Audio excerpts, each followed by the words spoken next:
This is Glimmer of the Other, an urban fantasy book written by Heather G. Harris, narrated by Elise Gibbs. If you'd like to hear about Heather's latest gossip, new releases, and bargains, please sign up to her VIP newsletter at heathergharris.com/subscribe. Chapter 1.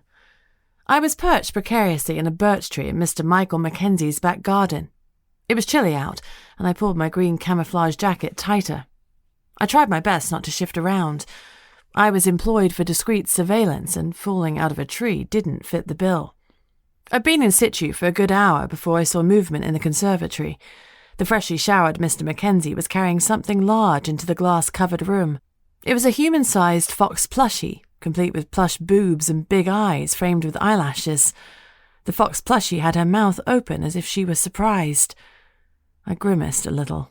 She was going to be surprised, all right. Mr. Mackenzie removed the tended towel from his waist and lay down next to Miss Foxy. It wasn't long before things started getting hot and heavy. I'd definitely seen enough. I took a short video and several pictures on my phone. Fetish cases are often harder than cheating spouse cases. Mr. Mackenzie wasn't actually cheating on his wife, he just had a kink that he preferred to keep secret.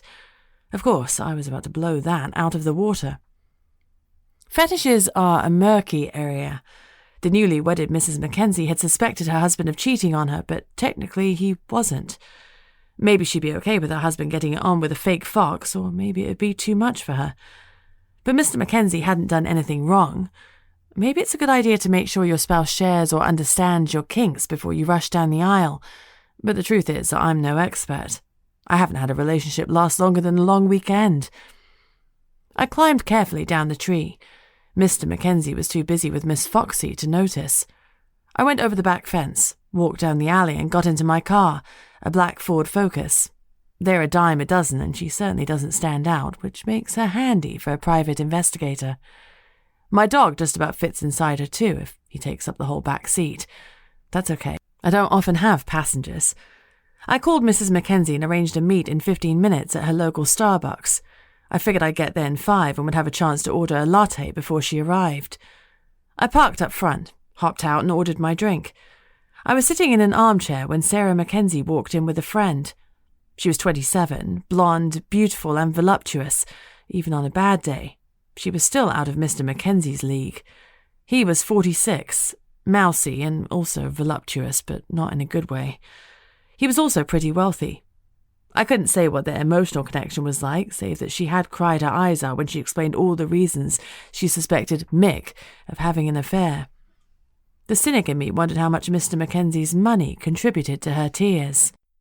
Mrs. Mackenzie's friend was a brunette, svelte and athletic, and she had a hardness to her eyes that told me she was a no-nonsense type. Mrs. Mackenzie had struck me as nice but vapid, and I wondered how they had become friends. I'm nosy like that. I stood up to greet them. "Jinx," Mrs. Mackenzie wailed. Just tell me straight." She slumped into the armchair opposite me. I thought, perhaps rather ungenerously, that she was milking the scene somewhat. Some people live for drama. During my 7 years as a PI, I've learned that pictures really are worth 1,000 words. I pulled up a well-angled shot on my phone and made sure to show it only to Mrs. Mackenzie. She stood up and let out a dramatic shriek. "Oh my God! Oh my God! What the hell is he doing to that thing?" She sank back into the armchair. "I'm going to faint. I'm going to throw up. I don't know which way to go." Her friend pushed Mrs. Mackenzie's head between her legs. "Push against my hand and breathe," she instructed. Mrs. Mackenzie obeyed. I waited in silence while Mrs. Mackenzie tried to wrap her mind around what she'd seen. She waved her friend's hand away. "I'm all right, Lisa. I'm okay." Lie, my internal radar pinged. She wasn't okay, and I didn't blame her. She shook her head. You're in shock," I offered helpfully. "No joke," Lisa snarled. I guessed I wasn't her favourite person. Deflection. I get it a lot. "Show her the picture," Mrs. Mackenzie said. "She's my cousin. I need someone to know." True. Now their relationship made a little more sense. They weren't friends. They were family. I showed Lisa the picture. She blinked several times before she paled and sat down. "Well," she said. "Well then." "He's shagging a fox," Mrs. Mackenzie said flatly. "A plushy fox," I explained. "It's not real." "I've always liked Mick," Lisa said. Lie, my internal radar told me. "But this is a bit different. You really had no idea?" she asked dubiously. She was trying to be diplomatic, trying not to let her dislike of Mr. Mackenzie show. Mrs. Mackenzie shook her head, her eyes glassy and wide. She stared at her hands and picked at her peeling nail varnish. "No, he doesn't even have a soft toy from his childhood. I had no idea he... with that... Christ!" "True." It was time for me to make my exit. "I'll leave you to talk things over." I stood up. "I'll email through the evidence and my invoice as discussed." Mrs. Mackenzie looked up. "Thanks, Jinx. It's not what I expected, but I needed to know. I love him." True. Huh. I guess she really did love him. Takes all kinds. "No problem. I hope things work out for you." I nodded politely to Lisa and made my way out. Another day, another $1. It was 4 p.m. I had a debtor trace on the books, but I wasn't feeling fresh, so I called it a day and headed home. Home is a 3-bedroom semi-detached house on a good street in an even better area. I was born and raised in Buckinghamshire, and I'd inherited my house from my parents when I was 18. I'd done very little with it since. I run my business, Sharp Investigations, from the house. I had toyed with the idea of renting office space, but my operation is too small to need it. I do my job well, but I don't advertise and I'm run off my feet. I have a basic website and a P.O. box. Keep off the radar. It was my parents' watch phrase, and I try to obey it. I parked outside my house and walked over to my neighbour's. Mrs. Harding looks after my dog when I'm on a job and can't take him with me. Gatto is a 3-year-old enthusiastic Great Dane. I've had him for just over a year and a half. He's sleek black and has a distinctive white blaze across his face. He's a simple creature who loves nothing more than cuddling on the sofa. He's easygoing and friendly, but he despises walks in the rain. The most important thing about him, though, is that he loves me unconditionally. He's one of 2 creatures left on this earth that do, though I think Mrs. Harding has some affection for me too. She opened the door, dressed immaculately as always with painted nails that matched her outfit. Today she was in floral coral. Her lined face had sweeps of careful makeup, and she didn't look her age. Gatto pushed his way past her. "Be careful," I admonished as he nearly took out the 62-year-old woman in his hurry. I gave him an enthusiastic body rub in greeting, and he licked my face. For a moment, the grass he was standing on flickered turquoise. I blinked, and it returned to its normal shade. Maybe I was more tired than I thought. "Hey, pup," I greeted him. "Did you have a nice day with Mrs. Harding?" He wagged his tail enthusiastically. Mrs. Harding has lived next door for as long as I can remember. Her husband, Sam, died a few years ago, and her daughter Jane visits infrequently. Jane's about 10 years older than me. She's never married or had kids and seemed to have no inclination towards either. She's a consultant in A&E and her job is her life. Again, I can't comment. My job is my life too. I'm just significantly less successful at it. "Oh, we've had a lovely day. He was no trouble," Mrs. Harding assured me. Lie. I raised an eyebrow and sighed. "Oh, what did he do this time?" Mrs. Harding let out the smile she was trying to keep in. "He chased the postman a little. I told the postman not to run, that it wouldn't be such a good game, but he didn't listen. When Gatto caught him, he licked him and came right back, so really there was no harm done." I rolled my eyes. I'm going to get another stern letter from Royal Mail. I huffed to Gatto, who looked at me wide-eyed, as if he would never do a bad thing in his life. "Thanks, Mrs. H. I appreciate it." I handed her a paper bag. Today's offering for taking Gatto was 2 mangoes. Mrs. Harding refuses to accept payment for helping me out. She says she does it because she enjoys the company. She claims she's too old to commit to a dog of her own, but she's more than happy to care for mine. I enjoy giving her weird and wonderful thank you gifts. To be honest, mangoes were a pretty poor effort. I'd have to up my game tomorrow. I waved goodbye and unlocked my front door. Once inside, I slid home 2 deadbolts, a chain, and a Yale lock. The house hasn't really changed since my parents were alive, save for the added security, and I know I should redecorate. Some shrink or other would say it's indicative of my issues that I haven't significantly altered the house since their death. I painted the lounge after their murder to cover the bloodstains, and eventually I redecorated the master bedroom, but only because of my best friend Lucy's non-stop pestering. It was another year before I actually moved into that bedroom. Despite Gatto's play with the postman, he was still frisky, so I swapped my camo jacket for a leather one, grabbed some poo bags, and headed out. We had a brisk walk to the park, where Gatto peed on virtually every flower he could find. I tensed as a little white Westie careened towards us, yapping playfully. When the dog got to within 3 meters, she stopped as if frozen. A low growl emerged from her throat, and she started to back away slowly. When she was a little further away, she turned tail and ran. "It's okay," I told Gatto firmly. "We don't need any other dogs to like you. I like you more than enough for anyone. You're my best boy." I patted him, and his tongue lolled out in a doggy smile. He isn't bothered that he's a pariah to other dogs, but I mind. I feel like the other dogs are bullying my baby in the playground, but there's nothing I can do about it. Even the finest treats have never enticed another dog close to Gatto. Ignoring the Westie incident, we walked on. An area in the park was cordoned off by the police, and CSI was there. I walked closer and called Gatto to heel. I recognized one of the policemen as Detective Steve Marley, who had dated one of my friends in high school. The juvenile relationship was brief, so we weren't bosom buddies. Our paths had crossed during the last few years as I'd given witness evidence in several court cases. I gave him a nod and a small smile, and he came over.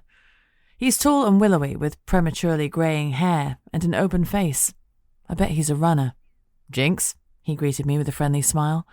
"Hey, Steve, what's up?" He frowned. "A stabbing." Lie. Why would Steve lie about the nature of a crime? The news report would be out soon enough. Curious. I whistled. "Well, this neighborhood is going downhill. Fatal." I kept it casual, but my heart was racing. However tenuous the connection, I always hoped a new attack might provide clues about my parents' deaths. He shook his head. "Nah, a few slices to the arm and neck." True. The victim said he owed some money to a few different sharks. I'd say one of them got sick of waiting. That rang true as well, but I didn't understand why the victim was sliced and not stabbed. What was the difference? Weirder and weirder. "Any idea which loan shark?" I asked. "Too early to say." Lie. Now, that lie I could understand. It was an open investigation, so Steve wasn't supposed to divulge details of suspects. Besides, people lie all the time. Some people do it for fun. It probably meant nothing, but I noted it all the same. I wished Steve well and headed back home, a little on edge. Stabbings, even pseudo-stabbings, make me jittery. The image of my parents' ruined bodies flashed into my mind. You couldn't call what had happened to them a stabbing. It was a violent and vicious rending of their flesh, to the point that I wasn't able to identify them properly. Identification had required dental records, and yet their deaths had been chalked up to a home invasion gone wrong. I pushed it away. Not now. Later. Later I dream of them and the tang of blood. Gatto seems spooked too. Normally he dashes away from me and then runs back, but tonight he was walking close to me and looking around. He stayed by my side until we were nearly home, then abruptly turned, hackles raised, and let out a low, menacing growl. I couldn't see anything that could be upsetting him, and the hairs on my neck stood up. "Come on," I coaxed, feeling unnerved. "We're nearly home." Gatto followed me, growling the whole time. He was freaking me out. His eyes were fixed on something that I couldn't see, but it wasn't outside the realms of possibility that there was something, someone, out there that couldn't be seen. I drew my small knife out of my pocket and flicked out the blade. "Whatever you are," I said calmly, "you can shut up. We're not an easy target." Gatto barked twice to emphasize my words. I watched him move his head as if watching something walk away. He stopped growling. I swallowed hard, shaken but trying to pretend I wasn't. Mrs. Harding opened her door. "Everything okay, Jinx?" she asked with concern. I forced a smile onto my face. "Fine, Mrs. H. Gatto just got a little spooked." "Did he?" She looked around. "That's not like him." I shook my head. Mrs. H looked around one last time. "Nothing here, Gatto," she reassured him. He trotted to her and gave a little whine. She stroked his head. "All gone. Good boy." She patted him and gave me a wry smile. Well, that's given me the wobbles. I'll be sure to lock my front door tonight. I rolled my eyes. You should lock the doors every night, Mrs. H, I said, exasperated. She laughed. You're right, of course. Good night, Jinx. Sleep well. You too, Mrs. H. I switched on all the lights as I went inside, then went into the kitchen and started to make dinner. I also made myself a coffee. Caffeine or not, I knew sleep would be a long time coming tonight. All the meditation in the world wasn't going to chase away the nightmares that would haunt me. Chapter 2. I was sweating, panting, and tangled in my sheets when I sat bolt upright. My phone was ringing. I checked the time with bleary eyes. 6:37 a.m. Who thought 6:37 a.m. was a reasonable time to call? Whoever it was, I was grateful they pulled me from that particular nightmare. My heart was still thundering, and I debated not answering, but in the end, curiosity got the better of me. It always does. Good morning, Sharp Investigations, I said, using my soft phone voice. Good morning, an imperious voice replied. You have come recommended for your discretion. I need you to find someone. Is that within your ambit? Yes, ma'am, I assured her. Good, she said abruptly. My name is Lady Elizabeth Sorrel. My address is Foxwood Manor. Do you know it? Yes, ma'am, I repeated. It was the nearest stately home that I knew of that had not yet been passed to the National Trust. Still privately owned, it was often used for weddings and corporate events. 8 a.m. Don't be late. She hung up without so much as a goodbye. Sleep had been elusive until at least 2 a.m., and I felt gritty and tired. I thought seriously about grabbing an extra 30 minutes, but my sweat-soaked sheets dissuaded me. Besides, I was awake now. I heaved myself into the shower to wash away the last of the cobwebs. I grabbed the jeans I'd been wearing the previous day from the floor and threw on a fresh t-shirt. This client was going to be a suit client for sure, but a suit isn't really dog-walking attire. I took Gatto for a brisk, instant-free walk and grabbed a slice of toast for breakfast. Mrs. H would fetch him from my house when she was ready, so there was no need to disturb her at the crack of dawn. I changed into a nondescript grey suit and a white shirt. I left the suit jacket unbuttoned. It looked worse buttoned, like my chest was straining to get out. I applied basic makeup and swept my dark brown hair into a messy bun. I checked my appearance in the mirror. I was about as smart as I'd ever be. Satisfied, I fed Gatto, kissed his head, and climbed into my Ford. Foxwood Manor was only about 20 minutes away, but I was leaving 30 minutes before, just in case. I hadn't driven in that area yesterday, so I wasn't sure if there were any roadworks to contend with, and I didn't think Lady Sorrel was the type to forgive tardiness. I was there by 7:50, but I waited an extra 5 minutes in the car. Lady Sorrel wouldn't appreciate me turning up too early either. Punctuality is a skill. At 5 to the hour, I knocked on the ancient wooden door. Barely a moment passed before it was opened by a gentleman in a fine-looking suit. He had salt and pepper hair, and his aging skin put him in his late 50s. I guess Lady Sorrel had an honest-to-goodness butler. Who knew that was still a thing? Jessica Sharp, I presume, he intoned. I wondered if they taught the butler stereotype in butler school. Jinx, I corrected. He blinked. I guessed that people didn't normally correct him. He stepped back to let me in and shut the heavy door behind us. The weak October sunlight barely penetrated the wood-panelled hall. He inclined his head for me to follow him. I stared as I walked. Pictures were missing from the walls and there weren't many ornaments on display. Were the Sorrels having financial difficulties? I made a note, get a deposit, and to agree a figure for the retainer and disbursements up front. I prefer to think that my attitude makes me a good businesswoman rather than a cold-hearted bitch.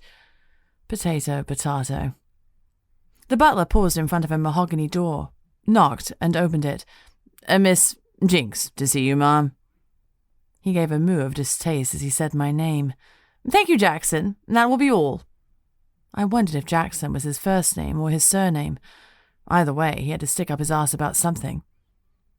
I stepped inside. No missing paintings or ornaments here. This must be the receiving room. It was obscenely large. I was pretty sure the whole footprint of my house could have fit into it. 3 matching sofas were set around a large fireplace. Behind them was a modest table with 4 chairs and a vase of fresh flowers. There were 6 large windows, all on the same wall. The room was painted a soothing sage green, but the carpets were floral and chaotic. Thankfully, the room was lit by lamps, which helped chase away the dark ambience of the corridor. Elizabeth Sorrel was perched on one of the sofas, dressed in a peach suit and a white blouse. Her legs were crossed modestly at the ankles. Her face was ageless, and I bet good money she'd had work done, but her neck gave her away. I put her at mid-70s. She made no move to stand to greet me. I crossed the room. "Lady Sorrel," I greeted her, not taking a seat until she offered me one. Mum had taught me my manners, and I suspected Lady Sorrel was going to be a stickler for them. A flicker of approval passed over her stern face. Blink, and you would have missed it. "Do take a seat, Miss Sharp," she invited. I sat. I waited. This was her show. She didn't offer me refreshments. I was here as the help. "My granddaughter, Hester, is missing," she stated. "She's a good girl, but she's only 18. She recently went up to Liverpool University to study psychology." She virtually spat the last word, so I guess it wasn't a respectable degree in her eyes. My mum was a psychologist, and she spent her adult life trying to help people. It was a respectable degree to me. "It was a rebellion against the family's wishes. Thankfully, Liverpool University is a red brick, but still. She is living in student halls." Lady Sorrel couldn't suppress a shudder. "Hester has been there for 5 weeks, and she phoned every single day, until 2 days ago. She hasn't attended classes or posted on social media. We have filed a missing persons report with the police, but it is clear that they think she's gone away willingly on an alcohol-infused break. We are told there is some suggestion she's been using drugs." Interestingly, she appeared to find the study of psychology more distasteful than the idea that her granddaughter was using drugs. "The police investigation has been unsatisfactory. I am told they haven't even attempted to access her room." Her disapproval was obvious. Someone somewhere was going to be getting a complaint letter. "You come recommended by a family friend, Lord Samuel. He assures me of your discretion. Whatever Hester is doing, we don't want it becoming public knowledge and ruining her chances of securing a good marriage. Although we have arranged a tentative betrothal with Lord Samuel's son, nothing is secured. And, while Wilfred is a dear friend, even he would not want a partner for his son who comes with scandal attached." Her lips tightened. Christ, these people lived in the Stone Age.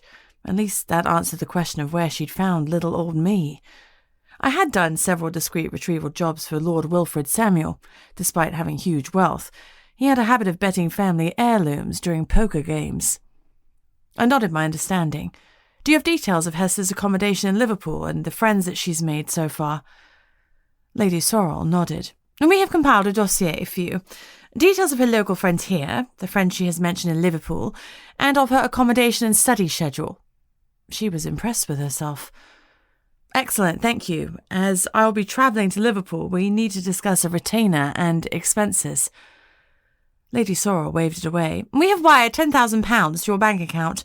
Lord Samuel has confirmed your hourly rate. Please advise me when you require more, and it will be sent."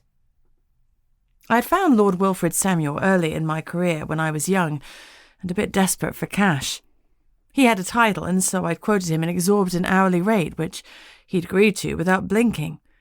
The family heirlooms were worth vast amounts. Despite his gambling addiction, he still had a fortune. I remained calm, even though I was doing a happy dance inside. "May I see Hester's bedroom?" Lady Sorrel grimaced, but nodded reluctantly. "Very well. Jackson will show you up. I trust that will be all." I wasn't quite ready to be dismissed. "Can I speak to Hester's parents?" I asked. "Her father is out of the country, and her mother is indisposed," Lady Sorrel said sharply. She softened a little. "My daughter-in-law is taking this badly. She's racked with worry. She has been taking sleeping pills." All true. The family's reaction seemed a little over the top to me, but I guess Hester had been sheltered for most of her life. Now she had gone to Liverpool, of all places. I love Liverpool, but it does have some rough edges which can cut a naive young girl. Lucky me, looked like I was going on a road trip. Hopefully I would find Hester slumped over in a bar somewhere. As I stood, Lady Sorrel rang a bell and Jackson opened the door. "Give Miss Sharp the dossier and show her to Hester's rooms before you escort her out." "Of course, my lady." His gaze turned to me. "If you'll follow me, ma'am." I suppose he preferred Mom to Jinx. I followed him up some stairs to a suite of rooms, and he stood inside the door while I started to rifle through Hester's belongings. His nostrils flared in outrage, but he said nothing. I didn't bother with small talk. I broached the subject of Hester with him in a second. Hester's rooms were opulent, decorated in a floral wallpaper that made my eyes hurt. The bed was a four-poster, complete with gold canopy and bed coverings. It was a little too Disney for my taste, but to each their own. Next to the bedroom was a dressing room, and through that an ensuite the size of my lounge. It had a freestanding iron bath with carved lion's claw feet. A modern double shower stood in one corner, with a toilet and sink in the other. There was an airing cupboard filled with towels, and a cabinet with all the usual girl paraphernalia. No drugs, not even paracetamol. I even lifted the toilet cistern lid, but nothing was hidden in there. Hester's dressing room was lined with built-in wardrobes and floor-to-ceiling mirrors. Suffice to say, she had enough shoes to shoe a small army. Although she had great taste in shoes, the rest of her clothing was pretty modest. Knee-length dresses, jeans and tops, nothing racy. I laboriously checked through her pockets, but there was nothing in any of them, not so much as a receipt. I checked the cupboards carefully. No false bottoms. No drugs, no sex toys, no fun. I moved into her bedroom and looked under her bed. Nothing. I looked through her drawers. No diary, no sentimental photos. The only thing I found that was vaguely interesting was a photo of a handsome young man, aged about 18. He was smirking at the camera, and he had an arm around Hester. He was good-looking, and he knew it. "Who is this?" I asked Jackson. "Lord Samuel's son," he said reluctantly. "Archibald Samuel. Archie. He is a friend of Miss Hester." Now that he said it, I could see the resemblance. I took a picture of the photo with my phone and kept the keepsake back where I'd found it. I suspected Hester had been a good girl before she'd gone to university. The good girls always hit university hard. The freedom after so much cloistering is overwhelming. The good girls don't know their limits because they haven't drunk at home. They get excited the first time they get wasted, and it's all downhill from there. Did Hester ever drink wine with her friends or family, at meals and the like? Jackson thought about it. "Rarely," he admitted. "But she would try a glass now and again with a meal." "Did she smoke?" "Heavens, no." "Did she have any hobbies?" "Reading," he said slowly. "There aren't any books in this room?" "Of course not," he said, aghast. "They're in the library." I sighed. I'd better look at the library, too. I glanced over the room one last time. It didn't have anything else to tell me. "Take me to the library," I ordered. He balked. "Those are not my instructions." I studied him. "By all means, let us interrupt Lady Sorrel to get permission to visit the room Hester spent most of her time in." He grimaced. "Follow me." He led the way back downstairs and along a corridor. Like the rest of the manor, the library was dark and smelled faintly musty. It had more books than I had ever seen in a private collection. Some looked old, but there was a modern section too. "Where would you usually find Miss Hester?" I asked. Jackson led me to the back of the library, where there were some comfy armchairs around a fireplace.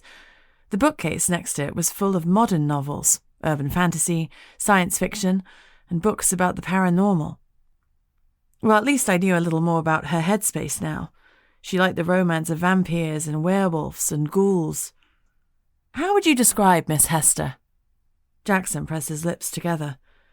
"No one else will hear what you tell me," I reassured him. "I just need to find her. To do that, I have to know about her. The more I know, the easier I can think like her and work out where she'd be likely to go." His jaw clenched, but nevertheless he nodded. "She's a good girl, never strayed far from this library. She doesn't have many friends. She is enamored of Master Archie. Archie is popular and often makes time for her, but I believe he views her as a plaything. He is not a kind individual. I was grateful when she went to university away from his influence. He uses drugs. I know he has offered her some in the past, but she said no. There's been some suggestion between his parents and Miss Hester's family that they marry one day, but there isn't a formal betrothal at the moment. That's why I don't feel it's likely she would use drugs at university. It's just not her. She would have taken them with Archie, if anyone. Miss Hester is very respectful of her parents and their boundaries. To my knowledge, she has never had an amorous relationship. Jackson's tone warmed as he spoke. It was clear he had a lot of affection for the girl. Her best friend? I queried. Sybil Arlo. She lives at Arlington Grove. They attended boarding school together. I nodded. Another posh trust fund kid. Everything Jackson said rang true, as he believed it anyway. I'm sure she will be found alive and well, he said confidently. Lie. The question was, did Jackson believe she wasn't alive and well because he was involved in her disappearance, or was he just a cynic?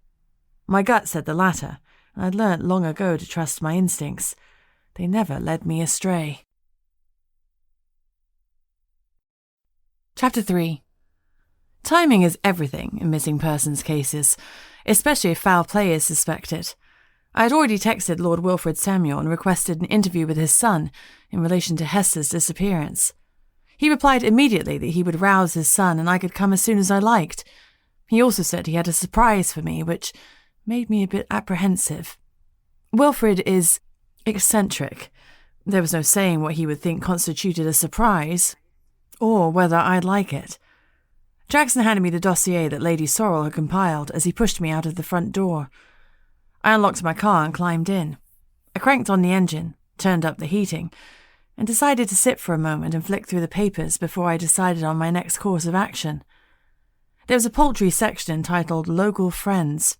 All it listed was Sybil and Archie with their respective addresses and contact numbers. If they were all the friends she had here, Hester had probably been a lonely girl. The list of friends at university was longer. There were quite a few names, though there were no boys on the list. Her class schedule wasn't demanding. Morning lectures most days, but only 2 or 4 hours at the most. She had a tutor group session on a Friday. Maybe psychology was a topic that required a lot of reading around in your own time, something Hester would thrive on.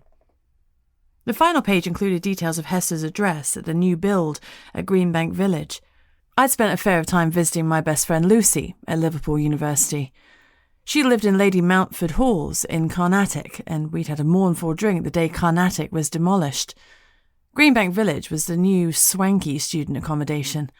Hester had a top-of-the-range room, complete with ensuite and her own kitchen. Lucy had shared a kitchen with 13 people. Wealth tipped the scales, though perhaps Lucy had had more fun and friendships than Hester.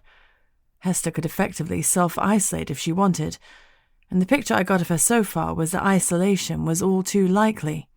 I decided to call Sybil Arlo from my car while I drove to Lord Samuel's residence. I put Wilfrid's address in the sat-nav.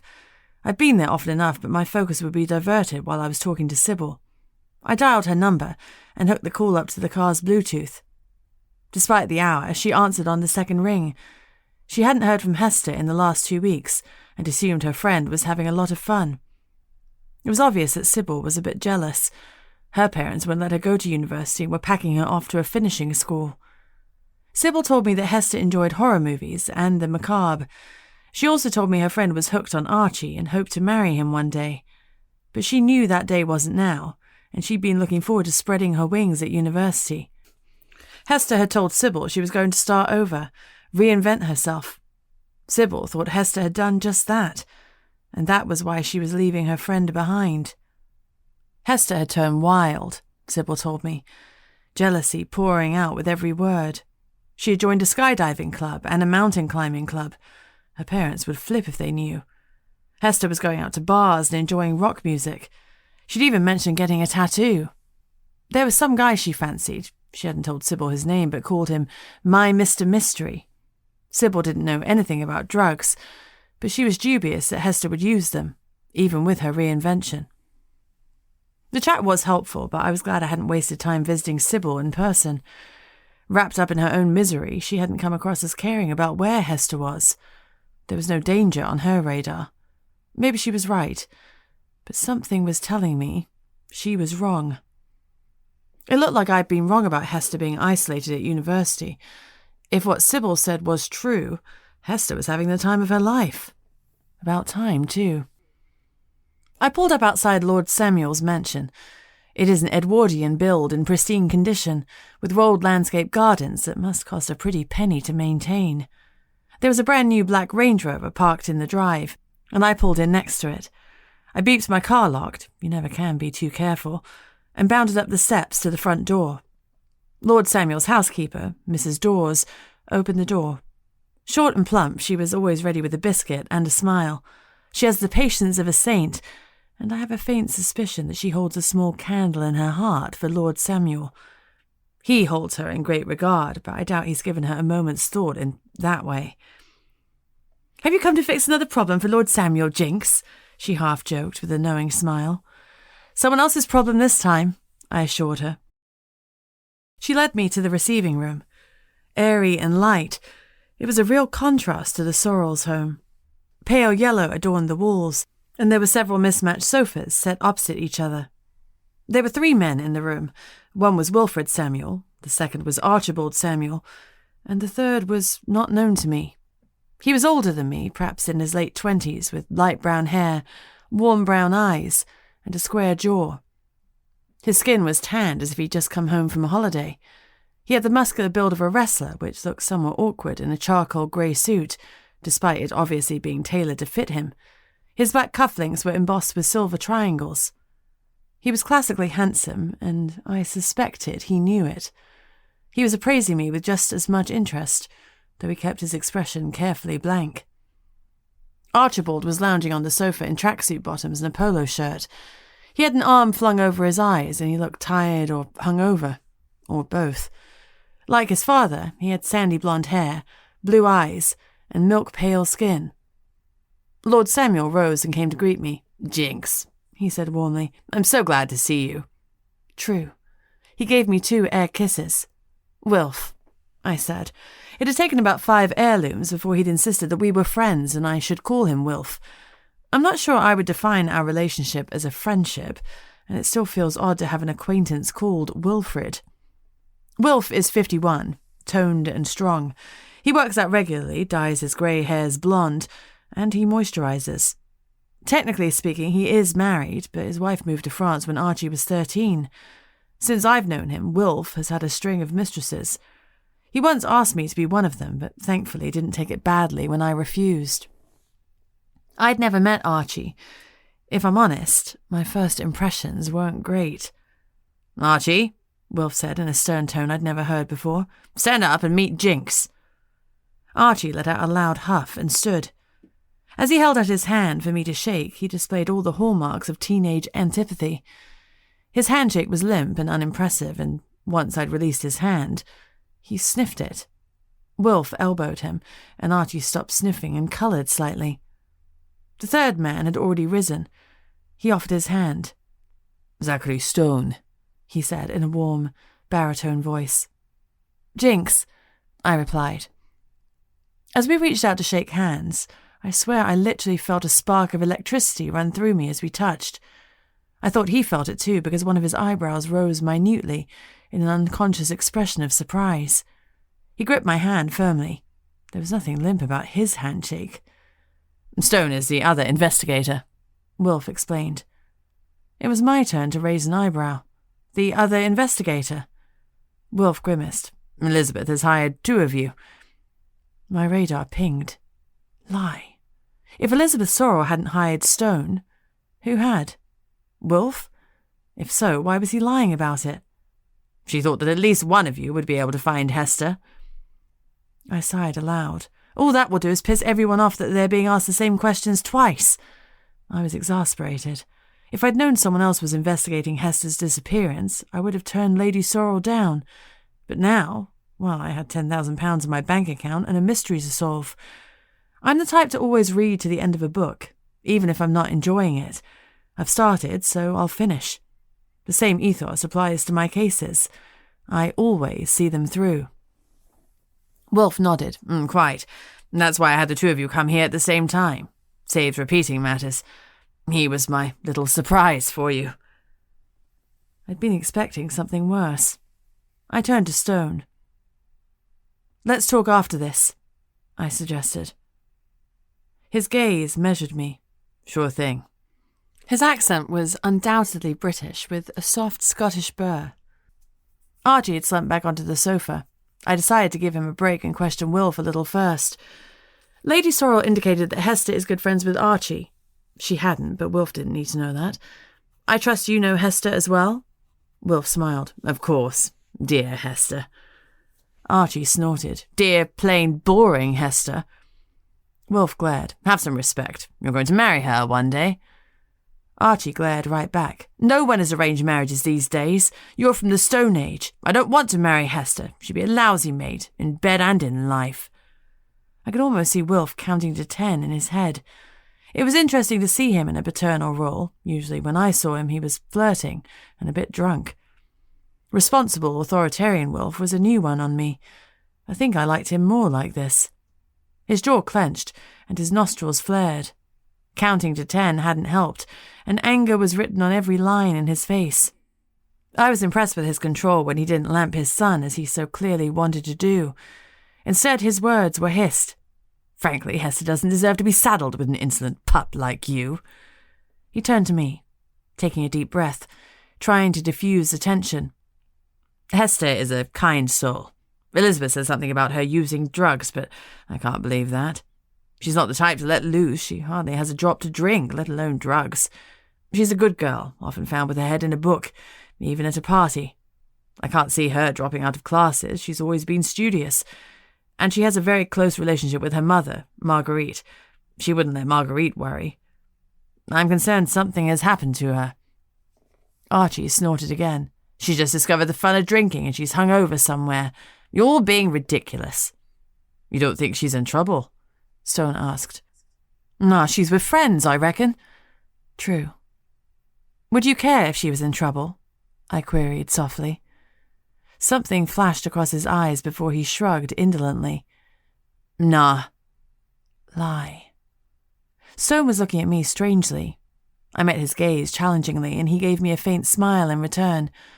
I turned back to Archie. Has Hester been in touch since she went to uni?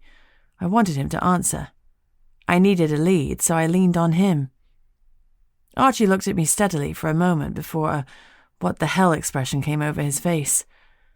Fine, yes, we've spoken a few times, most days. She's having fun and I've encouraged her. She's made a few friends. A girl named Maeve seems to be her best bud, and Hester is into a guy called Nathaniel. He's a rich kid like us, into skydiving, so she's signed up. She's having the time of her life. He believed everything he said, and I wondered if there wasn't a twinge of jealousy in there. Hester was supposed to be his future wife, after all. He looked a little surprised at how much he'd opened up to us. I dialed it back a touch. Do you know which bars she hung out at? Archie shook his head. No, I know she was going out dancing. She was enjoying the rock scene, that's all I know. You don't know where she is? Stone asked. Archie rolled his eyes. No, I don't know where she is. All this fuss over nothing. Talk about overprotective parents. He turned to his dad. If I disappear for a day or two, you don't freak. Wilf gave his son a chilly smile. And that's because you were quite likely to disappear in a drug-induced haze. I know your dealer and I know your haunts. If I needed to, I could find you in an hour. You're predictable, if nothing else. Archie flushed a little, uncomfortable at the thought that his wild rebellion was something that Wilf allowed, and even controlled to a degree. Poor Archie. Even his rebellion was sanctioned. I stood. There was nothing else to be gleaned here, but at least I had a few more names to work with. Maeve was in the dossier. Nathaniel hadn't been. Stone stood up too. Thanks, I said to Archie. You've been really helpful. There was only the faintest trace of sarcasm. Wilf caught it and smiled wryly. I'll see you both out. He took us to the front door and opened it, gesturing Stone out first. I started to follow, but Wilf caught my arm. Be careful of him, he warned, his voice low. Stone is dangerous. I could tell he wanted to say more, but something was holding him back. I took his warning seriously. So am I said. I gave Wilf an air kiss and headed out after the delectable Zachary Stone. Chapter 4. Stone was leaning against the black Range Rover. He pushed off as I walked towards him. Not here, he said abruptly. There's a cafe a mile or two away. Rosie's. You know it? I nodded, I'd met Wilf there once. I remembered it was a distinctly odd meeting. Wilf had bought me every drink from the cafe menu. Stone didn't need to know any of that.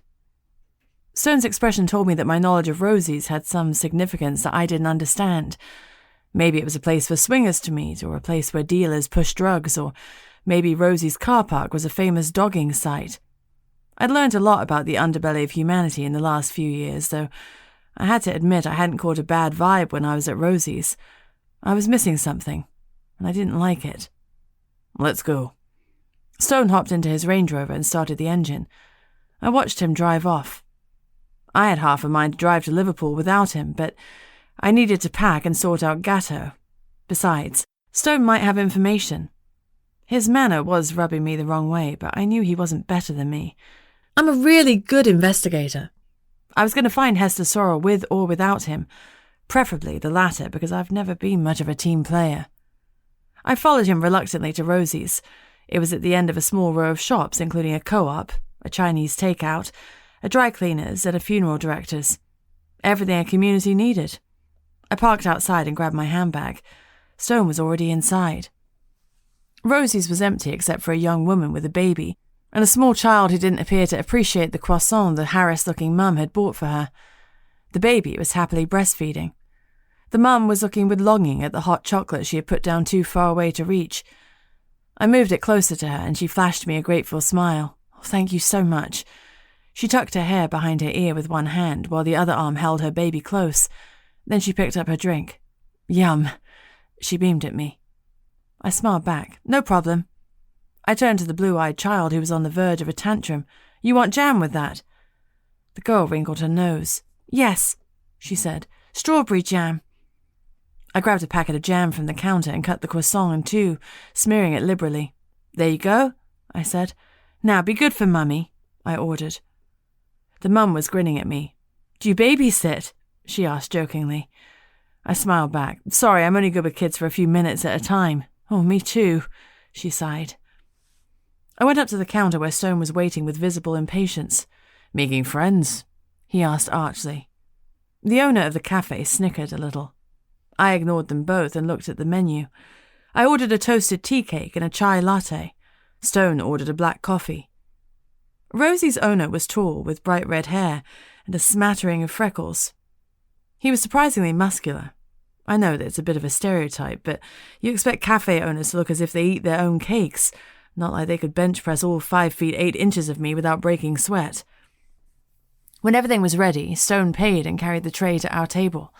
I hung my handbag on the back of the chair and sat down. My mum always made a big deal out of manners, and I didn't want to be churlish. Thanks, I said. Stone nodded. The silence stretched out, but this was his party, so I would ride it out. I started to eat my tea cake. By the time I was done with one half, Stone was smiling a little. Most people fill silence, he commented. I'm not most people. No, he agreed. You're not. He held my gaze. The silence, thick and heavy, rolled on. Then Stone laughed. Maybe that meant I'd won, though I wasn't sure quite what. You're a truth seeker. He whispered it, but his tone was flat, almost accusatory. He said truth seeker like anyone else would say doctor or plumber.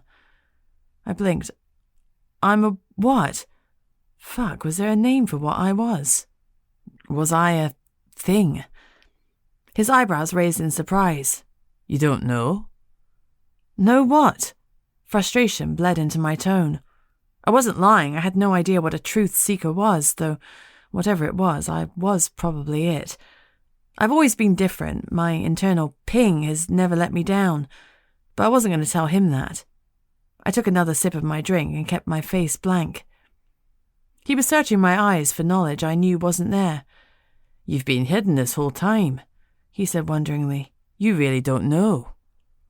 You're beginning to annoy me, I said evenly. I pulled my handbag off the chair and put it on my shoulder. I was getting ready to leave. Mum and Dad had told me to stay off the radar. I didn't always understand what they meant. Mostly I thought it was a figurative phrase for staying out of trouble, but now I wasn't sure if there was an actual radar, and if there was, with Stone looking at me like that, I thought I was on it. As I stood up, Stone reached out and grabbed my hand. He motioned for me to sit. "I'm from the Connection," Stone explained a little more loudly. He said the Connection as if it should mean something to me. There was no buzz of a lie, but I didn't understand what the truth was. "Like a Wi-Fi provider?" I asked finally. The cafe owner guffawed. Clearly, no one had taught him that eavesdropping was rude.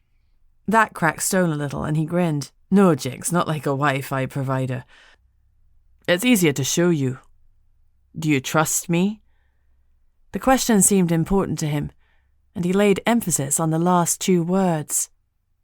I opened my mouth to tell him that, hell no, my trust is hard-won, but I felt weird and hazy. Yes. Well, that wasn't what I intended to say, but it was true. I did trust him. My yes rang with truth. My mind cleared, and I frowned at him. "What did you do?" I snarled.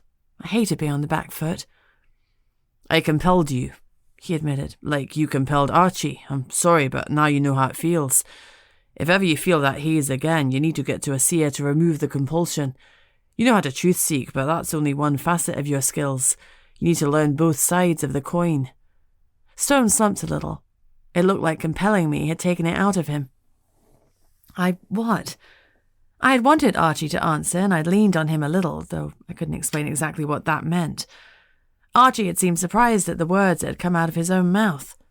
Holy hell, what was this? What was I? I didn't know what to say, so I didn't say anything. Finally, I cleared my throat. "You compelled me to tell the truth about whether or not I trust you. Why?" Stone shrugged. "If we're going to be working closely together, it's good to know you've got my back." I narrowed my eyes. "I'm trustworthy. If I say I've got your back, then I've got it." I frowned. "It's weird that I trust you, though. We've only just met." "Gut instincts count for a lot," Stone said. I couldn't disagree. Identifying the truth was only one facet of my skill set. My gut instinct was another. Stone pushed back from the table and stood up. "As I said, it's easier to show you. Follow me." He went past the shop's counter. Nodding at the ginger owner, he opened a door to a back room and walked through. He didn't look back to see if I was following. I knew I should leave. My parents would want me to leave, but my insatiable curiosity was getting the better of my caution. I was something. I wasn't just a weird aberration. What I could do had a name. Truth-seeker. I wanted to know more. This was only the first page, and I needed to finish the book. I followed Stone through the back room, and I walked back out into the cafe. Huh? Then I walked past the owner and felt my jaw drop. The friendly, ginger-headed shop owner was now smouldering. Literally. His ginger hair had been replaced by dancing flames, and heat was rolling off him. His head was on fire, but he seemed unconcerned. And he had a tattoo of a single triangle in the middle of his forehead. The mum and her family had forest green skin. Their blonde hair and bright blue eyes looked odd against their skin tone. Stone looked the same, except he now bore a runic tattoo of 3 triangles inside each other on his forehead. What the actual hell? It was only my own truth-gleaning abilities that stopped me losing it. If I had grown up knowing that I could sense truth and lies in a way that no one else could, I had wondered many times if there were others like me. Now, the question I'd been asking my whole life was finally being answered. I closed my gaping mouth with a clack. The little green girl was looking at me. "First time in the other?" she asked with a sympathetic smile. I nodded dumbly. "The other is a cool realm," she reassured me, "but I still like the common best. Everyone is the same in the common, though the trees are so much warmer in the other." I nodded again, trying to keep my face relaxed. "Sure." The mum was watching me carefully, waiting for me to freak out. "So," I said calmly, "green skin?" "Dryad," she replied evenly. She was still assessing me, wary if I was going to make a scene or frighten her children. "No triangles?" I asked, gesturing to her forehead. "Dryad," she repeated. "Magical creatures don't have the symbol, just the humans." I nodded again. "Magical creatures? Sure." I went back to the table Stone and I had been sitting at. Half of my tea cake was still there, so I sat down and ate it. Stone sat opposite me, watching me like the mum, waiting for me to blow. I rolled my eyes. If I haven't freaked out by now, I'm not going to. Stone chuckled. I've never seen an introduction go so well. Normally there's shouting or vomiting. Fainting, the dryad mum chipped in. I'm not doing any of that, I said firmly. God, I hope not. I had a tight lid on my inner crazy. The cafe owner handed me a fresh chai latte. We noticed, he quipped. I'm Roscoe. I'm a fire elemental. I've met you before. Wilf brought me here once. A dawning realization crept over me. Wilf ordered loads of drinks and they were all cool. You handed me one and it was red hot. You used your elemental magic to heat it up, I accused him. Roscoe nodded. Got it in one. Wilf was trying to see if you knew about the other. He said you smelled off, not like common. I was a bit insulted. I smelled off, I objected. Something clicked and I felt like I was the last one to the party. Wilf is other, I said dumbly. Stone nodded. He's a werewolf. He said it matter-of-factly, like it was commonplace. I guess it was to them, but it wasn't to me. It took everything in me not to spit my latte everywhere. Wilf is a wolf? I asked incredulously. Stone nodded. His parents had a whimsical sense of humour. And Hester? Stone shook his head. She's common. She's just an ordinary girl who's gone missing. The other might have something to do with it, or not. I'm in the other, eating a tea cake that was in the common. Explain that to me. Normal objects exist in both realms. Buildings are the same, cars are the same. It's only people who change. In the other, you can see people's true forms. They don't change spatial location, just appearance and the ability to use their powers. I let that soak in for a long moment. So, do people live in the other all the time? The cafe owner shook his head, and the flames bobbed and surged. Some do, some don't. Depends on your classification. The magical creatures can be in the other all the time. For the human side of things, that's your witches, wizards, seers, pipers and the like. They must leave the other to recharge. The stronger your power, the longer you can exist in the other. The magical creatures can stay in the other permanently, but the rest of us need to recharge regularly. When it's time to go common, your skin starts to itch. If you don't leave voluntarily, the other will expel you. Believe me, you don't want the backlash. So what about elementals like you? Are you classified as humans? Roscoe nodded. Of course. It wasn't quite so clear-cut to me. I mean, the man was literally on fire. So who are the magical creatures? I asked. The werewolves? Roscoe shook his head. The werewolves are a bit of an oddity.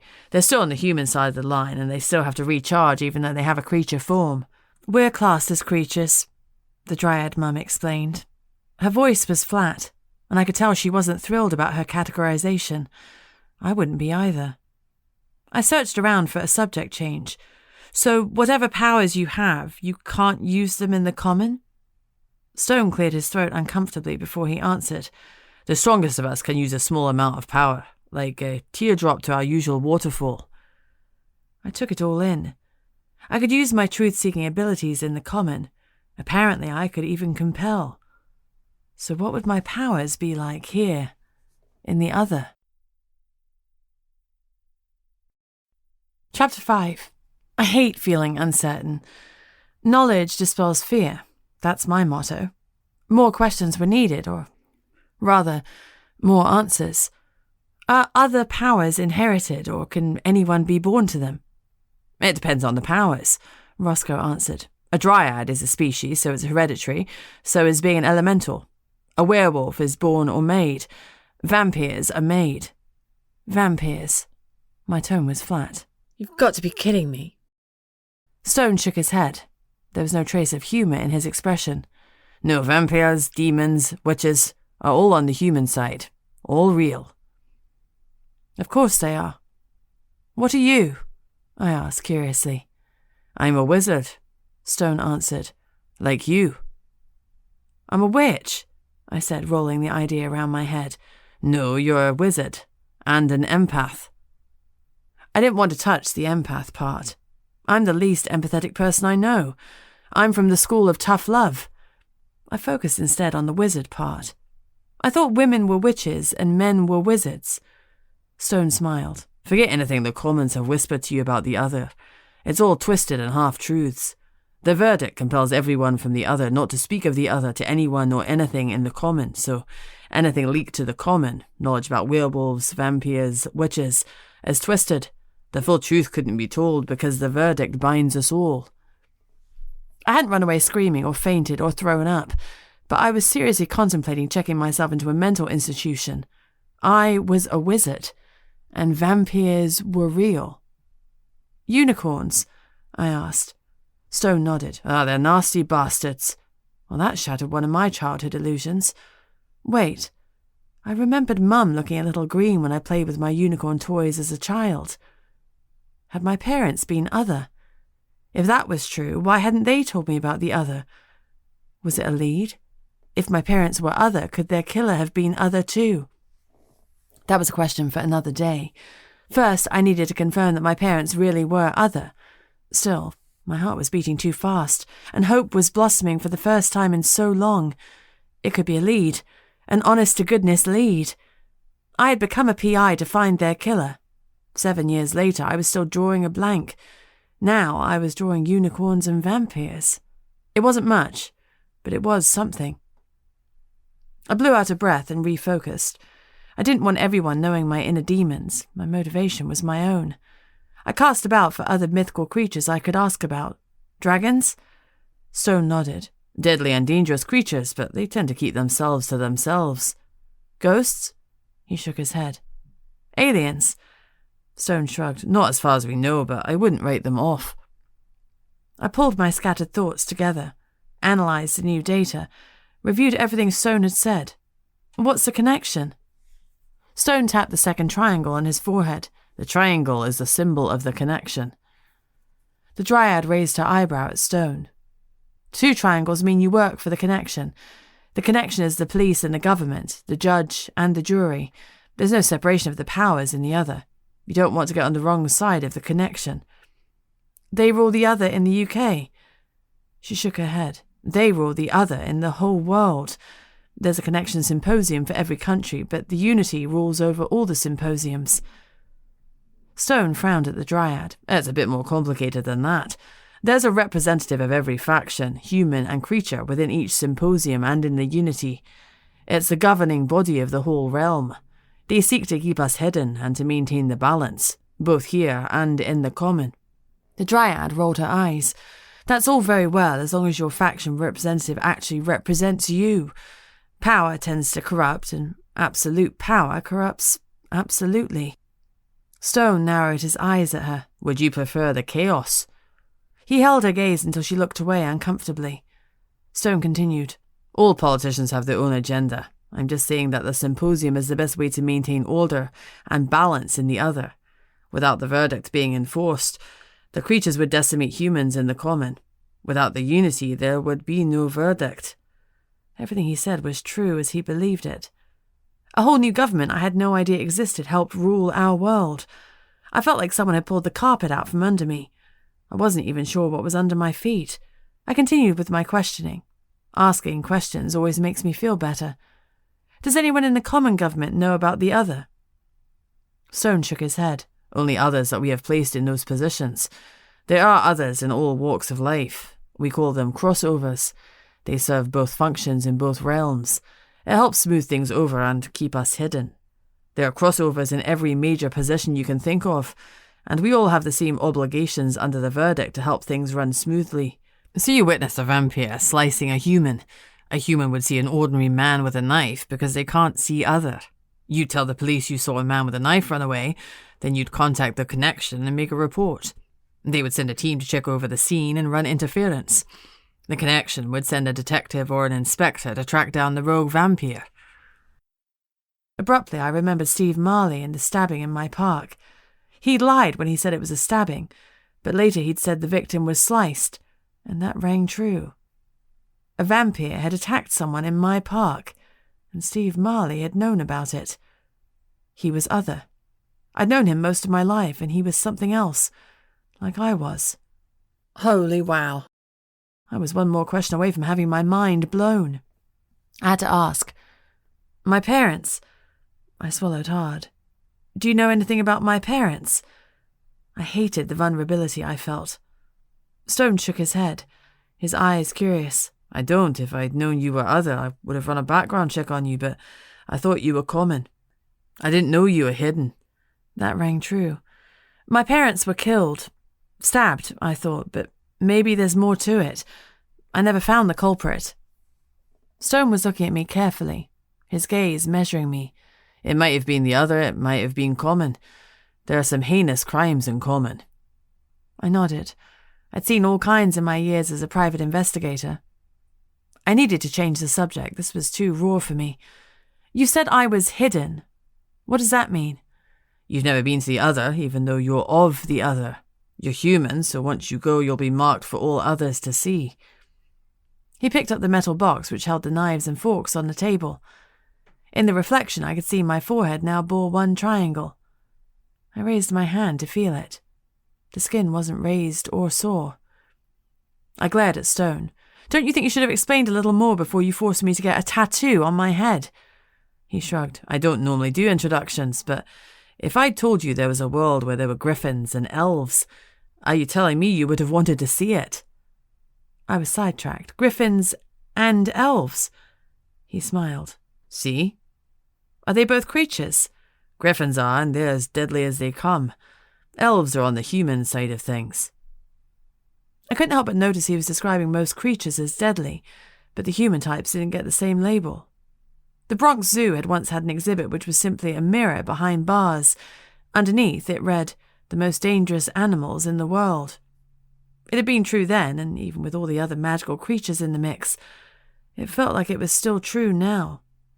The Dryad mum and her kids didn't exactly strike me as deadly. I switched things up. Now I'm marked, what does that mean? When you're in the common, you'll look like you always did. As a courtesy, we often wear the sign of the other somewhere so we can be recognized. Some get tattoos, I wear my cufflinks. Stone gestured to the tiny triangles on his wrists. Wolf's t-shirt had a triangle on the collar. He took a sip of his coffee and continued. When you're in the other, your mark on your forehead will be visible. That shows you're in the other. So you and I could meet in the common realm and both of us would be unmarked. You'd know I didn't have access to my full powers. If we met in the other, we'd see each other's marks and know we had access to our powers. I took it all in. So the magical creatures have a real advantage. If you have an other enemy, you're vulnerable in the common. They can see you're not in the other, that you can't access your powers. Stone nodded. That's why I wear cufflinks. If I need to, I remove them and pose as common. That way I'm not drawing other attention to myself. But mostly I try to minimize my time in the common. And you're also powerful enough that you're not wholly vulnerable. You still have powers in the common, I pointed out. Stone looked uncomfortable. The Dryad smirked. It's not really the done thing to ask about his powers in the common. She covered her daughter's ears with her hands. It's like asking about his cock size. She uncovered them. I felt my face warm and redden. Oh, I said archly, riding out my embarrassment. I'll ask about that another time. Roscoe let out a booming laugh, and the Dryad snickered. Despite Stone's secrecy about my truth-seeking, this felt like a safe space to ask all the questions about the other I could think of. But time was ticking on, and Hester still needed us to find her. We need to refocus, I said firmly. We must find Hester. You can teach me about the other as we work. Stone gave a faint smile. I got the impression you were a lone wolf. I let out a fake howl. Don't let Wolf hear you howling. Stone's eyes had a wicked glint. He'll be telling you all about his powers in the common. The Dryad snorted with laughter. I never knew you had a sense of humour, Stone. You all know each other? I asked. Everyone knows Stone, the Dryad said with a shrug. It's a relatively small local community, Stone explained. Most of us visit the other from a young age. He gestured to the Dryad children. We get to know each other. You're local? I asked. He shook his head. I'm sent wherever they need me. He stood and nodded to Roscoe and the Dryads. We'd better go, he said to me. I held out a hand to Roscoe, but he smiled and shook his head. We don't shake hands, honey. I'm about 300 degrees centigrade. You get burnt just touching me, unless you're roomed up. We do this to each other." He touched his right hand to his heart and gave a small bob of his head like a shallow bow. I copied him. "I'm Jinx." "Roscoe Flavian," the cafe owner said. "Nice to meet you, Roscoe. The honor's all mine. It is my honor to meet you." He paused. "You will always be welcome here in the hall of your introduction. I will answer your call." He gave the little bow again. I smiled my thanks, even though I had no idea what he was talking about. I turned to the Dryad family and bowed to them. "I'm Jinx," I repeated. The mum smiled. "Joyce Evergreen, and these are my daughters, Rose and Wren." Wren was a 3-year-old. She stood, touched her hand to her heart, and gave me a solemn bow. "My honor to meet you, Jinx," she intoned. Then she sneaked a sideways glance at her mum to check she'd done it right. Joyce nodded encouragingly. "My honor to meet you, Wren," I repeated, bowing. She gave me a smile brighter than the sun and did a twirl of happiness. I waved goodbye to the baby, and she gurgled at me. Stone held the door open for me, and we went outside. I blinked. The world looked different. The grass was almost turquoise, and the sky looked a soft shade of lilac. "I'll drive," said Stone firmly. "Hop in." "The grass isn't green," I muttered faintly. "Grass is supposed to be green, and the sky is supposed to be blue. These things had been taught to me as absolutes. They weren't supposed to change colour willy-nilly. I'd seen flashes of this realm before, but I put it down to tiredness or a brain tumour. Nope, I'd been seeing into a whole other realm. I blew out a breath. I considered objecting to Stone playing chauffeur, but I was going to be staring at the new normal for quite some time, and driving didn't seem like a good idea. I hopped into his Range Rover. "What about my car?" I asked. "I'll get someone to move it to your house." I rattled off my address. He tapped out a message on his phone, pressed send, then programmed my address into the car's GPS. "How will they get into my car to move it?" He raised his eyebrows in a duh expression. "They'll use magic to move it." Lie. "Really?" I arched an eyebrow in disbelief. He grinned. "No, they'll break it in hot wire, but they'll fix it up before they leave. Magic is good, but technology has its place." I stuck my tongue out at him. Jerk. Stone winked. Chapter 6. It wasn't far to my house, and Stone seemed perfectly content with silence. I'd absorbed a lot of knowledge in a short time, and I needed to sort through my thoughts and come to terms with what was happening. "Do I have to keep going between realms forever?" I asked. Stone nodded. "What about gnomes?" "Real." Silence. "What about gargoyles?" "Real." Silence. "Zombies?" "No." More silence. "What about porn?" I asked innocently. The car swerved. "Christ," Stone muttered. "What about porn?" "Is it like vampire on dragon action?" He squeezed the bridge of his nose. "God, I hope not. For one thing, they're sworn enemies." He slid me a glance before looking away quickly. "Cross-species relationships exist in the other." He cleared his throat. "So there is cross-species porn. Not that I've seen any." Lie. "Truth seeker," I said in a sing-song voice. He reddened. After a minute he said, "I investigated an illegal porn ring. I had to watch it to review the evidence." He sounded extremely awkward, but his words rang with truth. "But did you ever watch it on any other occasion?" He didn't answer, and I snickered. He turned the music on, and I laughed louder. "You know, having a partner is kind of fun," I teased. "Is that what we are, Jinx? Partners?" He turned on the smolder, his gaze hot and heavy. As usual, I backpedaled. "Sure, Team Find Hester partners." He flipped me an amused glance, but he didn't say anything, and he quit smouldering, thank goodness. I reminded myself not to piss off the only guide I had to this crazy-ass realm. I was marked as other. If I stumbled on a vampire, I could accidentally insult it into mortal combat or something. I guessed I was going to have to stick to Stone like glue for the foreseeable future. We drew up to my home. "Nice digs," he commented. "Thanks, it was my parents'." I try to view my house impartially, but with little success. I don't see the flaky paint on the front window ledge or the rose bush on the drive. It's just home. It has been my whole life. It's my sanctuary and my purgatory. My parents lived here, but they also died here. I can never forget that. We got out. Before I put the key in the front door, I turned to Stone. Any ramifications about inviting you in? He smiled. No, that one is just for vampyrs and ghouls. Really? He nodded. Don't invite them in. Once invited, they can come and go as they please, and a lock won't stop them. 10-4. Do vampires really have fangs, drink blood, and only come out in the dark? They do have fangs, they do drink blood. They hunt at night, which is where the nighttime reputation comes in, but there's nothing stopping them walking in the sunlight as well. No horrific burning up in the sun? I asked, disappointed. Nope, and they have reflections too. I unlocked my front door and let us in. As I walked into the lounge, I stopped dead. My parents' photos had changed. I knew these photos. I'd seen them every day of my life, for the last 7 years at least. To see them changed momentarily floored me. My parents now bore 3 triangles on their foreheads like stone. In some of the pictures, there were other creatures that I had never seen.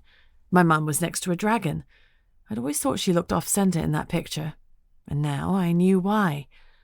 At least that answered the question of whether they knew about the other. In 18 years, you couldn't have found the words to tell me about the other. I stifled the urge to throw something.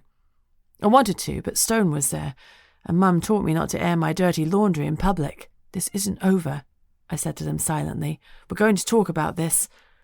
Of course, the reality was that I was going to talk, and they would never answer. I swallowed past the huge rock in my throat. Most of the time, my grief is manageable. I don't believe it heals with time like people say, but it becomes part of your world. The constant ache in your heart and head become the norm, but you're better able to deal with it. Even so, moments like these always kick me in the gut, like when something arises that I want to ask them about and can't. I'd missed the chance to ask them about the other, and now I never could. So many questions unanswered. Stone picked up one of the pictures. Do you recognize them? I asked, half hopefully and half with dread. I was relieved my voice came out level. He shook his head regretfully. Sorry, they were before my time. What do the 3 triangles mean? He slid me a glance. I can't answer that truthfully, he said reluctantly.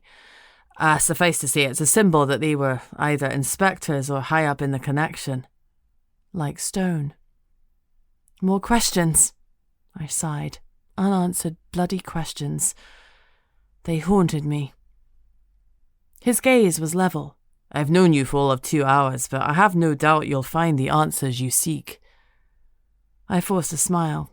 Thanks. So, which are you? An inspector or high up in the connection? Both. He looks a little uncomfortable, so I left it alone. I excused myself to go and pack for our trip to Liverpool. Truthfully, I needed a minute to collect myself. I sat on my bed and buried my head in my hands, trying to pretend the sting in my eyes wasn't there. God, I'd cried so much over the years, but the tears still kept coming. Shouldn't they have run dry by now? Shouldn't I be over it? I bit my lip. I'd never be over it. I knew myself well enough to realize that. I took a long breath, then ordered myself to get my act together. There was a hottie downstairs, and I looked splotchy after a good crying jag. No tears, Jinx. I looked up. By my bedside was a picture of me and Gatto. I swore loudly. Gatto now had obsidian spikes up and down his spine. What the actual... This was the cherry on top of the cake. Luckily, anger and annoyance were kicking in, my best defenders and friends. Stone hurried up the stairs. You okay? What the hell is wrong with my dog? I demanded, showing him the picture. He looked genuinely shocked. You have a hound. He's a Great Dane. I said, well, he's supposed to be a Great Dane. He looked at me sympathetically. He's a hellhound. I sat down heavily on my bed. My pup is a hellhound. Really, did my fur baby have to be involved? I shook my head. I could freak out later. We needed to get to Liverpool. Hester needed us. I shoved a few more things into a duffel bag and packed my trusty black bum bag. Hands-free object carrying is essential when you're being sneaky. I packed a photo of my parents, my knife, and my lock-picking tools. I need to sort out the arrangements for Gatto, I said to Stone. He laughed out loud. You've called your hellhound cat in Spanish? It seemed funny at the time. We should take Gatto with us. He'll be an asset. He's a creature of the other, and he can go between the realms without using a portal. If you're touching him when he turns, you'll be transported with him. Hellhounds are incredibly rare. It's rarer still to bond with one. He said it admiringly and a tad jealously. I had so many questions, but for the first time I could recall, I was sick of asking them. Let's go and speak to Mrs. H, I suggested. She's my neighbour. Stone picked up my duffel bag. I grabbed some supplies for Gatto and we loaded up the car. I bobbed back into the larder and fridge for today's offerings for Mrs. H, a coconut and a whole chicken. That was more like it. I knocked on her door. She opened it and my smile faltered. Her skin was purple, bright purple, and she had 3 triangles on her forehead like stone. Her 3 triangles had a circle around them. Mrs. H's eyes darted to my solitary triangle. Oh my, she said faintly. You're purple, I said dumbly. She's purple, I said to Stone. Stone elbowed me sharply. It's Lady Harding, he hissed. Show her some respect. He did the bowing thing. Inspector Stone, my honour to greet you, my Lady Seer. Amanda Harding smiled at Stone. My honour to greet you, Inspector. Your formidable reputation precedes you. She turned to me. Jinx? Her tone was pleading. She didn't want me to be upset with her. I held out the chicken and the coconut. Stone made a strangling noise. I guess he didn't think they were good gifts for a high and mighty Lady Seer, or whatever she was. Mrs. H smiled warmly and took my offerings. Thank you, dear. He's been no trouble this morning. Gatto trotted out. Sure enough, he had sharp black spikes running down his spine. He came up to me and licked my forehead. On my triangle. Huh, I said. You know Mummy can see you properly now. He wagged his tail vigorously. I stroked him as I normally do, and his sharp spines automatically retracted under my fingers. They reappeared after my fingers had passed them. Cool, no spiking Mummy. Something in me eased. Gatto might be a hellhound, but he was my hellhound. Who's a good boy? I cooed, kissing his head. He gambolled around my feet, happy to be reunited after a few hours apart. He was always perfectly happy with Mrs. H, but I was his home. I looked up from Gatto to Mrs. H, the woman I'd known all my life. She babysat me, comforted me when my parents had died. You knew my parents. You knew what they were. There was sympathy in her eyes. Yes, Jinx, but now is not the time for this conversation. Hester needs you. You need to go. I wanted to argue, but I felt the truth in her words, so I nodded reluctantly. When this case is done, you'll tell me everything I need to know? I asked desperately. Maybe I could ask her some of the questions I wanted to ask my parents. She might not know everything, but she would know something, and that was a whole lot better than the black hole of nothingness I was staring into. Mrs. H smiled kindly at me, with more understanding than I liked. I'll tell you everything that I am free to tell you, and I'll tell you this now. I don't know who is responsible for their deaths. I'm not keeping that from you. Truth. Thank you for that, I said softly. I cleared my throat and cast about for a change of subject. Hey, what happened last night? Was it something other? Mrs. H frowned. I didn't see anything, but something upset Gatto. He was in protection mode. Something meant you harm, and he scared it away. I cast a protection rune over your house last night, just to be safe. All true. I blinked. Well, thanks. Runes. More stuff to learn about. She rubbed my arm. I'm purple, she said, but I'm still the same person. Purple looks good on you, I assured her. It was just a surprise, I'm sorry, it's been a bit of a whirlwind. Apparently I'm an empath. We both snickered at that. Mrs. H knew firsthand about my lack of empathy. A thought occurred to me. Is your daughter other too? Mrs. H shook her head. No, my husband Sam was a witch, but Jane is common. Seers rarely breed true. Witches sometimes do, but not in this case. Does she know about the other? I asked. Mrs. H lost her smile and let out a soft sigh. No. The verdict forbids me to speak of it to her, and some things can't be explained, not without seeing them for yourself. So what does she think you do? Everyone in the convent believes I'm a housewife. Stone was gaping. Your daughter thinks you're a housewife? You? It's refreshing, actually. Jane never asks after my symposium work, never asks for favours for her or her friends. I'm just her mum. Gatto barked and turned around. You're right, Mrs. H said to him. We do digress. Off with you to Liverpool. I'll be going there myself in a few days' time. Perhaps I'll see you there. Can you tell us anything about Hester that will help? She's common, right? I asked. She was, Mrs. Harding said slowly. But now I sense the other encroaching. I fear someone or something has broken the verdict. She is in between. True. Stone frowned like Mrs. H had said someone was going to drop an atomic bomb. We'll find Hester, he asserted, and track down whoever is breaking the verdict. Mrs. H nodded. Of that I have no doubt. You take care of my Jinx. Off you go. I rolled my eyes at that. I can take care of myself. We piled into Stone's car. Gatto climbed into the boot and settled down for the ride. I love a good road trip. I fiddled with the radio settings until some music I was happy with blared out. Stone reached over and turned it off. You know Lady Seah Harding? He asked incredulously. Obviously, I said flatly. She's a very important person. I grinned. I gathered that from the bowing and scraping. He coloured slightly. Cut me some slack. I wasn't exactly prepared to meet Lady Seah Harding. I'm not even in my good suit. He groaned. She knew who you were, and I'm pretty sure she didn't care about your outfit, pretty boy. He flashed me a grin. Oh, you think I'm pretty? I felt my skin warm. You know you're good-looking. It's unseemly to pretend otherwise. I wouldn't want to be unseemly now, would I? He teased. I didn't have an answer to that, so I retreated into silence. We drove a good 15 minutes without speaking before Gatto barked. I turned to face him. What's up? He barked again. He wants music. I turned on the radio again. I had no idea what Gatto wanted, but I wanted the radio on. Gatto settled down again. Maybe I could secretly speak Hellhound. At that point, anything seemed possible. Chapter 7. Buckinghamshire to Liverpool was a 3.5-hour drive on a good day.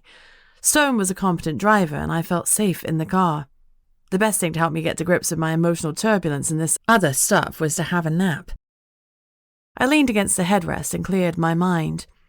My mum taught me meditation when I was young, and it always helps. I pictured myself walking along a beach and listened to the waves rolling in. A seagull cawed and the sun warmed my face.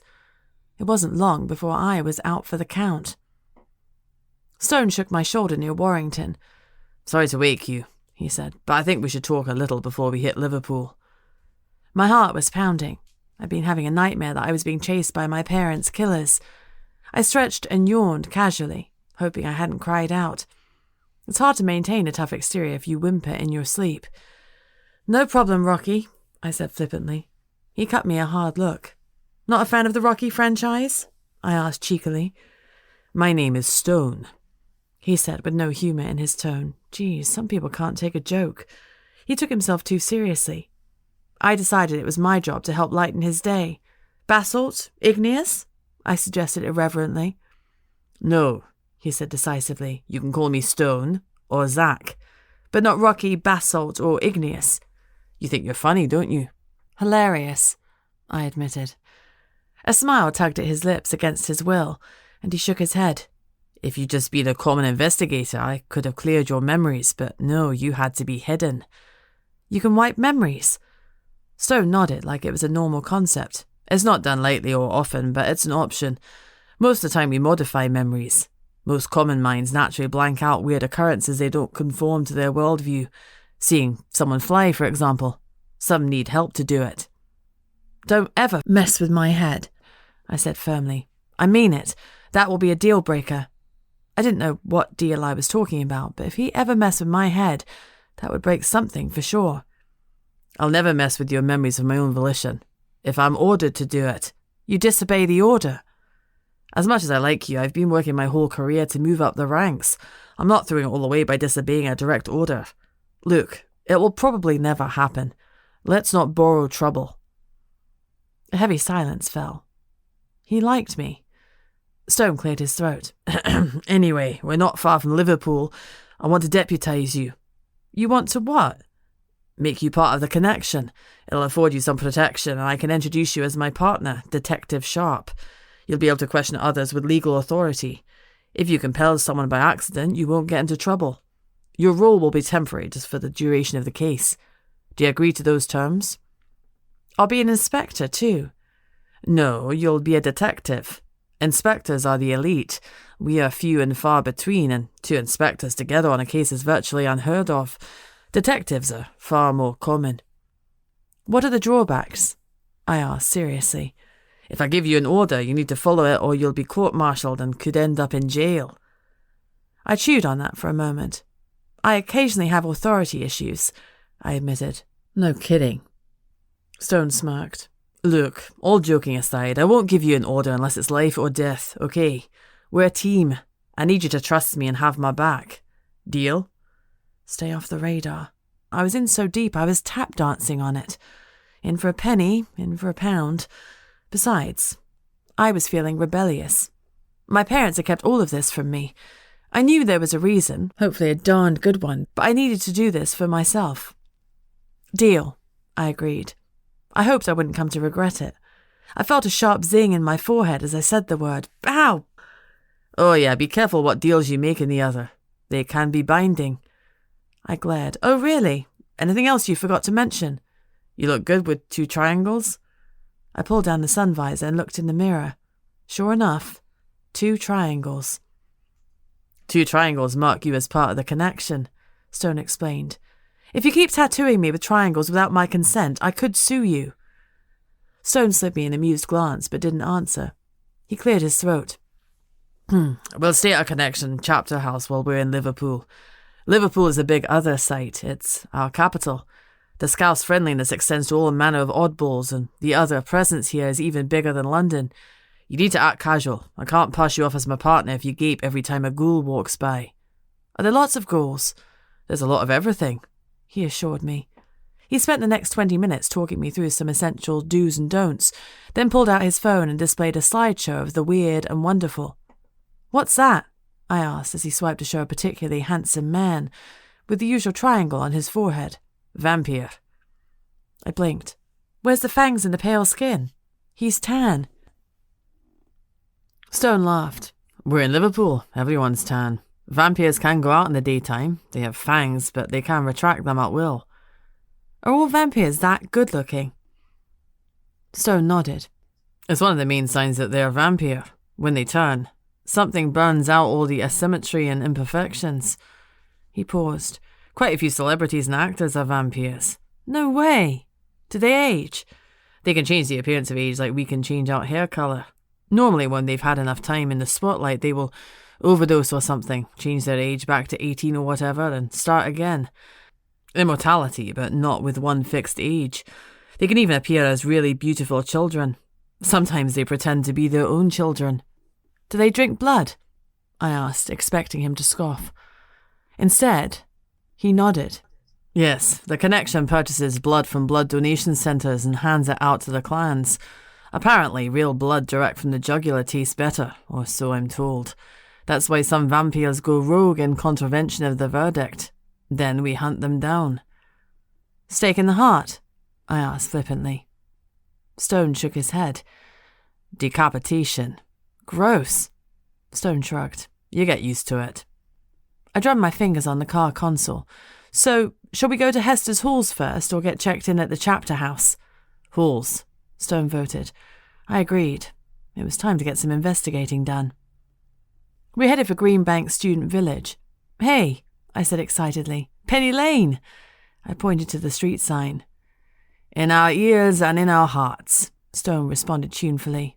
Beatles fan? I was somewhat surprised. Stone struck me as more of a rock guy than a Beatles guy. We had been a Beatles household. My dad once told me that his parents' home had been silent. Then the Beatles had arrived and there was music. It had been a profound change for him, and I'd had a soft place in my heart for them ever since. Besides, how couldn't you love someone called Ringo? Stone shrugged. I don't like all of their songs, but they made some amazing records. He paused. Did you know that one theory is that Penny Lane was named after a slave trader called James Penny? No way. Yeah, one of the city councillors tried to campaign to change the name, but people accused her of whitewashing Liverpool's history. You learn something new every day. I paused. In my case, today I've learned about a whole other realm, but your Penny Lane fact takes the cake. You're pretty unshakable, aren't you? I shrugged. I'm just an ordinary girl who became a PI and has seen a lot of things in the last 7 years. I saw some weird stuff yesterday, for example. Have you ever heard of plushies? Stone nodded, but his skin warmed a little. There isn't much I haven't heard about. You've got the jump on me in terms of other weirdness, but I'll catch up, I said confidently. No doubt, he agreed, giving me an amused look. We parked up at the student campus and let Gatto out. He stretched dramatically and promptly found a tree to wee on. I grabbed my bum bag full of useful things and clicked it on, buckled a collar on Gatto and hooked on his lead. He looked at me reproachfully. Listen, I said to him, I know you're a great hellhound, but sometimes people don't like dogs, let alone massive dogs, and you can look a little scary. I know you don't need a lead, and you know you don't need a lead, but they don't know that. Besides, dogs aren't really allowed in halls. Now, be a good boy. Gatto gave me a lick. He was on board with the plan. I turned to Stone. So, being a witch... Wizard, he corrected reproachfully. Wizard, right. Being a wizard, can you get us into locked rooms and stuff? If you don't mind blasting the doors off their hinges, yes. If you're looking for subtlety, no. My natural tendency is to use force. I'm sure I could do subtlety if I really tried, but that's not my forte. Okay, my show then, I declared. It was just after 4:30 p.m. Students were streaming in from lectures and the common areas would be busy. I waited until a student opened the main door with her electronic pass, and we followed her in. You're not allowed pets, you know, she said pointedly, looking at Gatto. Oh, we're just visiting. I gave her a friendly smile. Hester Sorrel, do you know her? The girl brightened. Sure, I know Hess. Everyone knows Hess. She's so much fun, isn't she? She's great, I enthused. Have you been to a rock club with her yet? She's great on a night out. Yes, the girl agreed. We went to Zanzibar the other night and it was totes a maze. Cool. When was that? I asked. 3 days ago? Monday night. Yeah, it was defo Monday because I had a psychology lecture the next morning, but Hess wasn't there. She partied too hard. Oh, shame I missed it. I only got to Liverpool on Tuesday. Maybe I can persuade her out tonight. The girl frowned. Actually, I haven't seen her since Monday. I think she must be shacked up with Nate. She was so all over him Monday. Oh, I cooed. The infamous Nathaniel. Is he as hot as Hess says? The girl glanced at Stone, wondering if he was my boyfriend and if I should be talking about another guy's hotness. I saw her dismiss the idea. He is so hot, she gushed. Look. She pulled out her phone and scrolled through the gallery until she came to a shot of Hester Sorrel wrapped around a very handsome guy with a triangle on his head. Vampire? I burst out laughing. Oh my God, look at Hess's face in that! I snapped a quick photo of the girl's photo before she could move away. She will die when she sees that picture. I continued to laugh like it was no big deal that I'd copied her photo. Stone was a bit further back. He shook his head a little. He couldn't see the photo. I'd show it to him later. I guess vampires could be photographed. I'm Jess, I introduced myself in my best perky voice. Rhiannon, the girl replied with a friendly smile. Can you show us to Hess's room? I'll just give her a knock. If she's not there, I'll try to track her down with Mr. Sexy. Sure, this way. Rhiannon led us up 2 flights of stairs and opened the door onto a hallway. She's 3F. Great, thanks, Rhiannon. Maybe we can all go to Zanzibar one night. Totes, said Rhiannon. Catch you later, Jess. She gave us both a wave and went up another flight of stairs to her floor. Keep watch, I said to Gatto. He turned and faced the stairwell, ears pricked. Stone faced the other way and used his body to hide my movements. This floor was empty, but I knew we wouldn't have long before another student came along. I dug into my bum bag and pulled out my lock-picking tools. Hester's lock was basic. I applied some pressure, raked it, and it clicked open in under 30 seconds. We went inside and shut the door behind us. The room was dark. Stone clicked on the light and let out a low whistle. Either she's messy as hell or this room has been tossed. It had definitely been tossed. Lady Sorrel had been right. The police obviously hadn't been to Hester's room. If they had, they'd have suspected foul play. The latter, I huffed. Obviously. Her room at the manor was immaculate, a place for everything and everything in its place. That could have been the staff tidying up for her. Stone countered, playing devil's advocate. Maybe, I conceded, but I just got a fastidious vibe, you know? I shook my head. Obviously this wasn't her, this was someone else. Someone really, really angry. Raging. I frowned. How do I know that? That's the empathy in your weapon's arsenal. I rolled my eyes. How is empathy a weapon? I'm going to care a vampire to death? Stone cracked a smile. I'd like to see that. He sobered. Empathy is a powerful tool. Your truth-seeking skills come from your abilities as an empath. I don't know what degree of empathy you have. Some can just feel what others are feeling when they touch them. Others can read a whole room without any physical contact. Some can use their emotions to manipulate others. That's considered rude, so don't do it in polite society. But it's fine if we're interviewing deadbeats. Stone grinned. You catch on fast. Have you got any empathy? I asked curiously. Only the common kind. Gatto was sniffing around, bringing me back to task. I looked at the room. Hell, you couldn't call it a room. It was a studio apartment. There was a kitchen and a sitting area, an ensuite and a bed. Not bad digs at all. I guess the Sorrels forked out for the best for their baby girl. The sofa was trashed. It had been knifed and pulled apart. Similarly, all the cushions had been ripped into. The kitchen cupboards were open, and someone had emptied the cutlery drawer onto the floor. The chest of drawers was open, and Hester's clothing had been dumped in a pile. Someone was angry and looking for something. They didn't find it. How do you know? I shrugged. I have no idea, but I know they didn't. They left as angry as they came. He was studying me. What? I asked. Is knowing that not normal? He said nothing, so I couldn't detect a lie. Damn it, even in the other I was weird. When he had explained about empathy earlier, he'd suggested that physical touch was needed for a lot of empaths, so presumably people needed to be present at the very least. These echoes I could read. That wasn't normal. I shelved it. We didn't have time for my questions. We needed to look for clues. I was certain now that we weren't going to find Hester happily propped up in a bar. Something more sinister was going on. The echo of rage that I felt in the room. A shiver ran down my spine. I didn't want that fury directed at me. Stone and I divided the room and started working our way through it methodically. I found some cannabis, only a small quarter bag. Okay, so it was drugs, but it was hardly the smoking gun that crack cocaine or a bag of speed would have been. There was enough drug paraphernalia in the room for me to think it was hers. There was a grinder with a pretty purple and pink flower painted on the lid, and there was a red floral bong. There were papers, some loose filters, and 3 lighters. She was using the bong and rolling her own joints. Hester really was cutting loose. I looked through her psychology notes. A quarter of her notebook had been filled in. She might be smoking weed, but she was still studious. I checked the date she'd taken her last notes. Sure enough, there were no notes for Tuesday's class. She disappeared on Monday night. Anything? I called to Stone. Condoms, lube, small vibrator. Hester had been expanding her horizons.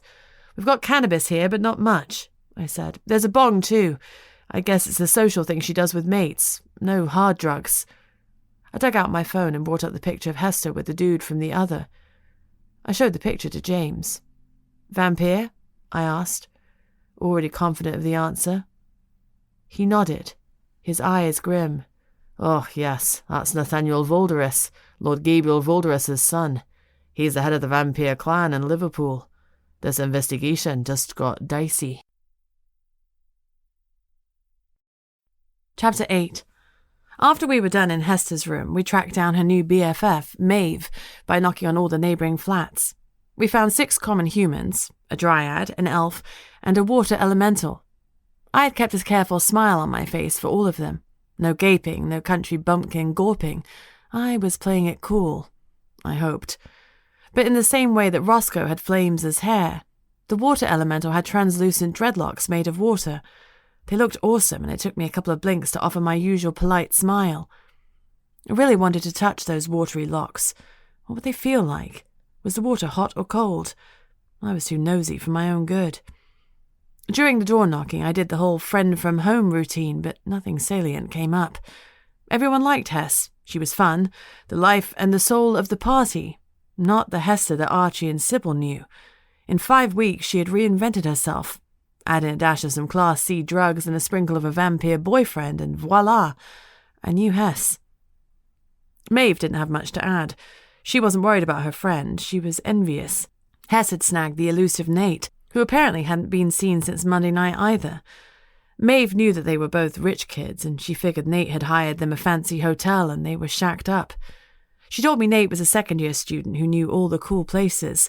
He was a keen skydiver, and Hess had been excited about giving it a go. Maeve figured they might have even gone off for a skydiving trip together. Alarm bells were ringing in my mind. Nate was missing too, but was he the kidnapper or also the kidnapped? By the time we finished knocking on doors, it was 6 p.m. We decided to head back to the chapter house to grab some food and settle in Gatto. Later, we would hit up Zanzibar, Hess's last known location. Gatto peed on the same tree again. Once his tank was empty, we climbed into the Range Rover and set off. "So," I said, "what does a water elemental's hair feel like? Is it just water, or does it feel like hair? Would you get wet if you touched it?" Stone shook his head. "That's your focus. Hair." "You can just say you don't know," I replied snippily. He laughed. "I don't know. I've never felt inclined to touch an elemental's hair. I know if you touch Roscoe's skin, you'd get burnt, so I'm assuming if you touch the water elemental's hair, it would be wet, but that's conjecture." "You've never arrested a water elemental?" "Arrested? No." He said it tightly. There was a story there. I twisted in my seat to study him. There had been too much meaning in those 2 words. "Tell me," I said softly. Stone's jaw clenched and his hands tightened on the wheel. He let out a harsh breath. "He was trying to flood a village in Shropshire. You'll have heard about it on the news. Hundreds of homes were destroyed by the time I was sent in. He'd been enthralled. He wanted to kill his ex and her new lover, and he didn't care about taking a whole village with them. I couldn't break through to him, so, in the end, I threw a lamppost at him and it struck him on the head. I intended to knock him out, but my throw was too strong. I killed him." There was a lot to unpack in that. "Enthralled?"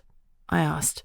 "Too caught up in his own magic. When that happens, all you feel is the magic, the power pouring out of you.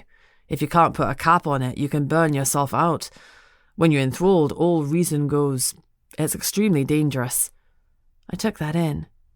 "How did you throw a lamppost?" He looked at me wryly. "You don't think I could pull one out of the ground through sheer physical strength?" I rolled my eyes. "You're strong, I'm sure, but you're not Arnold Schwarzenegger. You're deflecting. Tell me how." "Like a dog with a bone," he muttered. "I use the IR." "Ire? You have rage issues." IR. IR, intention and release. "And that is?" "It's a wizard's mean magic." "I'm a wizard, right? Does that mean I can do it?" Stone nodded, his eyes on the road. "Yes, you can do it. Like anything, though, it's a matter of degree. Some can barely use it, others can do it as easily as they breathe." I studied him. "And you're on the breathing side of the spectrum." He said nothing. He didn't need to. "You use this IR to pick up a lamppost and fling it at a rogue elemental." He nodded. I chewed on my bottom lip. "Can you teach me?" I asked casually, as if learning actual magic was normal, like it wasn't a big deal to me. Stone's caramel eyes gave me a sideways glance before he nodded again. "Cool." That made him smile, and the tension eased out of him. I guess he was worried I would think badly of him for the elemental's death. I was beginning to understand that an inspector wasn't just an investigator like me. Stone was a fixer, sent in to eliminate a problem, no matter how. Wolf had warned me Stone was dangerous. If he decapitated vampyrs and killed elementals, I could see why he would get that reputation. Despite that, I trusted him. I had from that first moment in Rosie's. It's unusual for me to trust so quickly, but I have great instincts and have yet to be wrong. It took me years to let down my guard with Mrs. H, but with others, like Lucy, it's such a strong gut reaction that I'd be mad not to trust it. "We're here," Stone commented, bringing me out of my reverie. We pulled up to a hotel. Hard day's night. I blinked. "This is a hotel?" I've stayed here before. I thought we were going to the chapter house. We are. He pressed a button on his car fob, and a wall of the hotel shimmered and became translucent. He drove right into it. Oh no! I yelled, bracing myself as he drove into the wall. Of course we drove straight into an underground car park without so much as a hair displaced. An illusion. I took a deep breath. There's no parking at Hard Day's Night, I said flatly. Not as far as the common knows. Stone agreed, but we're in the other now and there's parking for the chapter house.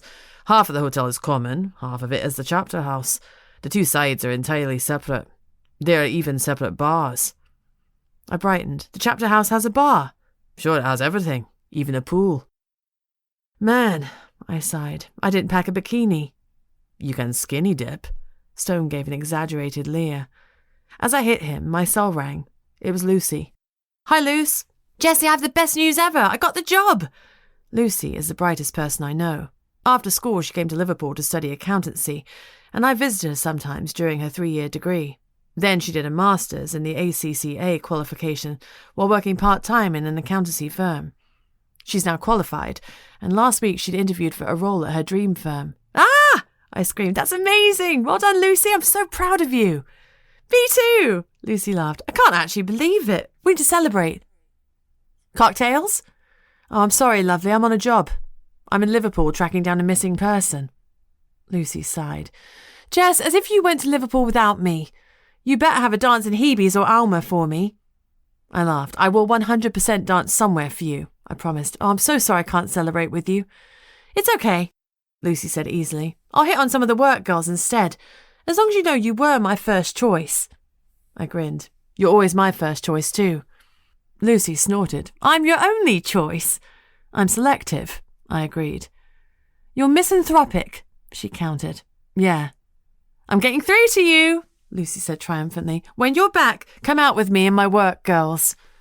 Lucy is always trying to get me to expand my friendship circles, but I have her, I have Gatto, and I have Mrs. H. I don't need more friends. The more people you have in your life, the more likely they are to die and leave you. I'll definitely have a drink with you, but I'm not sure about your friends. Gotta go, Luce. I'm supposed to be checking in at the hotel. Love you. Love you, Jessie. Have the best time.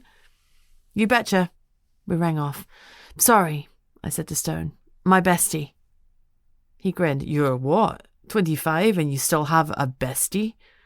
Lucy will still be my bestie when we're 100. Not such a lone wolf, then. I'm not completely solitary. I just have a very small pack. Gatto barked. I turned to smile at him. Of course you're in my pack, sweetie. Stone laughed. Let's get the show on the road. We grabbed our bags and let Gatto out. Stone led us confidently to a reception desk. He dug out a leather badge which had 2 triangles, some digits, and a barcode underneath. Scanned it on the desk, and a faint bell sounded. A door opened, and the receptionist walked in. Blonde, tanned, with fake nails and fake eyelashes. She was stunning. She was what I would term a typical Scouse ideal of beauty, a size 8 with double D boobs. Her cup overflowed. Literally. She also had a shimmer around her which told me she was a siren. She had been one of the first in Stone's slideshow. She smiled when she saw Stone. Zach, she greeted him with a thick Scouse twang. Esme, 2 connecting rooms, please. She raised a perfect eyebrow as she typed. No problem, 2B and 2C. She handed Stone the passkeys. Then she caught sight of Gatto. Oh my God, she gushed. A hellhound. You're so lucky, she said to me. I've always wanted one. He's pretty awesome, I agreed. I was having to work at Friendly and I wasn't examining the reason why too closely. This way. Stone held the door open for me. See you later, I said to Esme. She smiled at me, but her gaze lingered on Stone. Sure you will, honey. I tried not to glare. I followed Stone down the corridor into a suite of rooms with a connecting door. The door had a lock on both sides. Leave it unlocked, Stone advised, and I can come and help you if anything. Unexpected visits. Like Esme in the night, I suggested. He gave me a flat look. She better not, he muttered. Bloody sirens, they hate being told no. Instantly I felt brighter. So, what's the plan? Shower, room service, Zanzibar? How are you feeling? Stone asked. As in my mental or my physical health? Why can you never answer a straight question? How are you feeling, physically, mentally, spiritually, whatever? Peachy, I replied with a flutter of my eyelashes and a shoulder tilt. You're hard work. You know that, right? Why do you think the pack is so small? Stone rolled his eyes. Showers, room service, and then we'll train you a little on the IR. Then Zanzibar. It won't heat up until 10 p.m, so there's no point going before then. I've arranged for us to meet with Lord Volderus tomorrow at 10 a.m, his first free appointment. His staff didn't seem eager for an appointment with an inspector. Is he coming to us, or are we going to him? We are definitely going to the mountain. He owns exchange flags. I pictured that in my head, where Fessenden Philpotts is. Stone smiled. Do you know everywhere with reference to food? A girl has to eat. He owns all of exchange flags. We have an appointment in the central office. Ostensibly, it's a law firm, GV Law. I'd heard of GV Law. It was a big firm, but not one I had worked for. A company like that tends to hire big PI firms, not small outfits like Sharp Investigations.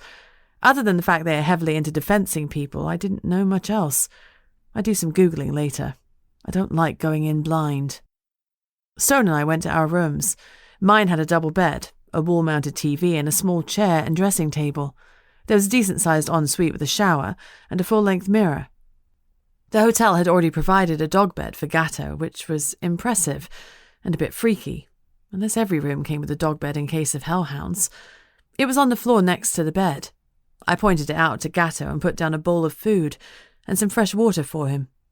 My dad would have lost his mind to stay here, and then it occurred to me. He was other, so maybe he had. The discovery of my parents' otherness picked at a wound I had thought long since scabbed over, but here I was, bleeding all over again. My parents had lied to me, even though it was by omission. A huge part of their lives had been closed to me and now was lost forever. It felt unfair to be grieving the loss of something I hadn't known I was missing. I scrubbed at my face and refused to let tears fall. I'd feel better after a shower, as long as it wasn't a terrible, drizzly hotel shower. Those always left me disgruntled. Thankfully, the shower was hot and powerful, and it washed off my dirt and my funk. I came out wrapped in a towel. As I'd expected, Gatto hadn't touched his dog bed. Instead, he was sprawled out on my double bed. I sighed. You know that's not your bed. You're not sleeping there. He lifted his head, looked at me, then settled back down.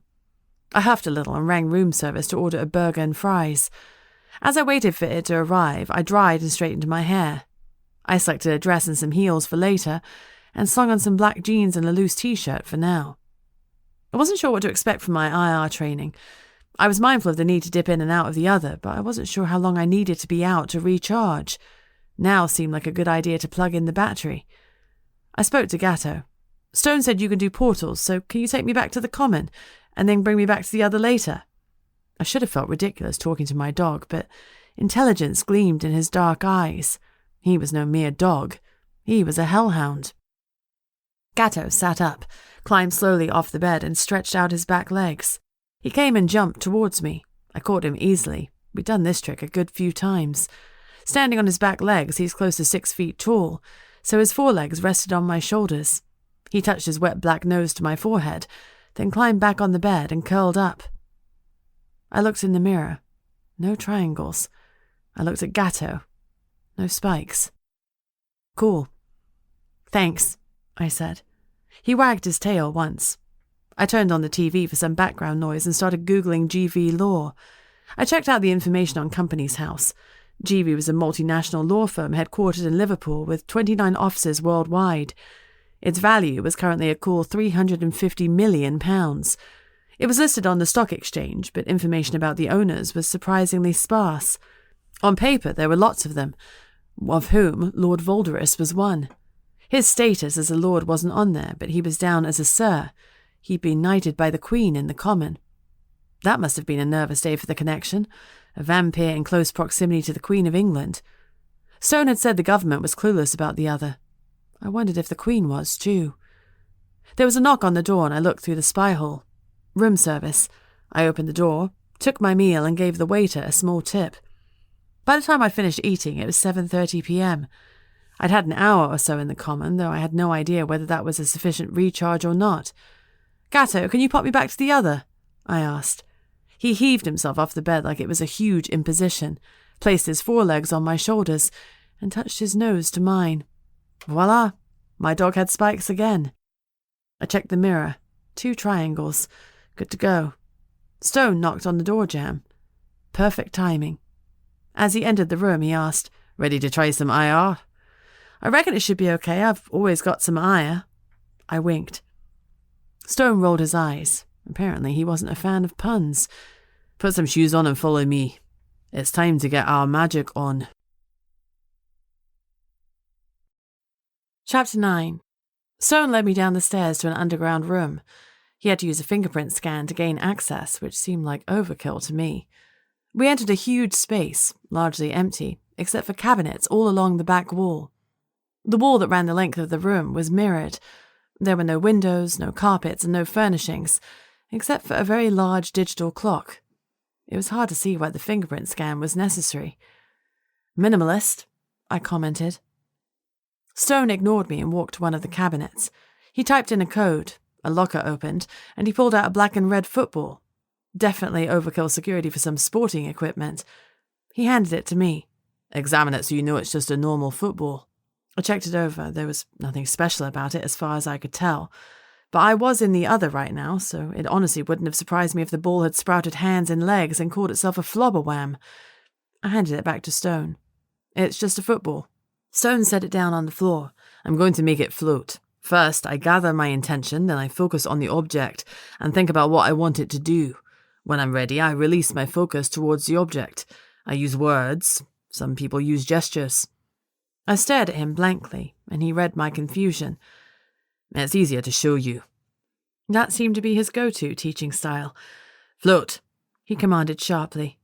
As he said the word, the ball rose up to his eye level and stayed there. "Examine it so you know there's no strings. For IR to work, you need to believe it will work. The slightest doubt and it won't. Belief is key." I waved my hands over and under the floating ball. No strings. I tried to pick it out of the air, tried to push it down. Nothing. An immovable force held it in the air. Stone waved his hand dismissively. It dropped to the floor and bounced on the concrete. I bit my lip. "It's that simple." Stone nodded. "It's not rocket science, it's magic. You need faith and intention. The reason I use a word as my release is that it's too easy to lose focus at the last minute. You're thinking of floating, then you wonder if you turn the oven off. You make a gesture and off the ball goes to try to find your oven." I grinned at that. "Did you cook a few footballs?" "Not me. I learned IR as I was growing up. My father made my introduction when I was a few weeks old, so I grew up in both realms. Most human parents wait until their children are older to introduce them to the other. Once you've been introduced, you have to continually move between the realms. That's too much for most young families, juggling naps and nappy changes and magical recharging. But not my father. He wanted my IR to be innate." He shrugged. "Anyway, to me, the IR is like opening a door or switching on a light. One of my friends got introduced much later, like you, and he cooked a few footballs when he was first learning IR, so... words. If you're thinking float, float, float, over and over again, then you're not thinking oven.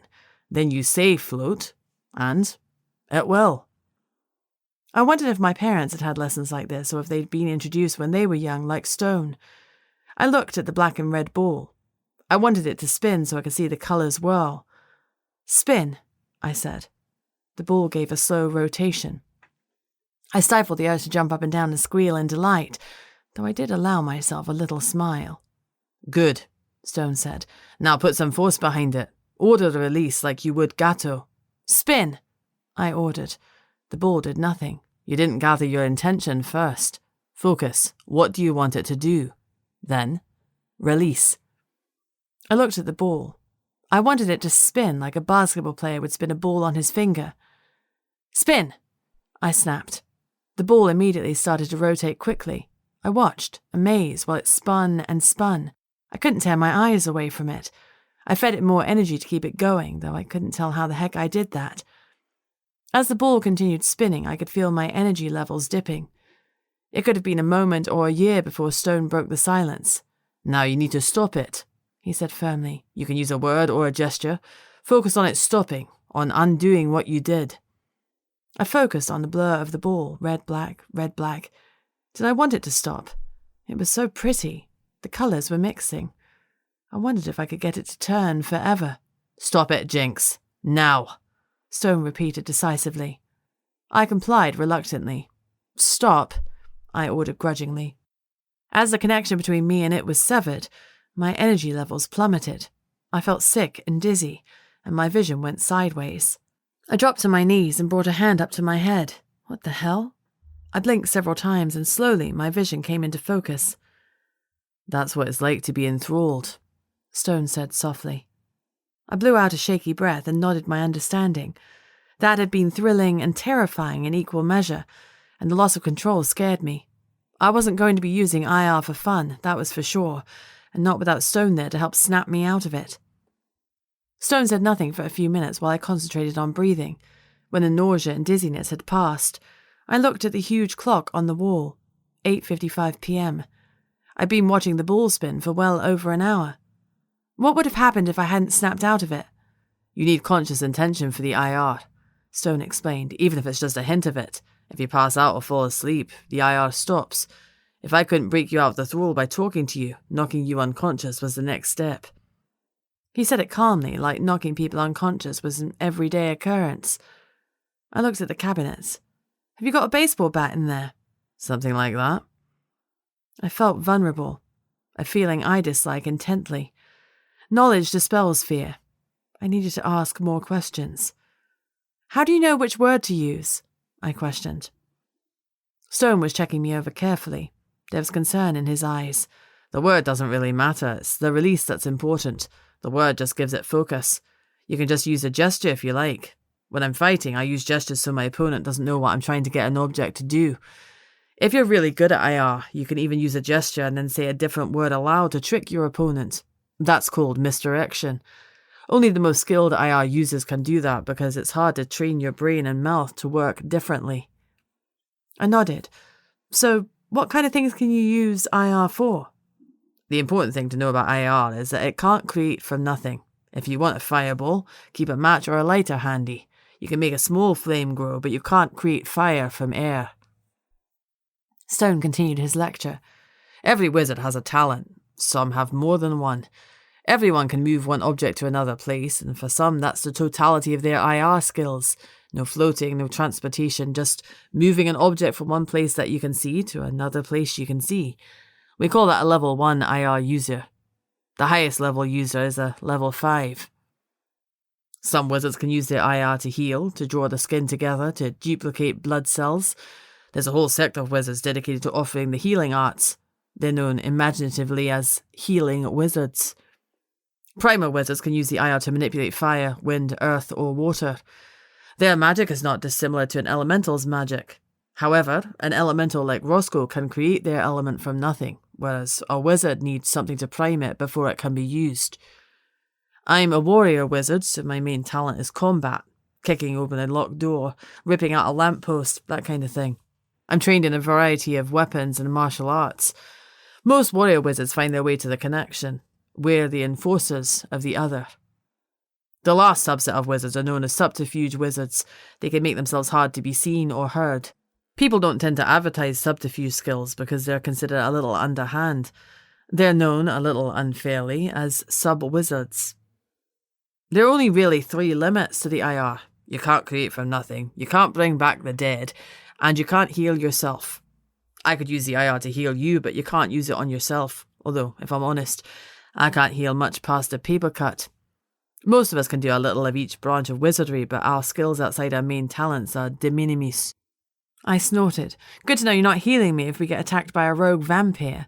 If we get attacked by a rogue vampire, his head will roll before he can touch you, Stone promised fiercely. True. Well, wasn't he the macho one? He cleared his throat a little awkwardly. Any questions? Stone, there are so many questions. I blew out a breath. I was still feeling woozy, and we didn't have time for an extended Q&A session right now. Where does my truth-seeking fit into all this? Truth-seeking is part of your being, not part of the IR. Like an elemental is an elemental, you're a natural-born empath with strong truth-seeking talents. I considered that. But you compelled me and Rosie's. Does that mean you're an empath too? He shook his head. Compelling is part of a sub-wizard skill set. Compelling involves using your strength of will to manipulate someone against their will. He paused. That's how I knew you were a wizard as well as an empath, because you could compel and truth-seek. Any other questions? 1,000,000. I shook my head. Stone nodded. The only other thing you really need to know is that using the IR burns through your energy levels far more quickly than using your innate skills like truth-seeking. Use the IR for 1 hour and 19 minutes. You were enthralled, pouring energy into the IR, and now you feel as weak as a drowned kitten. Everyone enthralls the first time they use the IR, but it gets easier with experience. The best practice is always to charge up in the common before using the IR, if you can. How long do I need to recharge? That depends on your reserves. It's just like a rechargeable battery. If it's half full, then it charges quicker than if it only has 5% of its power left. Most people try to recharge little and often and remain in the other as much as possible. The stronger you are, the faster you'll recharge. Given that you could use your truth-seeking and compelling in the common, I'm betting you're going to be a strong magic user in the other. You have a huge advantage in Gato. Most people have to go to a portal to recharge. The richest have their own portals, but the hoi polloi must make their way to a portal station, which are set up in places like Rosie's. There are a few portals in the parks for kids to use, but with Gato near you, you'll always be able to recharge quickly. That's why hellhounds are so sought after. Oh, don't worry, he's bonded to you for his life, so he won't run off with a new owner. Stone hesitated. Just be careful. There are those who will want to fight you to prove their supremacy, and those that will want to use you. If it becomes common knowledge that you can truth-seek. Before the verdict, truth-seekers were often enslaved. They were seen as a handy tool. Keep your skill set to yourself. Also, if someone knows you're a truth-seeker, they know to phrase their responses carefully, and that can hide a wealth of lies. For now, keep your strength to yourself. Supposed strength, I corrected. We don't know if I'm magically strong, that's just conjecture. Stone nodded. Right. He pressed his lips together. He wasn't sure if he should tell me something. Tell me, I entreated.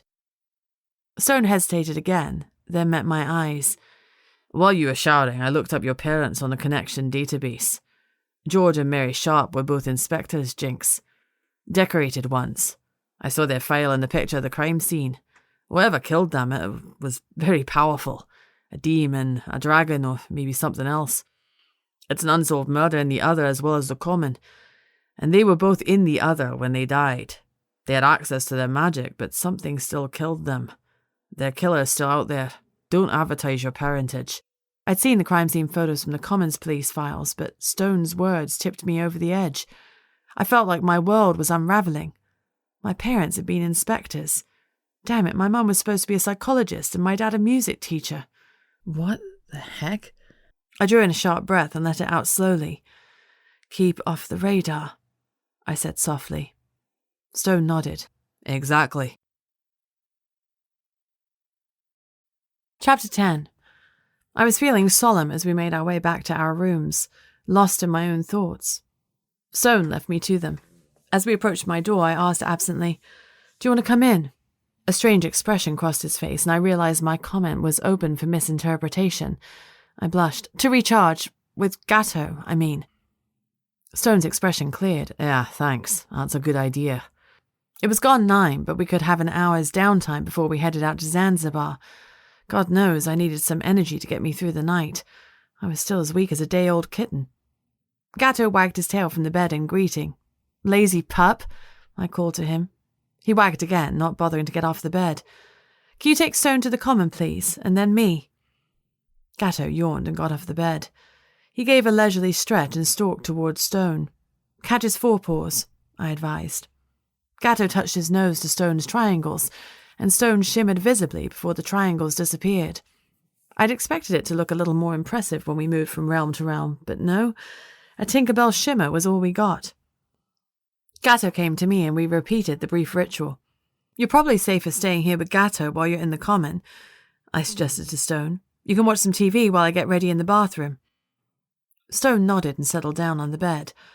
Gato gave him an unfriendly glance. It was his bed. Then he jumped up, turned around 3 times, and thumped down on top of Stone. Stone let out an oof. I grinned. "Oh, best friends already," I teased. I grabbed my makeup bag and my dress and went into the bathroom. Being enthralled had made my hair a bit frantic, so I straightened it again. I applied dark eye makeup. I was going for dramatic. Scousers don't do half measures for nights out, and I didn't want to stand out for the wrong reasons. After applying false lashes and dark red lipstick, I looked suitably gothic for Zanzibar. I sprayed on Chanel's Chance, my favourite scent, and wriggled into my dress. I surveyed myself in the mirror. I'm not model beautiful or exotic, but I am pretty, and with the right makeup I can hold my own. The dress was a one-shoulder number with some ruching across the tummy. It was flattering, though it fell a little higher on my thighs than I'd have liked. But hell, I was 25 and I was entitled to look sexy now and again. It wasn't all about the job. I walked out of the bathroom. Stone had his hands behind his head, muscle-bound arms on display as he lay back against the headboard. "You look great," he complimented me. I felt the truth of the statement, which is to say it was true as far as Stone saw it. That was good enough for me. I smiled confidently. "Thanks, I clean up okay." "I better up my game if I'm going out with you. I'll be back in 5 minutes. It was ridiculously unfair that was all he needed to get ready when it had taken me half an hour. He went back through to his room while I put on my boots. I'd chosen black suede ankle boots with a sizable heel, which transformed my usual 5'8" to 5'11". They made me feel tall and willowy, but I was still confident I could run or kick ass if I needed to. I also chose a small black bag to hold my phone, cash, and bank cards. I squeezed in a powder compact and a lipstick. All the essentials. I called to Gatto to portal me back to the other. He let out an audible huff as he climbed off the bed again. Life was obviously much easier when I was hidden. "Regretting my presence in the other already?" I asked him teasingly, and I swear he shook his mighty head. He gave a couple of full body wags, starting from his tail. Then he moved towards me as if to give me a lick. "Don't you dare! My makeup is perfect!" He gave a doggy grin, his tongue lolling. "Portal me carefully," I demanded. He stood carefully on his hind legs, not even offering me his forelegs. I blinked. "Good trick," I complimented him. As he walked around on his hind legs, it was like Scooby-Doo had come to life. He touched his nose to my forehead. I checked the mirror. Sure enough, the mark of the connection was there. "Shall we take you out for a pee before I leave?" I asked. Gatto went down onto 4 legs and walked into the bathroom. He reversed carefully and sat on the toilet. I stared, open-mouthed. "Holy wow," I whispered. He sent me another doggy grin. When he finished, he pressed the flush handle with a big heavy paw, then strolled back to the bed, climbed up, turned round 3 times, and lay down. I was shell-shocked. Of all the things I'd learned during the last 24 hours, the fact that my dog could use the toilet was the most shocking. Another realm I could take in my stride, but my dog flushing the loo. I was dumbfounded. Stone knocked on the interconnecting door. "Come in," I called, managing to sound normal. He looked great in ripped jeans, a black shirt that was unbuttoned just the right amount, and a black blazer. He scanned the room and, as usual, missed nothing. His eyes narrowed.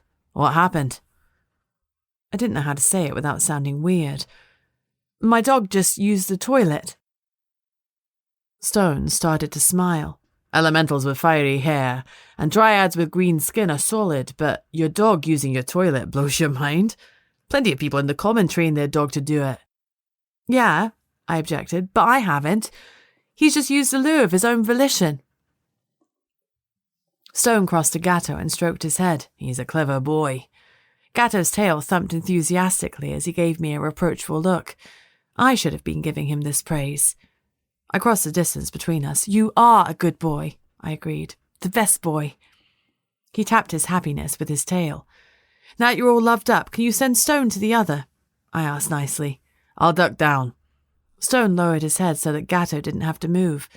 My dog gave him an enthusiastic lick on the face before touching his forehead. Stone rippled, and his marks were back. "Thanks, man," he said. "Full disclosure," I said, "I have no weapons on me." Stone smiled wryly. "Full disclosure," he said. "I am a weapon." True. "Cool, well, you're on Protect Me from Vampyrs watch." Stone lost his smile. "I'll protect you from everything I can." His words rang with truth, and a shiver ran down my spine. That statement was a big deal to me. I've never had anyone to watch my back, not since my parents were killed. Just me and Gatto against the world. Having Stone in my corner meant something. "Thank you," I replied honestly. I needed to lighten this conversation. It was too deep for me, too raw. So, I quipped, are you ready to rock? Rock and roll, he replied easily. Gatto barked and I flipped the channels on the TV until he settled down again. I refilled his water bowl, gave him one last stroke, then Stone and I headed out. The chapter house wasn't far from the centre of town, and Zanzibar was on Seal Street. It was a 10-minute walk, but thankfully my heels were made for walking. I'd once run down a benefits scammer in these boots. We took the slightly longer route down Lord Street, the central street in Liverpool. It was about 10:30, and the city was just warming up. Mickey D's was already doing a fair trade. As we walked, I looped my arm through Stone's, mostly to fit in, but partly because I wanted to.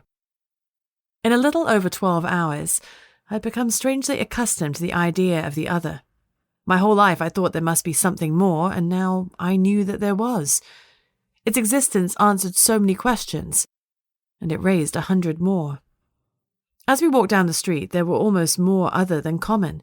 Stone wasn't kidding when he said Liverpool was the London of the other. A trio of troublesome trolls, a bushel of 6 dryads, a gang of preening vampire men, a kindling of elementals. I amused myself by thinking up collective names for them all. I'm easily amused. Of all the other things I saw, the ghouls were the worst. A ghastly of ghouls. I imagined they were the ones who looked like they were homeless if you were in the common. Stone had promised me that although ghouls enjoy robbing graves, they're largely harmless. But man, did they smell. They were dirty and grimy, like they hadn't showered for several weeks. They were mostly solitary, with only a few in pairs. Up ahead was a dragon, an honest-to-goodness, fire-breathing dragon. He was smaller than I'd envisaged, but still nothing to scoff at. His body was about 3 meters long, and he had a couple of other meters in his tail. He was a vibrant ruby red, had lethal-looking black spikes running down his spine, and his golden wings were furled. He was talking to some elves. He eyed Stone with a bright emerald gaze, tracking his every step. It took everything I had to walk around him calmly without gaping or shaking. Holy hell. But I clearly stared for too long because the dragon's gaze met mine, and he froze. For one long beat, he studied me with an intensity that made my heart race. He wasn't looking at me in a predatory way, but as if I were a missing piece of a puzzle. The moment almost hummed with intention, and then the dragon winked at me. I stumbled a little, blushing, and he flashed me a toothy grin. I was amusing him. Great. When we were safely past, I leaned into Stone. That was an actual dragon. He grinned. I think he was enjoying seeing the other through my unencumbered eyes. Yeah, it was. Talking to freaking elves. I blew out a breath. If I wasn't so cool, I'd be screaming right now. You're as cool as ice. Stone agreed. We reached the club and joined the queue outside. It was still relatively early, and we were let in quickly. The bouncers were looming trolls with long hair and large pointy noses. They were nearly 7 feet tall, and not so much well-muscled as bulky. They were like huge, hulking rugby players with long, shrew-like noses. Inside the club, the lights were low and the music was loud. A young, hopeful band were playing their hearts out on the stage at the front. It was a bit screamy for my liking. I like classic rock, and the guttural throat thing isn't really for me, though I accept that it's damned hard to do. David Draymond's cover of The Sound of Silence is one of my all-time favourite songs. Stone and I headed to the bar. Without having discussed it, we were posing as a couple. It was the most natural cover. I wanted to talk to the staff and any regulars, so I got the picture of Hess and Nate up on my phone. When it was my turn to be served, I ordered 2 Coronas with lime. "Hey!" I shouted across the bar. "Are my friends here yet? I haven't seen them, but they said they'd be here at 10. The barman studied the picture. He had a lip piercing and an ear expander in each lobe. His hair, a bright red mohawk, rose from his skull by a good 7 inches. I dated a guy with a mohawk once, and I know how hard it is to style. He shook his head. "No, they're not here tonight, but their friends are sitting over there." He gestured with his chin to a distant table. "You might know them." "Oh, thanks so much," I gushed. I pushed my lime into my beer and took a pull. "Should we ask around or go straight to the friends?" I asked Stone. "Ask around first in case we blow it with the friends," he suggested. As we threaded through the tables, I flagged down a waitress. "Can you get us 2 shots of tequila?" She gave me a friendly smile and a nod, then swished off to get our shots. She came back with tequila, salt and lemon. Thanks, lovely. I handed her a $5. Have you seen my friends yet? I showed her the picture. She shook her head. Sorry, I haven't seen Nate since early this week. Monday, maybe? I think he was with your friend. They were having a boss time. She gave a wicked grin. I rolled my eyes. That's my Hess, always having a good time. Which drugs were they doing this time? The girl shrugged. I might have seen Nate doing some coke. They were partying hard, hitting the bevies. Your friend's a good tipper. I was made up. Hess is like that. She's super generous. Did they stay here long or bounce off somewhere else? I'm trying to think where I can track her down. The waitress shrugged again. Sorry, honey. They were here pretty much all night. Nate was doing his usual skydiving bit, getting all the freshers excited about jumping out of planes. She brightened. They said something about doing that soon. Maybe that's where they're at. I gave her a get real face. No way would Hess jump out of a plane. I said dubiously. Honey, she'd do anything Nate told her to. She's loved up. She was dead excited about it. Christ, all I need is for Hess to suddenly start jumping out of planes. You don't have to do it with her, but skydiving is sound, you know. I stared at her. She was blonde, tanned and buxom, and she didn't look the type to throw herself out of a plane. You've skydived? I purposely sounded insultingly incredulous. You better have, chick. It was boss. Nate took me and a few of the lads from here up one time. We did it for charity. We raised money for our local hospice. Wow, that's so cool. I was genuinely impressed. Did Nate pay for your jumps, or did you have to raise the money yourselves? It costs around £250 for a tandem skydive. I wondered how often Nate was dragging people to the drop zone. He might just be really passionate about skydiving, but he was a vampire. Maybe I was being discriminatory, but I couldn't help thinking something else was going on. The drop zone paid for our jumps because it was for charity. Now alarm bells were definitely ringing. After my parents' death, I'd gone crazy for a while. Life was too short, etc., etc. Between the ages of 18 and 21, I'd spent a good portion of time at drop zones, DZs, and I got my skydiving license. Eventually, the risk of breaking a limb when I was self-employed outweighed the thrill of the jumps, so I stopped. But I still missed the rush of it. Not once had I seen a DZ pay for someone's jumps, even for charity. A DZ can't run on empty. It has to cover the cost of the DZ, the plane, the fuel, the pilot, and the skydiving instructor. At the end of the day, the DZ is a business. A thrilling one, but a business nonetheless. So why would the DZ pay for their jumps? I smiled at the waitress. That is so cool. Which drop zone did you go to? The one in the Lake District. Kark, think it was. They were sound. I nodded. Great. Do you think that's the DZ Nate would take Hess to? Oh, totally, she said. It's his home DZ. I think he even has a static caravan there. Hey, it's been fun chatting, but I best go. My boss has given me the hawk-eye. She gave a friendly wave, picked up her tip, and moseyed off. I waited until she was out of earshot. I used to skydive, I explained to Stone. There's no way the DZ paid for their jumps, so I'm thinking Nate must have done. He's rich, right? So why does he care so much about getting people into the sport? It's weird. Some people are just fanatical about their pastimes. Stone paused. You used to skydive? I rolled my eyes. I used to everything. I had a phase. I bet you were fun back then. I was a liability. Luckily, I grew out of it fairly quickly. Skydiving stuck around longer. Why'd you give it up? My business was taking off and I needed to work more weekends. I went to Skydive Northwest, also known as Kark, a couple of times, but my home DZ was Chiltern Park's aerodrome, closer to home. Skydive Northwest has a great reputation and it's one of the longest established centres in the UK. Skydiving as a sport has a pretty small community with only 5,000 or so active skydivers, so the scene is really friendly. I was in danger of making friends, so I left.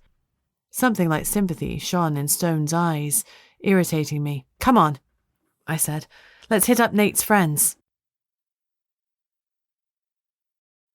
Chapter 11. We approached their table. Some of them were discreetly passing drugs around while the bouncers were out of sight. As we got nearer, I realized that 3 of the men were vampyrs. The ditzy friend routine wasn't going to cut it, not with multiple triangles on our foreheads. If we were in the common, we'd have had a better chance at playing dumb. I was beginning to see that the common could have its advantages. Your deal, I said to Stone. He nodded and took point. Evening. He greeted the table calmly. One of the vampyrs dismissed the common humans around the table with a tilt of his head. That left only the 3 vampyrs. The one closest to me was blonde, blue-eyed, and impossibly square-jawed. The next was a dark brunette with matching dark eyes and tanned skin. The final vampire was a redhead with bright green eyes and a strong jaw. They were all ridiculously good-looking. No hint of fangs. "We're not doing anything wrong," the redhead said pugnaciously. "I didn't see you were," Stone said mildly. "Which clan are you?" There was a hard silence. "Which clan?" He repeated slowly, drawing out the words. "Volderus," the brunette replied. There was a well-duh element to his tone. This was Volderus clan territory. I wanted to point out the old adage about making an assumption, but calling a vampire an ass didn't seem like a good move, so I held my tongue. Stone ignored the tone. "Good, we're looking for Nathaniel Volderus. Have you seen him since Monday night?"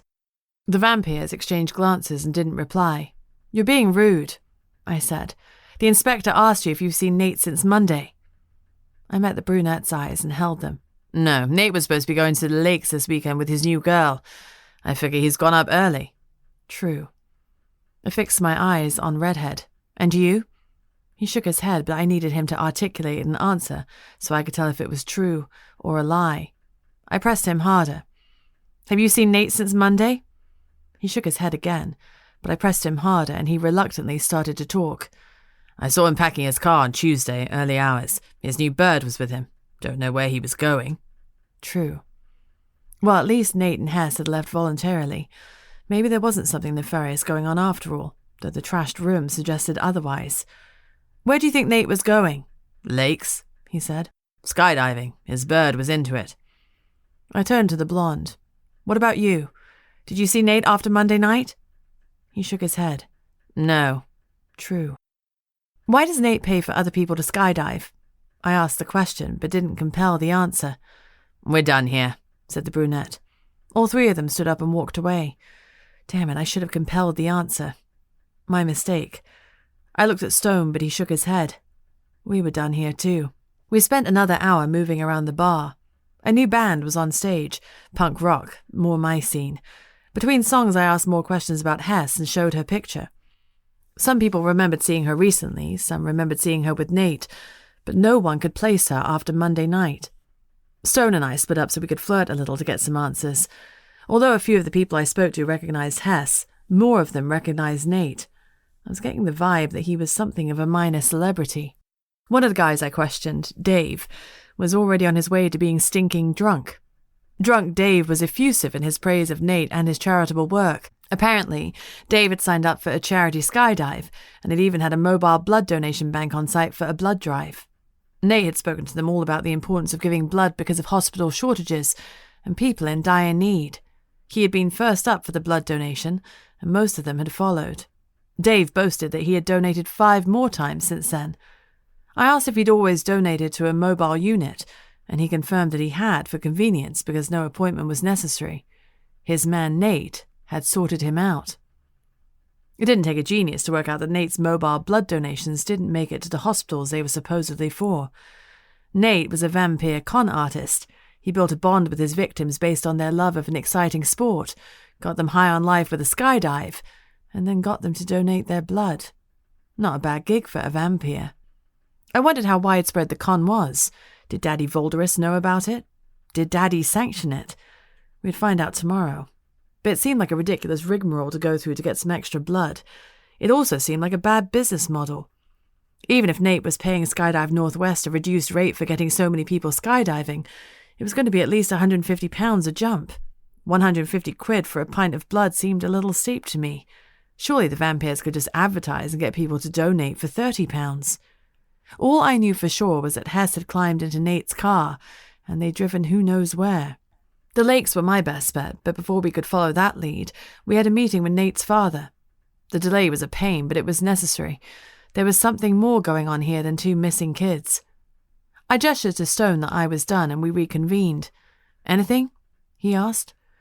"Something," I confirmed. "Let's talk when we're back at the hotel." These walls may not have ears, but they definitely had vampires. I didn't want Nate and Hess to know I was on their trail. Where that trail would lead, I had no idea. but I intended to follow it. It was 1 a.m., and the streets were rowdy with drunken laughter and shouting. Liverpool is a fun city that rarely sleeps, and Thursday night is no exception. It was student night, and they were out in force. The other contingent appeared to be just as intoxicated. The dragon we'd seen earlier was holding court, but now had a pugnacious air. He was arguing with a troll. Stone assessed the situation and decided to intervene. He sighed. Dragons just shouldn't drink, especially not that dragon. He grimaced as we approached the fracas. Here we go, laws here. Busies have come to shut me up. The dragon snorted in a broad Scouse accent. I don't know why that surprised me, but it did. He continued his yammering. And I'll be the one in trouble, even though he started it, the job's worth. He pointed at the troll. I haven't started anything yet, you gasbag. You'll know when I start with you. The troll snarled back. Enough, Stone said commandingly. Disperse home, both of you. The troll started giving lip and protesting. Stone levelled a hard stare at him. Do you know who he is? He asked the troll, pointing to the dragon. The troll shrugged. He's a dragon, that's all I need to know. He thinks he's better than me. Well, we're both magical creatures. He sneered. We're both as lowly as each other in the eyes of the almighty connection. Do you know who I am? Stone asked evenly. The troll rolled his eyes. Oh, Mr. Important Hoity-Toity, I'm sure. Inspector Stone. The troll froze. He remained statue still, and he paled behind his forked beard. Stone took his arm and walked him a few steps away to talk privately, leaving me with the dragon. The dragon eyed me with a curiosity and a wariness that I wanted to tell him wasn't warranted. You're awesome, I blurted out. I blushed as my words caught up with my brain. I'm new to the realm, I explained. Dragons. Wow. He gave a toothy grin. A babe in the woods, he commented, brushing over my fangirl behaviour. Be careful with him. He gestured at Stone. His accent now was sharp British English. Gone was the strident Scouse of a few moments ago. Huh. He stopped swaying and all hints of intoxication disappeared. His only concern is for the connection. He'll do anything for them. We're working together, I explained. Stone works alone, the dragon stated. Watch yourself. I nodded, feeling something dark curl in my gut. The dragon believed that everything he'd said to me was true. I trusted Stone, but my gut still felt uneasy. And I believed the dragon. I didn't know how to reconcile those two things. Finally, I told my gut to shut up. I liked Stone. I trusted him, and that was the end of it. Besides, he was sexy as hell. Stone and the troll were almost done talking. The troll's voice carried as he tried to apologize. No disrespect was intended, Inspector Stone. I'm going. He raised his hands in a universal symbol for surrender. This isn't the path for me. No need for heads to roll. He turned and almost ran. Trolls might be massive, but they can really haul ass. The dragon watched him scarper with barely concealed contempt. Stone, he said flatly. I've got information for AJ. His accent remained neutral. Whatever show he'd been putting on for the troll wasn't necessary for Stone and me. You can give the information to me, Emery, Stone said firmly. There was no hint of warmth in his eyes. The dragon's eyes narrowed. It's prime to use Stone. Stone gave Emery the barest inclination of his head. Prime. It was clearly a title, but Stone didn't seem to be into bowing and scraping, except to Mrs. H, of course. Tell me, he demanded. Emery shook his massive head. I don't think so. Things die around you, and I don't intend to be one of them. Tell AJ I want to meet. Before Stone could protest, the dragon gave me a nod, turned, and ran a few steps. He unfurled his golden wings and launched himself into the sky. He didn't look back as he flew off with powerful strokes. The gust of wind from the force of his wings took my breath away. Wow. Just wow. Stone frowned as he watched the dragon fly away. I wondered who AJ was. Could a dragon be an informant? There was clearly a lot going on here. Emery didn't trust Stone, and Stone didn't seem to have the warm and fuzzies for him either. Not best friends? I inquired. Stone shook his head. Oh, not so much. I would totally want to be friends with someone called Emery. Do you think he's good at filing nails? A smile grew on Stone's lips. I dare you to ask him. A bad idea. He's the leader of all the dragons in the UK, probably in Europe. Even I tread carefully around him. Great, I called the king of the dragons awesome. I groaned internally. Why didn't he have the triangle and circle thing on his head? I asked. Dragons aren't part of the connection. It's their choice. The magical creatures don't have the triangles like we do, and they don't need to go to the common realm. They exist wholly in the other. I frowned. Vampires have to go to the common, but dragons and trolls don't? Anything human-based has to go to the common to recharge. Wizards, seers, elementals, dryads, pipers, vampyrs, Stone explained, still watching Emery's flight. It seemed to me that gave the non-human creatures a massive advantage. They would never run out of their magic in a fight. When Emery disappeared, Stone seemed to shake off his mood. As he wrapped a proprietary arm around me and we headed home, I tried not to think about how nice human contact felt. Wizard contact. I was freezing. Usually when I wear a dress, I take a jacket or coat with me, but that's not the Scouse way. Here it's better to freeze and look good. It had been an unseasonably warm October day, but by 1 a.m, the warmth had long since faded, and I was shivering my arse off. Stone gave me an extra squeeze around the waist before he let go, took off his blazer, and wrapped it round me. It was warm and smelled like him. My stomach flip-flopped. "Thanks," I muttered. He gave a small smile. "You're welcome." He wrapped his arm around me again, and we continued to mosey down Lord Street. We encountered 5 more trolls, and I saw Stone frown at them. They avoided eye contact and scattered. I had no idea if that was normal or not. On the next street, we saw another 4 trolls, and Stone's frown deepened. On any other night, I would have gone dancing at Hebe's or had cocktails at Arma de Cuba, but Stone and I were here for work, not pleasure. Then I suddenly remembered my promise to Lucy, and Stone really needed something to help him ease up. He'd been tense since he'd bumped into Emery. "Hey," I said, "do you fancy going to Arma de Cuba for a drink? Not work, just for a drink. I promised Lucy I would." "Not work, just pleasure?" Stone asked softly. I blushed a little and nodded. Did this count as asking a guy out? I wasn't sure because I hadn't done it before. We about turned and walked back to the bar. It wasn't far. Nothing is far in Liverpool, which is one of the reasons I love the city. It was relatively late, and the queue to get into Alma was almost non-existent. I gave Stone his jacket and we walked in. We were instantly assaulted with sound as the Cuban beats poured round the club. Man, I love this place. Arma de Cuba is an 18th century church. The windows are stained glass, and the lighting is supplied by candles and antelope horn chandeliers. It has an amazing atmosphere, and the Latin music demands to be danced to. The cocktails are great too. We went across to the busy bar, and Stone effortlessly maneuvered us to the front. He had a presence that people made way for. As he moved me in front of him, he pressed his body close. "What do you want?" he asked, his breath teasing the shell of my ear. Wasn't that a loaded question? I bit my lip. "Sex on the beach?" I asked flirtatiously. He smiled. "You want me to ask the barman for sex on the beach?" "Not really. I'm more of a pina colada girl, to be honest."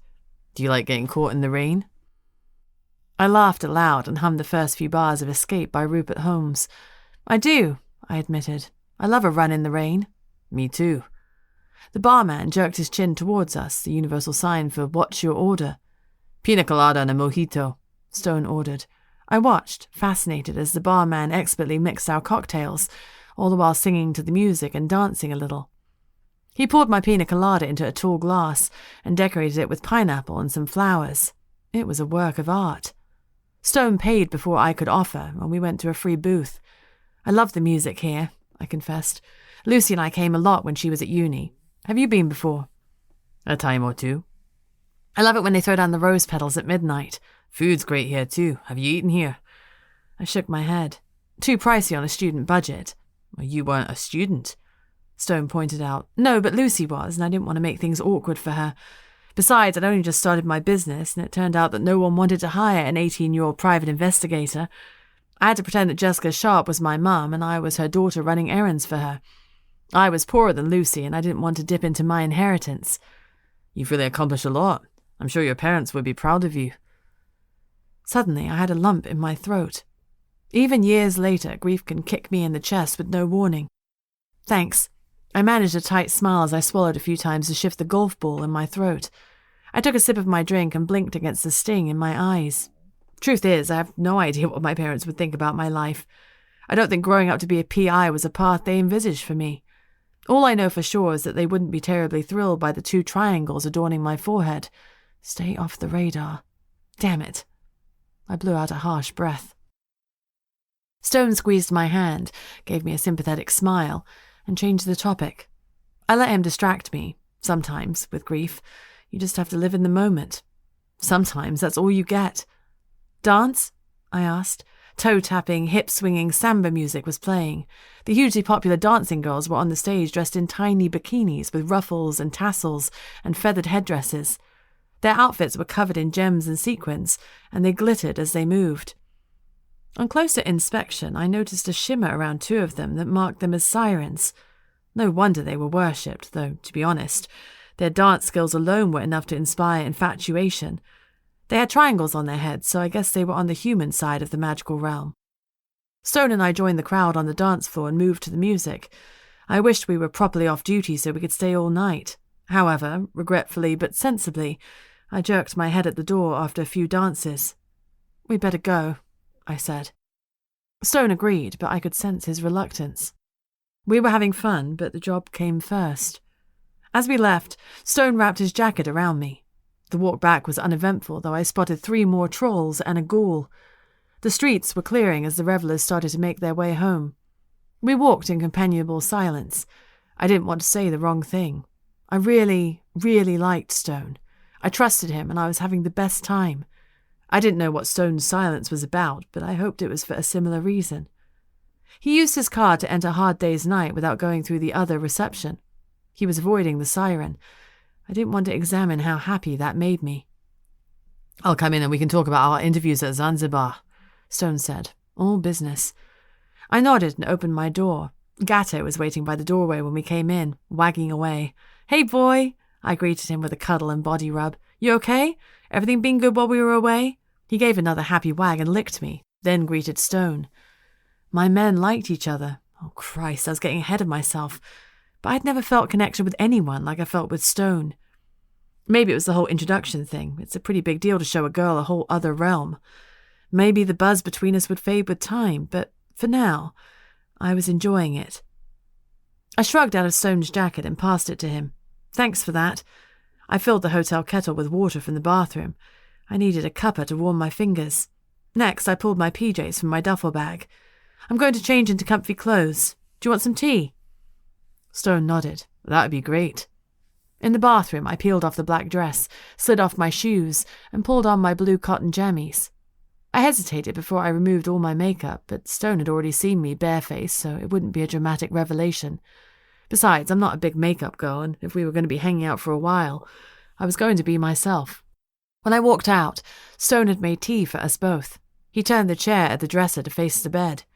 We didn't talk for a moment, but the silence was comfortable. Finally, I started to give Stone the rundown. "So Nate is pretty worshipped in Zanzibar. He targets kids like Hess who are desperate to fit in, who want to do something a bit wild. He recruits students to join the university skydiving club, of which he's president, and organises weekly trips to the drop zones. Most university clubs do 1 trip a month, especially in winter when the weather is bad, but he's sending people to the DZ or the wind tunnel every week." "Wind tunnel?" Stone asked. "It's basically simulated skydiving. You enter a chamber, someone turns on some massive fans, and you experience flat fly." "Flat fly?" "I guess what you think of as skydiving. Belly to the ground, free fall. Free fly is when you skydive upright, but that's something only experienced skydivers do. Some people prefer flat fly and focus on formation skydiving, when a bunch of you jump together, hold on to each other, and go through a predetermined set of formations as you fall." "There's a lot more to it than I realised," Stone commented. "Yeah, there are loads of disciplines. For example, there's accuracy, where you try to land on an established target. The best precision jumpers can land on a 10-pence piece. There's crew jumping, base jumping, and wingsuit flying. I never tried wingsuit flying. Basically, it lets you stay in freefall a lot longer, and you can track much greater distances." "Track?" It felt nice to be the one in the know rather than the one asking the questions. Tracking is when you move away from other skydivers. It makes you go forwards really fast, and it's the closest you get to actually flying. You feel your forward motion more than you feel that you're falling, I explained. Stone watched me as he sipped from his mug. "You really loved it, huh?" I smiled wryly. "That obvious?" "Yeah, I loved it. It was amazing, but my business had to come first. A lot of PI work, like serving papers and surveillance, has to be done on weekends, and that's when people get up to more mischief. Most DZs only open on weekends, so I had no choice but to drop it. But I do miss it. It was a big part of my life for a couple of years, and it helped me focus on something other than my parents' deaths. I shrugged. Anyway, I said, bringing us back to topic. Nate appears to be as big on skydiving as I am. He fires up people's enthusiasm. After the jumps, there was a mobile blood donation unit at the DZ, and Nate used his charisma to get people to donate. Almost certainly the blood is for vampire consumption rather than for transfusions, but I don't get why skydiving is even in the equation. Stone frowned. I do, he muttered darkly. Apparently blood tastes better after a thrill. It's why, traditionally, vampires always show their fangs to common humans, to get them scared. Their victim runs, they give chase, and the blood tastes better because the human has been scared. Nate is recruiting blood donors, giving them a thrill to make the blood taste better, and then taking it. Is that illegal? I asked. It seemed like it should be. I don't think so. The wording of the verdict is that vampires must consume blood donated willingly, not taken forcibly. What Nate is doing skirts around the law, but I don't think it breaks it. They're encouraging donation under false pretenses, but the other law isn't well developed in that area. The donors are willing, and they're not being scared or intimidated. What if Nate Voldris is selling the blood? Stone shook his head. That's nothing to prohibit that. We'll speak to Lord Voldris about it tomorrow. Then, depending on how the meeting goes, I guess we should head up to Skydive Northwest and see if that's where Nate and Hess have gone. At least it looks like Hess has gone willingly, despite the state of her room. I nodded. It was reassuring that she seemed to have gone of her own accord, but I was concerned that she was wrapped up in a vampire conspiracy she knew nothing about. She was defenseless. What about the drugs? I asked finally. Nate was taking them, and the other vampires were taking them and sharing them with the humans. Could Nate be dealing, too? Stone shrugged. Maybe. The other law hasn't really touched on drugs. We let common law deal with that. Are you telling me that if a vampire is seen dealing and the human police try to arrest them, the vampire would just go willingly? In theory. Look, I'm not saying it's a perfect system, but the connection has a lot more to focus on than drugs. Trying to get a multi-creature world to coexist isn't easy, and the connection has only been in existence for 80 years or so. Stone was choosing his words carefully. Before the connection was the chaos. Vampires and dragons were killing each other. Trolls lived in isolated tribes and killed every elf or dragon they could find. Dryads killed anyone who harmed their trees. It was a chaotic and violent realm. You couldn't have walked the streets of Liverpool and seen a troll, a dragon, and an elf without blood being shed. Now the connection exists and the inspectors are feared and respected. Everyone buys into the symposium and the unity because we're all represented. Every faction, no matter how small, has an equal say. We're ruled by majority vote. I thought the dragons weren't part of the connection. Oh, they're not, but the connection is strong enough that if a dragon went rogue, we would hunt it down. They know that, and they toe the line, but they don't want to be part of the government. It's their choice, not ours. Stone continued. Your friend Lady Seah Harding played a large part in building the British Symposium. She was very young, just out of training, when she foresaw a terrorist attack on the symposium. She came to St. George's Hall with a bunch of inspectors she corralled, and stopped the attack before it really got started. Only 3 symposium members died. One of them was the Lady Seah at the time. Lady Harding was appointed to the position then and there. Her bravery and quick thinking saved hundreds of lives. She's the speaker of the symposium now. I flashed him a grin. Is that why you were so flustered when you met her? I wasn't flustered, I was surprised. She's the speaker, Lady Seah. You'd expect her to have a mansion, not a small, semi-detached house in Beaconsfield. What's wrong with Beaconsfield? I said defensively. He grinned. Nothing. The model village is very cute. It's just not where I expected her to live. That's all. She didn't want to move away from me, I said jokingly. I get that. I checked the time. 3 a.m. I'd better get my beauty sleep. What time is breakfast? It's open until 9:30 a.m, so let's meet at 9, then we can get ready and head out by 9:45. It's a 5-minute walk to exchange flags, but I want to arrive early and get a feel for the place. You want to recharge overnight? I asked, gesturing at a sleeping Gatto. Stone thought about it. Yeah, I guess that's a good idea. I don't like being without the IR, but we're safe in the chapter house. And it would be handy to have a full charge for tomorrow. I woke my grumpy dog and he touched us both into the common. Stone said good night. His eyes were warm and friendly, but I deliberately kept my distance. We didn't need an awkward moment as to whether or not we needed a goodnight kiss. I gave him a finger wave instead, which made him grin. He shut the door between our rooms, but left it unlocked. I climbed into bed next to Gatto. I contemplated chucking him onto the dog bed, but dismissed the idea. He would only wait until I was asleep and climb back on the bed. I cuddled him, and he licked me. No matter what else was going on in my life, Gatto was my constant. Night pup. I snuggled down under my covers and cleared my mind. In minutes, I had drifted off. Chapter 12. Despite our late night, I was up at 8 to go for a run with Gatto. 5 hours sleep wasn't really enough, but a good run blew away the cobwebs. Afterwards, I showered and dressed. I couldn't go and interview the lord of the vampire clan in jeans and a t-shirt, but I decided to change after breakfast so that I wouldn't spill beans down my nice shirt. There was a soft knock on the door jamb, and Stone came in. "Good morning," I greeted him. "Good morning, Jinx. Gatto?" I was already in the other, so Gatto padded over and portaled Stone. We took my dog with us and went downstairs. The breakfast room was largely empty. Most detectives and inspectors must start work early. Stone nodded to the few detectives who were there, and they looked a little overawed. Stone and I talked quietly over our cooked breakfast while Gatto sat beside us. I'd ordered him some sausage and bacon too, and he was a happy hellhound. "So is Lord Voldris the Vampire Symposium member?" I asked. Stone shook his head. "He used to be, but he was outvoted 2 years ago. Lord Voldris heads the clan for Liverpool and the surrounding areas of Wirral and Merseyside. The new symposium member for the vampires is Lord Cathill, who heads up the Manchester clan. You can imagine the rivalry between them. The clan votes were split pretty evenly. There's a clan for every county in the UK, 89 in total, and apparently the vote was 44 to 45. Lord Cathill has another 2 years to make sure the election goes in his favour again. So someone can get re-elected. The appointment is a 4-year term, but there are no limits to how many terms you can serve. Voldris was the vampire member for 16 years, so his dethroning was a big deal in the vampire community. Liverpool is the heart of the other community, and our government rules out of St. George's Hall.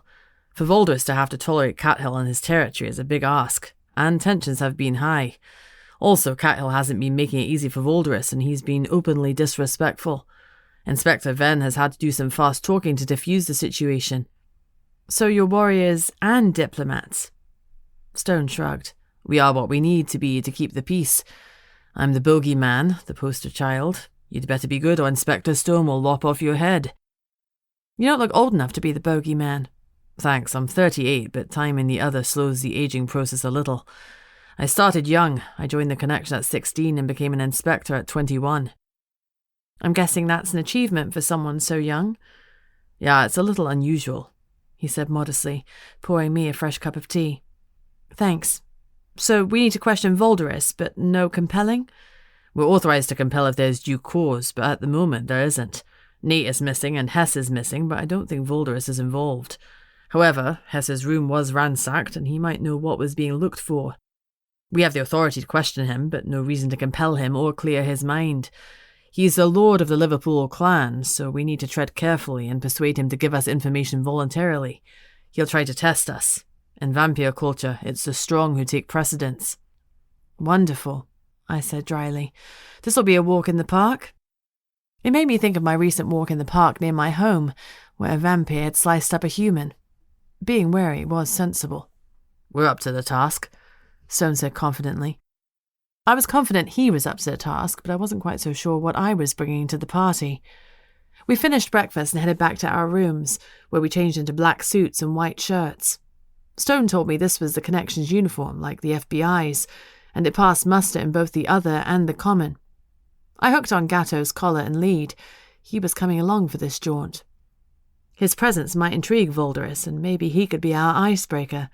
Besides, I felt better having him watch my back, especially if I was walking into a vampire stronghold. The obsidian spikes on his back would be an asset in a fight. The walk to exchange flags was short and brisk. Rain was threatening, and I hadn't packed an umbrella. I was wearing my sensible flat shoes. I could run down a criminal in these shoes, or run away from a vampire. My morning run had made me feel limber.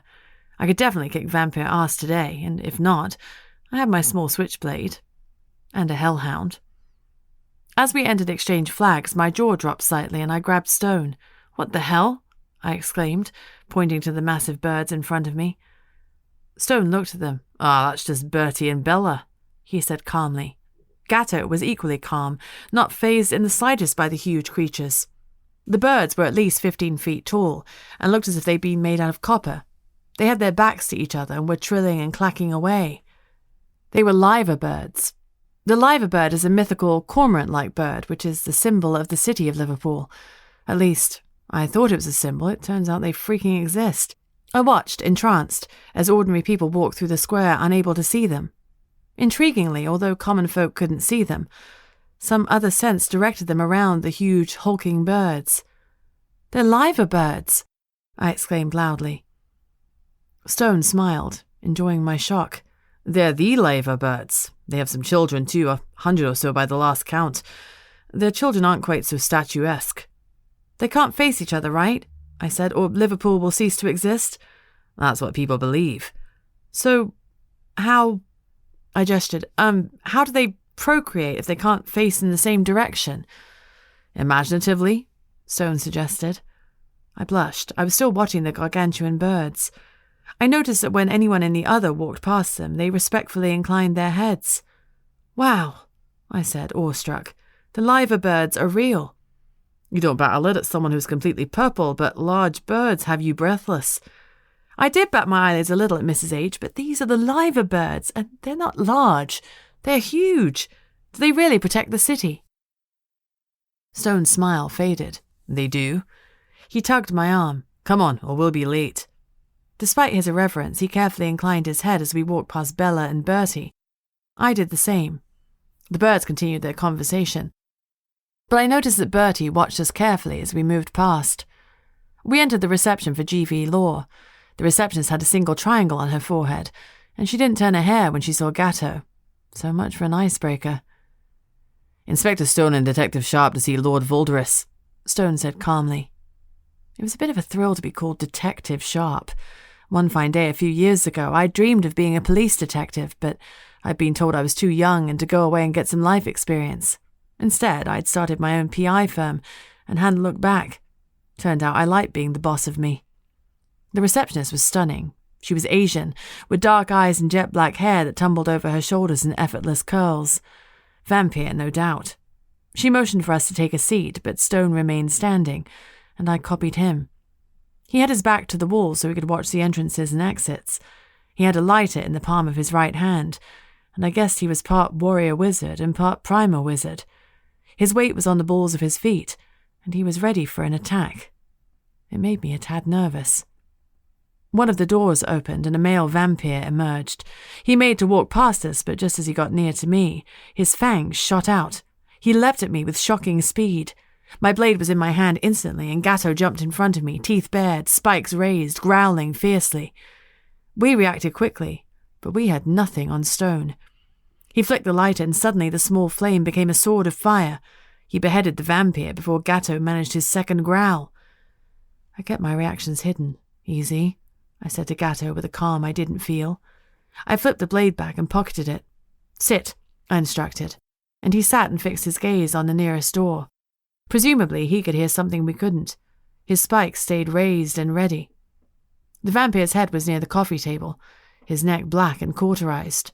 There was no blood. I guess that would make the crime scene a little easier to clear up.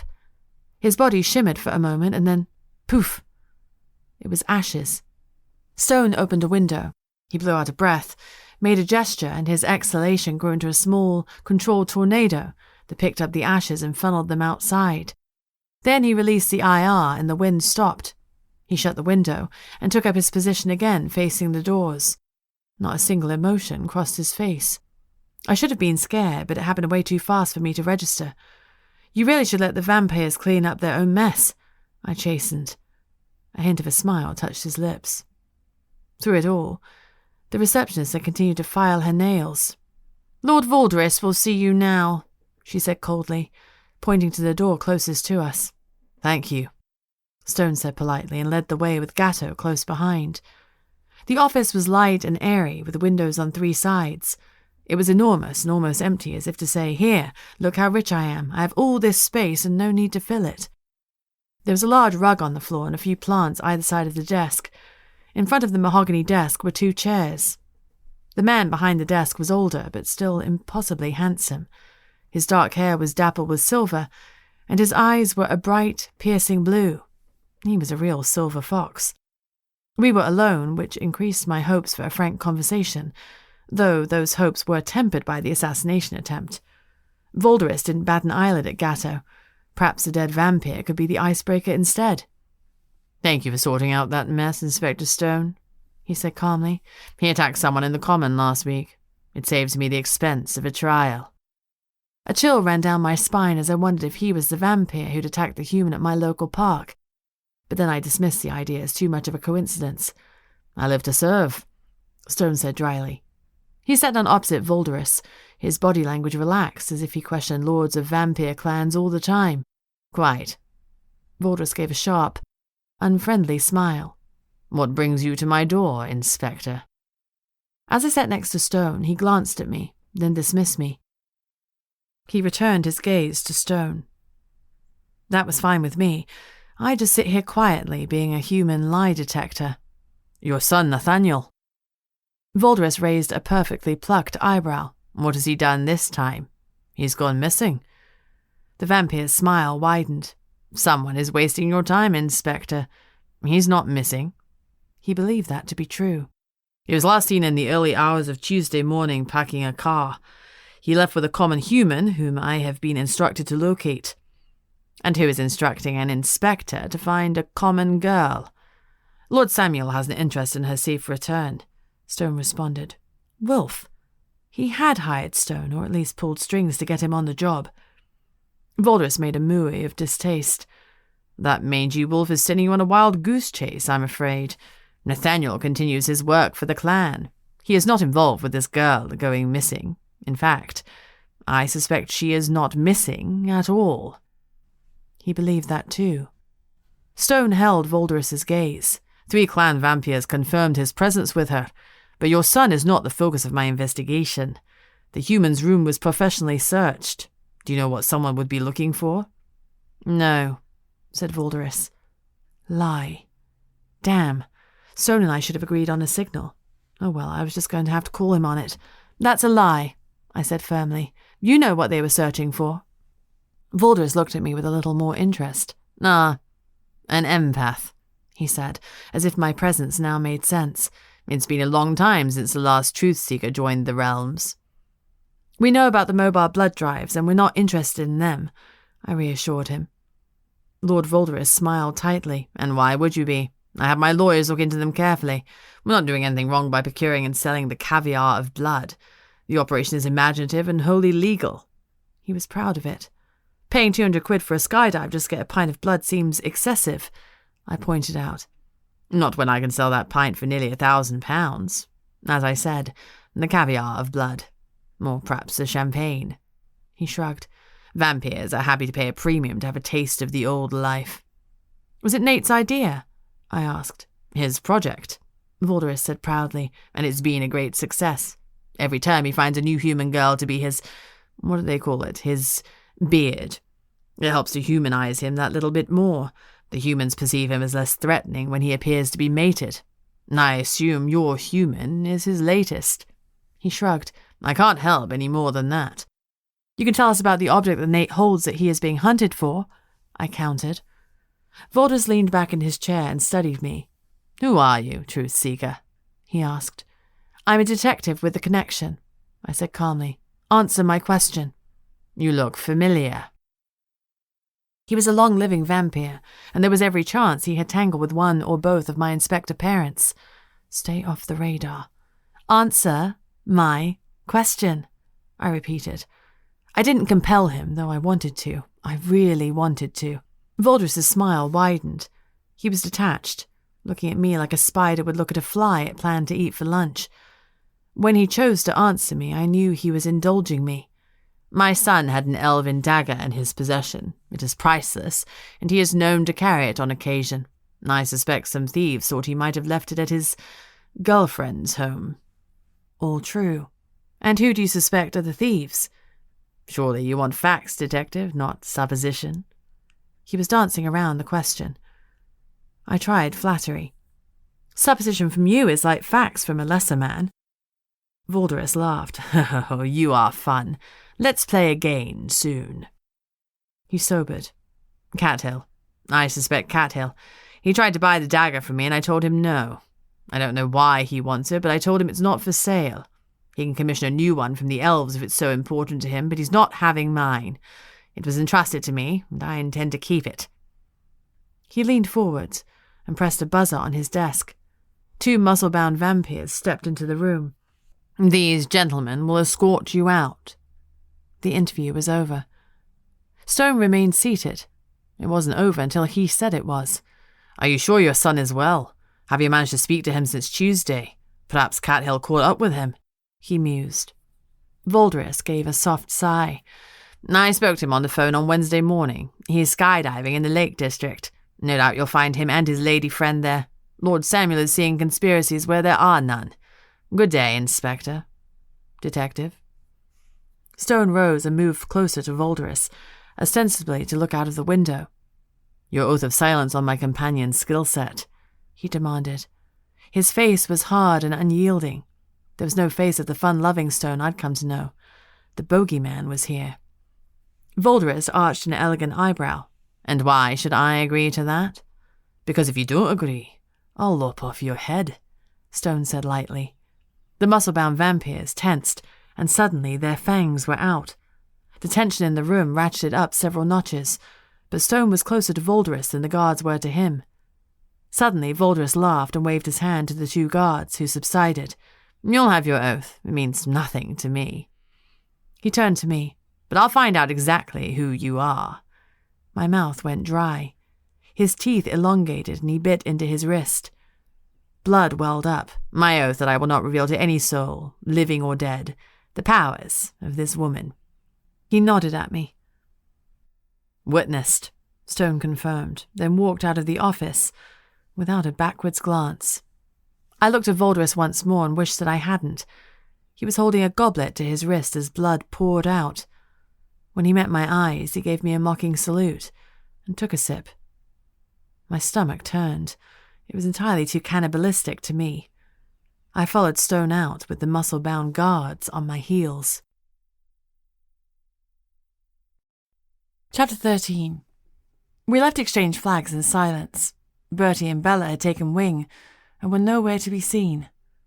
I was disappointed. I wanted to see them again. I wanted to touch their copper wings to see what they felt like. I searched the skies, but there was no sign of them. It was probably a good thing. Touching the liver birds might be a bit intrusive, and their beaks looked deadly. Still not looking at me, Stone pulled out his phone. He tapped in a number and spoke. "Do you have time to meet with me? I need a favor." The other person must have answered in the affirmative. Stone rang off and turned to me. "We're meeting Inspector Venn at Moose Cafe." "The inspector's done some quick talking to prevent a clan war." "That's the one." He paused. "Do we need to talk about the beheading?" I blinked. "Not really. I mean, I should say thank you, shouldn't I? Thanks for saving me." "You just keep surprising me, Jinx." "I'm the gift that keeps on giving," I assured him. He nodded. "You certainly are." The oath." "Like I said before, truth seekers used to be enslaved. You don't want people knowing what you can do. That was pre the connection, but it's better to keep your skill set quiet." I nodded, still uneasy even though I knew he was protecting me. It only took 5 minutes to walk to Moose Cafe. "I love their pancakes," I said enthusiastically. "Oh, and their milkshakes." "You had a full-cooked breakfast about an hour ago," Stone pointed out. "So, what's your point?" He shook his head. "I told Gatto to wait for us outside the cafe. Inside, it was busy. Brunch is their big thing.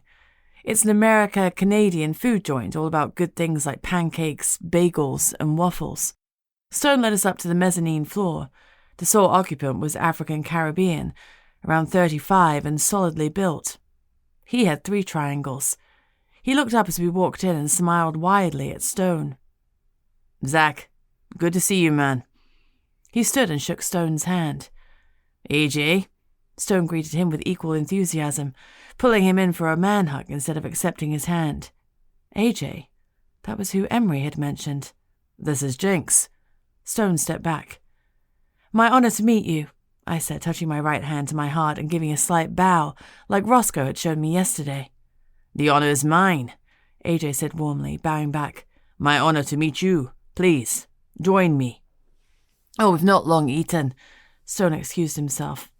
I snorted. Speak for yourself. I'm 100% having an Oreo milkshake, and maybe mousse apple and homemade salted caramel pancakes. Definitely the pancakes. Stone looked bemused. You know the menu off by heart. I've had a lot of hangovers in this place, I said fondly. AJ grinned. I'm a fan of the mighty mousse. He gestured to a waitress who was standing by and put in our orders. Then he said, So, what's up? You need a favor? I need an audience with Lord Cathill. Today. AJ blinked. Sure, and the moon and stars while you're at it. It's important. We're tracking a common girl. She's inadvertently got involved with the Voldris clan. Someone broke into her flat and rifled through her things. Now she's missing. And Voldris fingered Cathill, AJ said flatly. Of course he did. If it rains, it's Cathill's fault. Apparently the girl might be safe and sound in the Lake District with Nathaniel Voldris, but Lady Seer Harding said the girl was in danger and that she was between realms. Something else is going on. Cathill may know what. AJ raised a sardonic eyebrow. And what? You're going to ask nicely if he's involved? Stone nodded. Yeah, Jinx is a truth seeker. You just said to keep it quiet, I protested. Stone shrugged. You can trust AJ. True. AJ looked at me with renewed interest. That's a rare talent these days. I've always had it. He blinked. Even in the common? Oops. I flicked my eyes to Stone. You can trust AJ, he assured me again. He's the football baker. I grinned. How many footballs did you cook? AJ groaned. 1. I cooked 1 football and that's all I've heard about for the last 20 years. Stone said you had a late introduction. AJ nodded. Yeah, my dad was a wizard. My mum was common. My dad decided it would be too hard for me to keep it from my mum at a young age, so he didn't introduce me to the realm until I was 16. I blinked. That wasn't late. 25 was late. Did you want to be an inspector right away? From the get-go, he confirmed. Dad was disappointed because he was from the healing sect, and he wanted me to follow in his footsteps. I think he's accepted it a little more now. My mum is a doctor as well, and they expected me to be medical. But I just don't get excited about melding pieces of skin together. Tearing it apart is a lot more fun. I laughed. Are all inspectors as bloodthirsty as you two? AJ shrugged. You can't be backwards about coming forwards. Being an enforcer in the other is tough. One wrong move and you're a dead man. Act fast, think later. I thought of the vampire who'd come at me in Voldris's offices and nodded. Sure. AJ's gaze sharpened. So you can truth seek even in the common? I nodded. Can you compel in the common? I nodded again. He let out a low whistle. Watch out, other realm. Jinx is in the house. I can't wait to see what you bring about. I can see why Stone's riding with you. He's normally a lone wolf.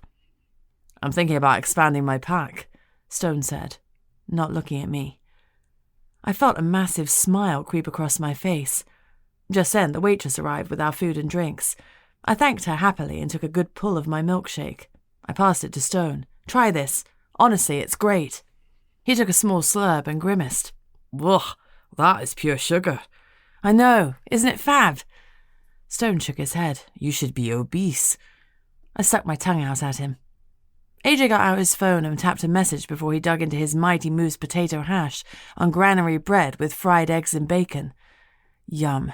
My pancakes were amazing, but I still had food envy. We ate while Stone sipped his black coffee.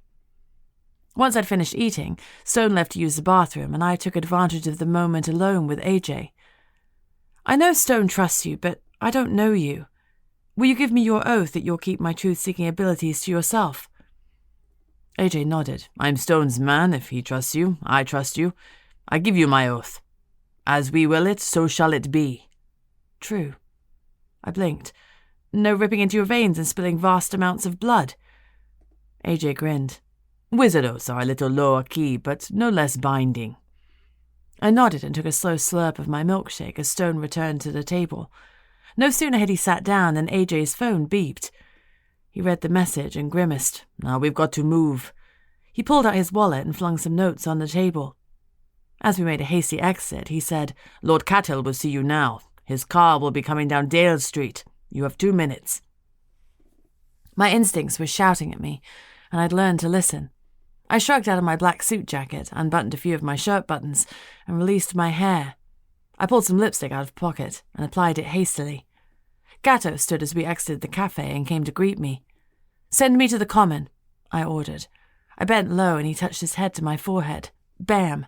Now I looked like I was common. Or at least Cathill wouldn't see the 2 triangles and know I was working for the connection. He wouldn't suspect that I could truth-seek from the common. I hoped he would underestimate me. Gatto was sniffing at AJ. This is AJ, I told him. I handed AJ my suit jacket and turned to Stone. I'm going to claim to be an antiques dealer trying to get a hold of Volderis's elf dagger. If we only have 2 minutes, we need to get straight to the heart of the issue. You pretend to be my security. Stone nodded easily.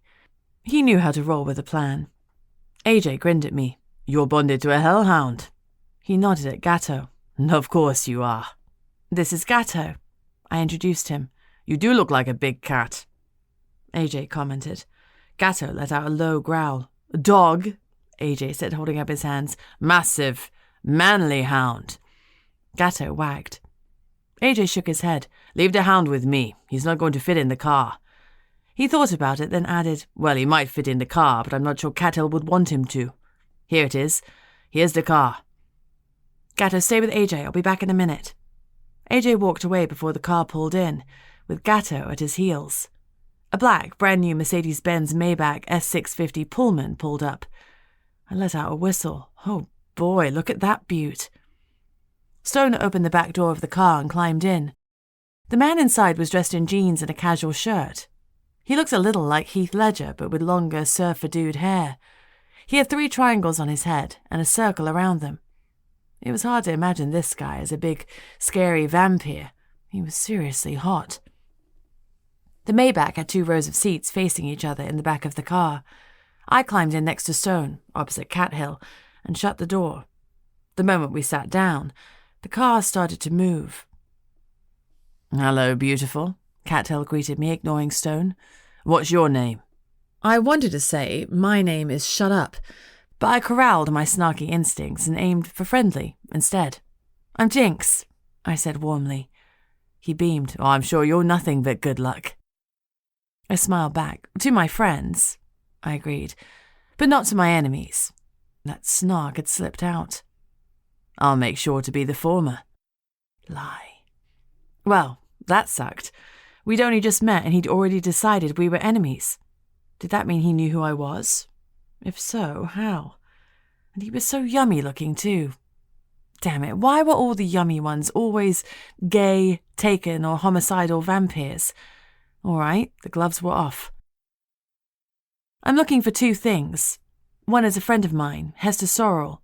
Have you heard of her? No, sorry, my love. Lie. Smarm oozed out of Cathill's every pore. I kept my smile with some effort. She's friends with Nathan Volderis, and I'm sure you know him.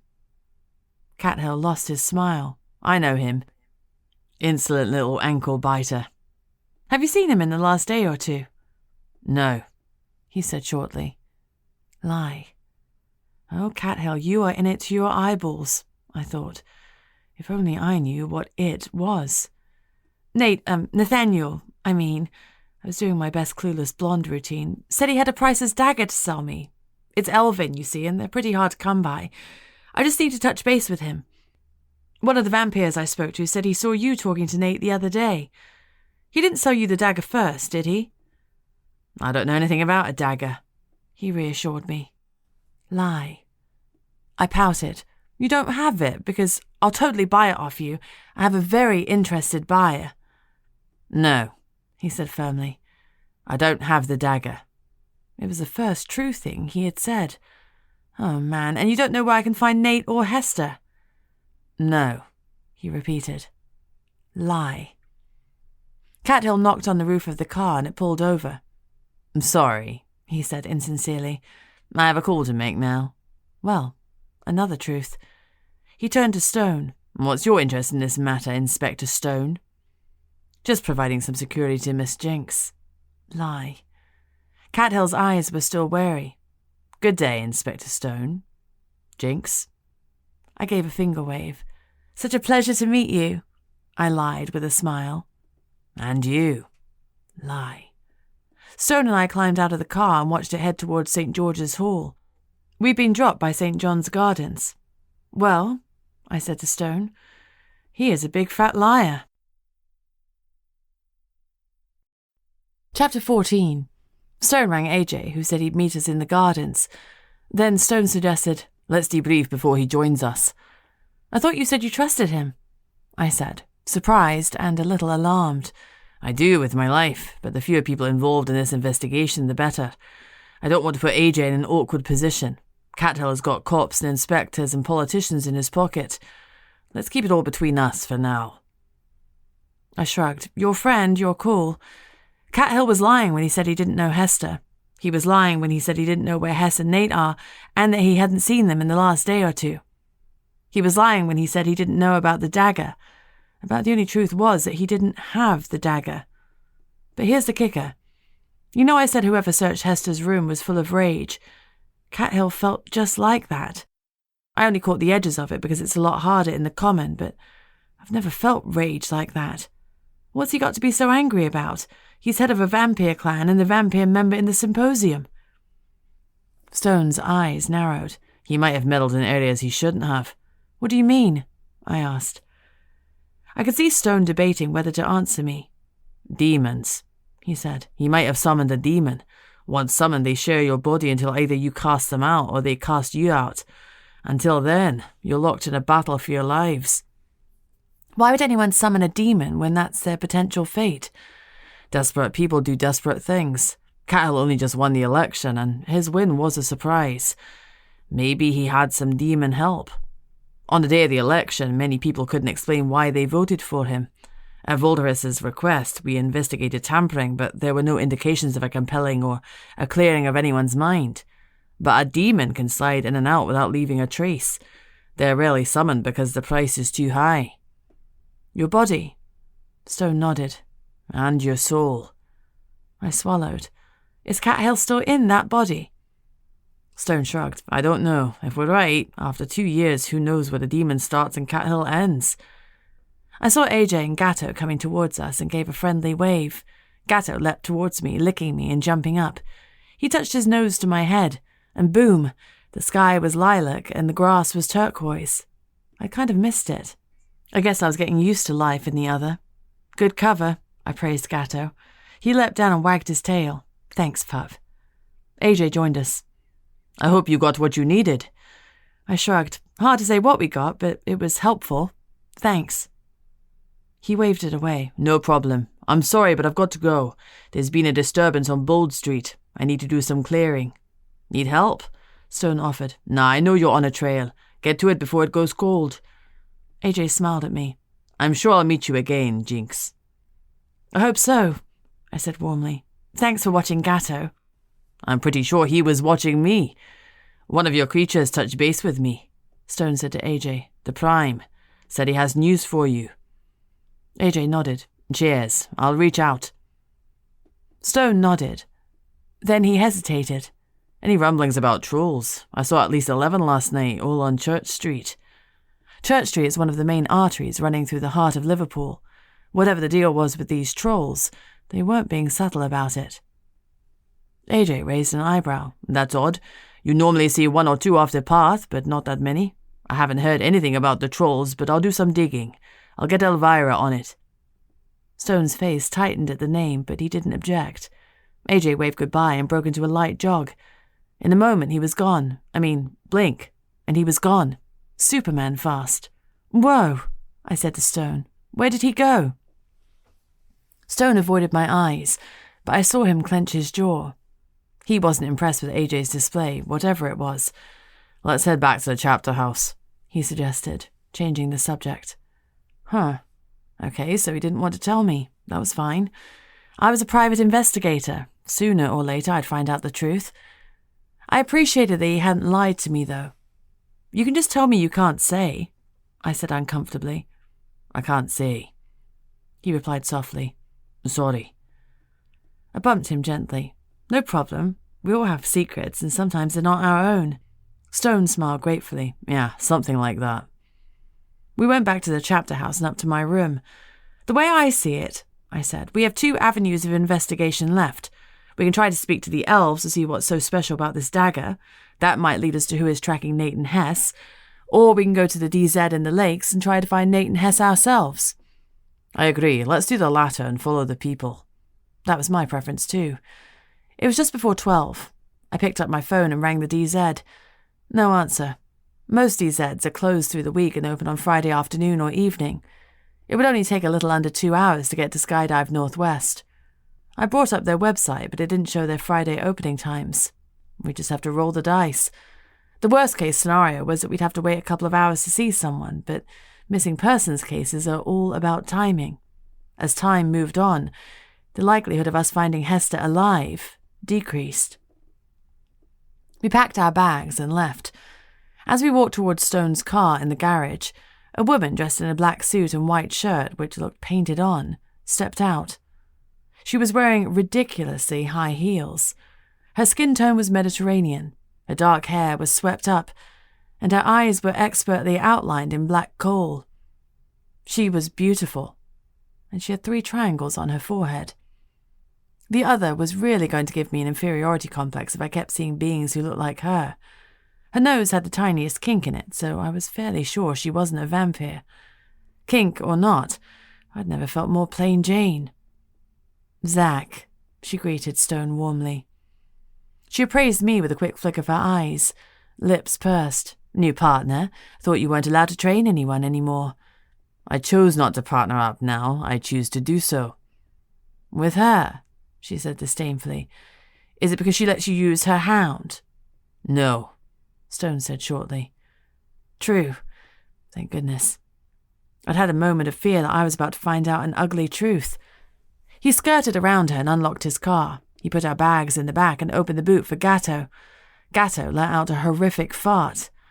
Better out than in, I commented. Better out of the car than in, Stone corrected. I followed his lead, ignored the Spanish princess, and climbed into the passenger seat. Stone started up the engine, and I plugged the DZ address into the GPS.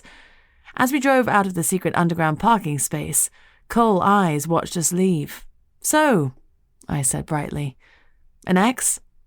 Something like that, Stone admitted.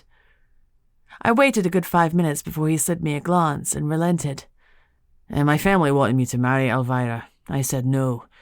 That wasn't well received by my family or Elvira. Like an arranged marriage? Like an arranged marriage. Man, that's not cool. We're in the 21st century. Who does that? It's fairly commonplace in the other. If you want to maximize your chances of your children being other, you want to breed true. The seers help predict the best matches. What about love? I knew the question was naive, even as I asked it. But my parents had loved each other. That had been a constant part of my childhood. And I'd always wanted to find a love like theirs. Apparently I would grow to love her, Stone said dryly. It could happen. No, it couldn't. He reached over and turned on the radio, so I guessed he didn't want to talk anymore. I really didn't blame him, and I wondered if he even knew that the last thing he'd said was a lie. I decided to use the journey to do some chores. I emailed a few clients from my phone.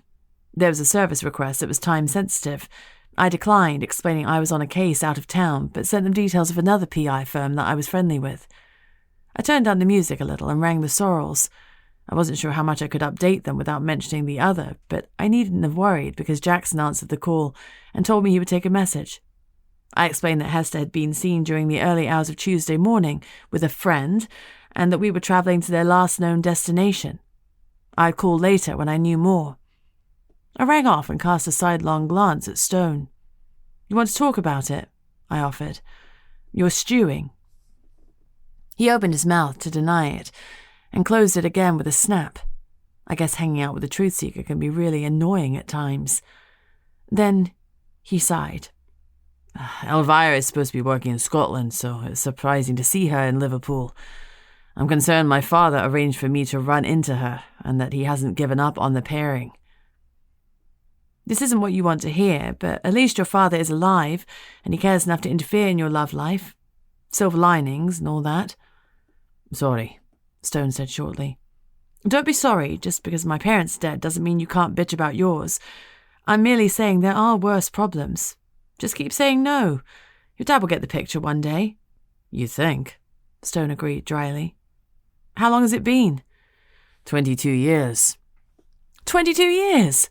Holy wow. Okay, that changes things. You need to tell your dad to get out of here.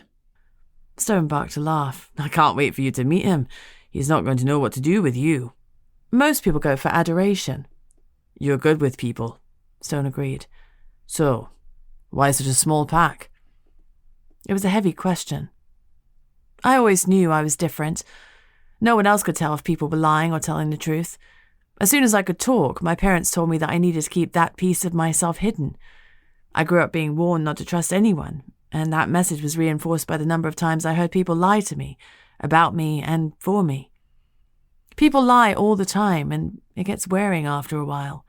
The fewer people you love, the less hurt you experience when they eventually lie to you. Now, I know that my parents were inspectors, that they were other. I realize how carefully they phrased things around me. They didn't lie to me, but they gave the truth a fine makeover. I could always tell they were keeping something from me. I cleared my throat. I hadn't meant to be so honest. Anyway, it's easier having fewer people in your pack. You, Gatto, and Lucy. That's enough for me. Stone reached across, laced his fingers with mine, and rested our joined hands on the gear stick. It was only then that I realized I'd told him he was a part of my pack. If my hand had been free, I would have done a facepalm. Way to play it cool, Jinx.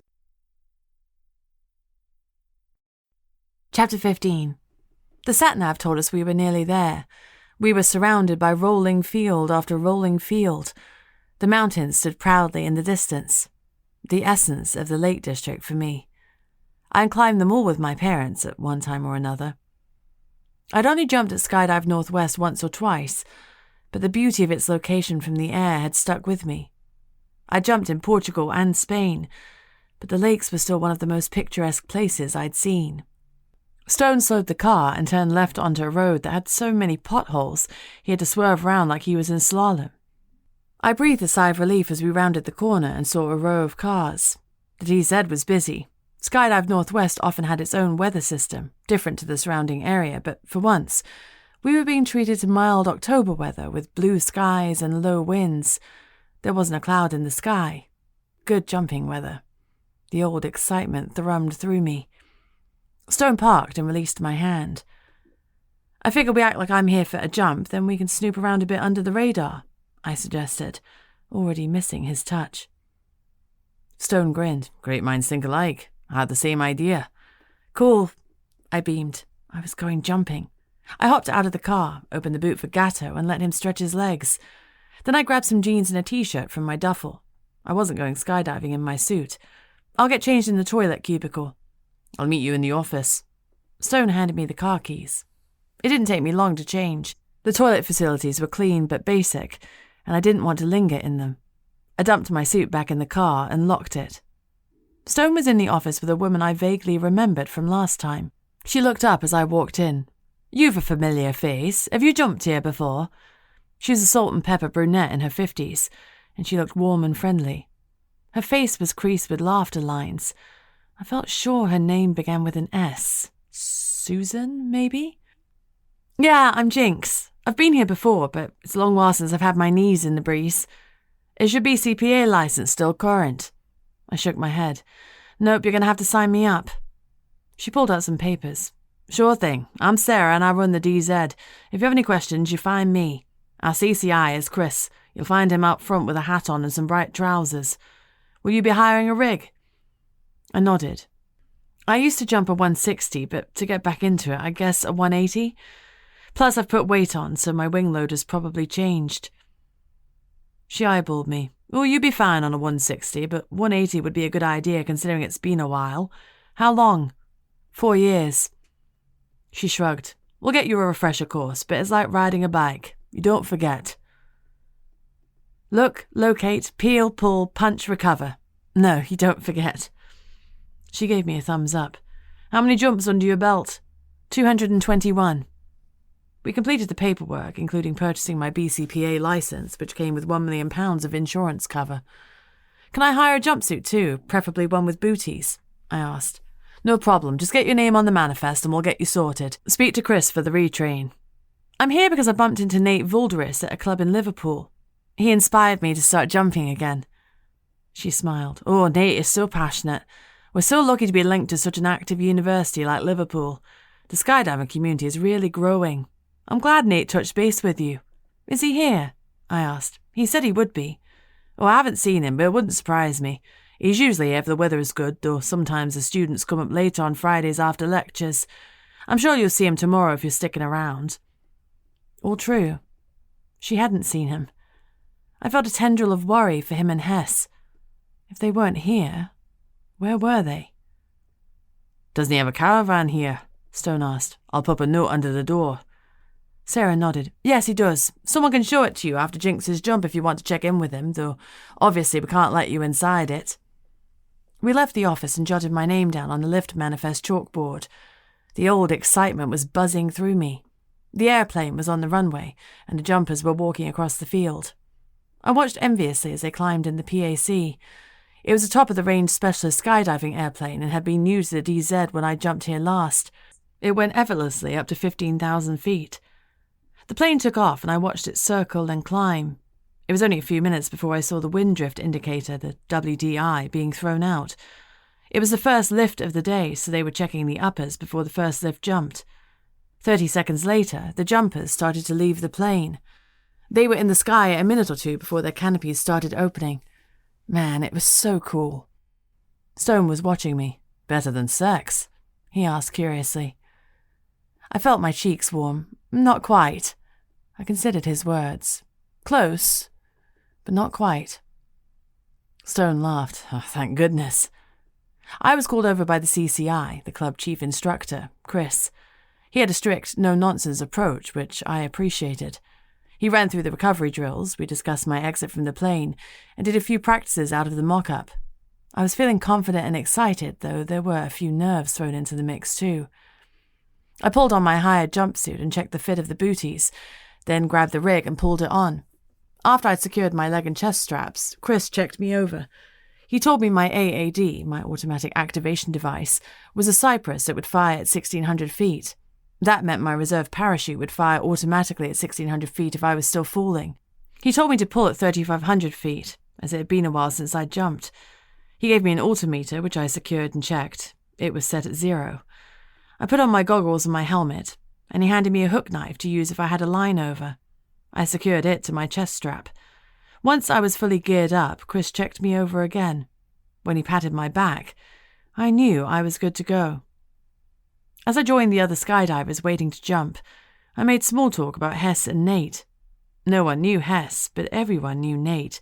He was everyone's best friend, passionate about skydiving and charitable work, and he liked to combine the two. He often donated blood and encouraged others to do so. Some of them spoke about him like he was the second coming. I wonder what they'd say if they knew what I did about him. I wondered what kind of man or vampire Nate really was. I'd assumed he was amoral because he was using humans as a food source, but everyone spoke so kindly about him. No one was lying, he was genuinely liked. Maybe there was more going on than appearances suggested. I hoped so, for Hess's sake. The pack landed and the chatter stopped as we headed for the runway. I waved to Gatto and Stone. Gatto had been gambling around with the DZ dogs, but he started to bark as he watched me walk away. It was his something is wrong bark. I figured he didn't want Mummy jumping out of the plane. I'd bought him after I'd stopped jumping, so this wasn't something he'd seen before. I waved, trying to reassure him, then climbed into the plane and sat down.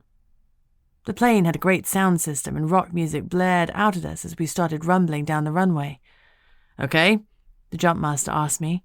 I was at the front, first out. I beamed. Psyched. He gave me a fist bump. Enjoy it. The plane climbed and the small light by the door turned from red to green. As the jumpmaster pulled the door up and open, the cold air at 15,000 feet rushed in. My tummy was churning with excitement and nerves. I sat in the doorway, chin up, legs dangling, and then I did the most counterintuitive thing. I pushed myself out of a perfectly working plane. The wind took my breath away as I started to fall. I arched my body, pushing my pelvis forwards and my chin up, and waited to level out. It only took a few seconds, an eternity in freefall, but then I was stable. I checked my altimeter, 14,500 feet. Okay, time to check the basics. I dropped my right shoulder, slowly turned to the right and checked my altimeter again. After I'd done a complete turn, I dropped my left shoulder and did a left turn and checked my altimeter. Feeling confident, I decided to do some flips. I brought my knees sharply to my chest, did a backflip, arched my body and regained stability. I checked my altimeter yet again. I was at 7,000 feet. I decided to do some tracking before pulling. Then I'd pull early and enjoy the canopy ride. I straightened my arms and legs and tracked across the sky away from the DZ. I'd have time under canopy to fly back because the winds were in my favor. At 4,000 feet, I waved off in case anyone was around me, then reached behind with my right arm and pulled my parachute. I waited for the usual jerking as the descent suddenly slowed. Nothing happened. I looked up. My main parachute was floating off. The lines had been cut, and it wasn't attached to me. Someone had sabotaged my rig. I couldn't imagine that someone would go to the effort of cutting the main and not screw the reserve parachute, but nevertheless, I ran through the reserve drill. Look, locate, peel, punch, pull, recover. I pulled the handle that opened my reserve canopy. Nothing. No parachute. I wasn't sure what was wrong. My AAD might fire at 1,600 feet, but I couldn't rely on it. The saboteur had done a good job so far. If they turned off the AAD, I was on my own. I checked the altimeter. 3,000 feet. I had time. It was a coastal DZ, so I turned and tracked towards the sea. I tracked and tracked, not checking my altimeter because every second might count. The world was coming up fast. I was having ground rush. Every nerve screamed at me to pull my reserve parachute again, but I kept tracking. I must be at 1,000 feet now, and my AAD hadn't fired. I kept going. I was over the water, 12 feet in depth or more, so I might survive. But I had a trick up my sleeves. Now I had two elements to work with, air and water. I prayed I had an affinity with one or the other, or I was going to slam into the sea as if it were concrete. I was falling at 118 miles per hour, terminal velocity. I gathered my intention. I wanted the air to thicken and solidify. I blew out a breath. "Thicken," I ordered sharply. The air around me obeyed. My descent was too fast for it to stop me completely, but it slowed me dramatically. By the time I struck the water, it was like I was moving at the speed of jumping into a swimming pool. I had a moment's relief that I was alive. My next challenge was the weight of the rig on my back as I started to swim towards the shore. It was becoming saturated, getting heavier and heavier, and I'd have to take it off. I took a deep breath and dropped under the water's surface. I fumbled with the leg straps. My fingers were cold, and the water had made the straps slippery. The knife. I grabbed my hook knife and cut the chest and leg straps. Released from the rig, I swam to the surface. I gasped a few relieved breaths and gave myself another moment to be grateful that I was still alive.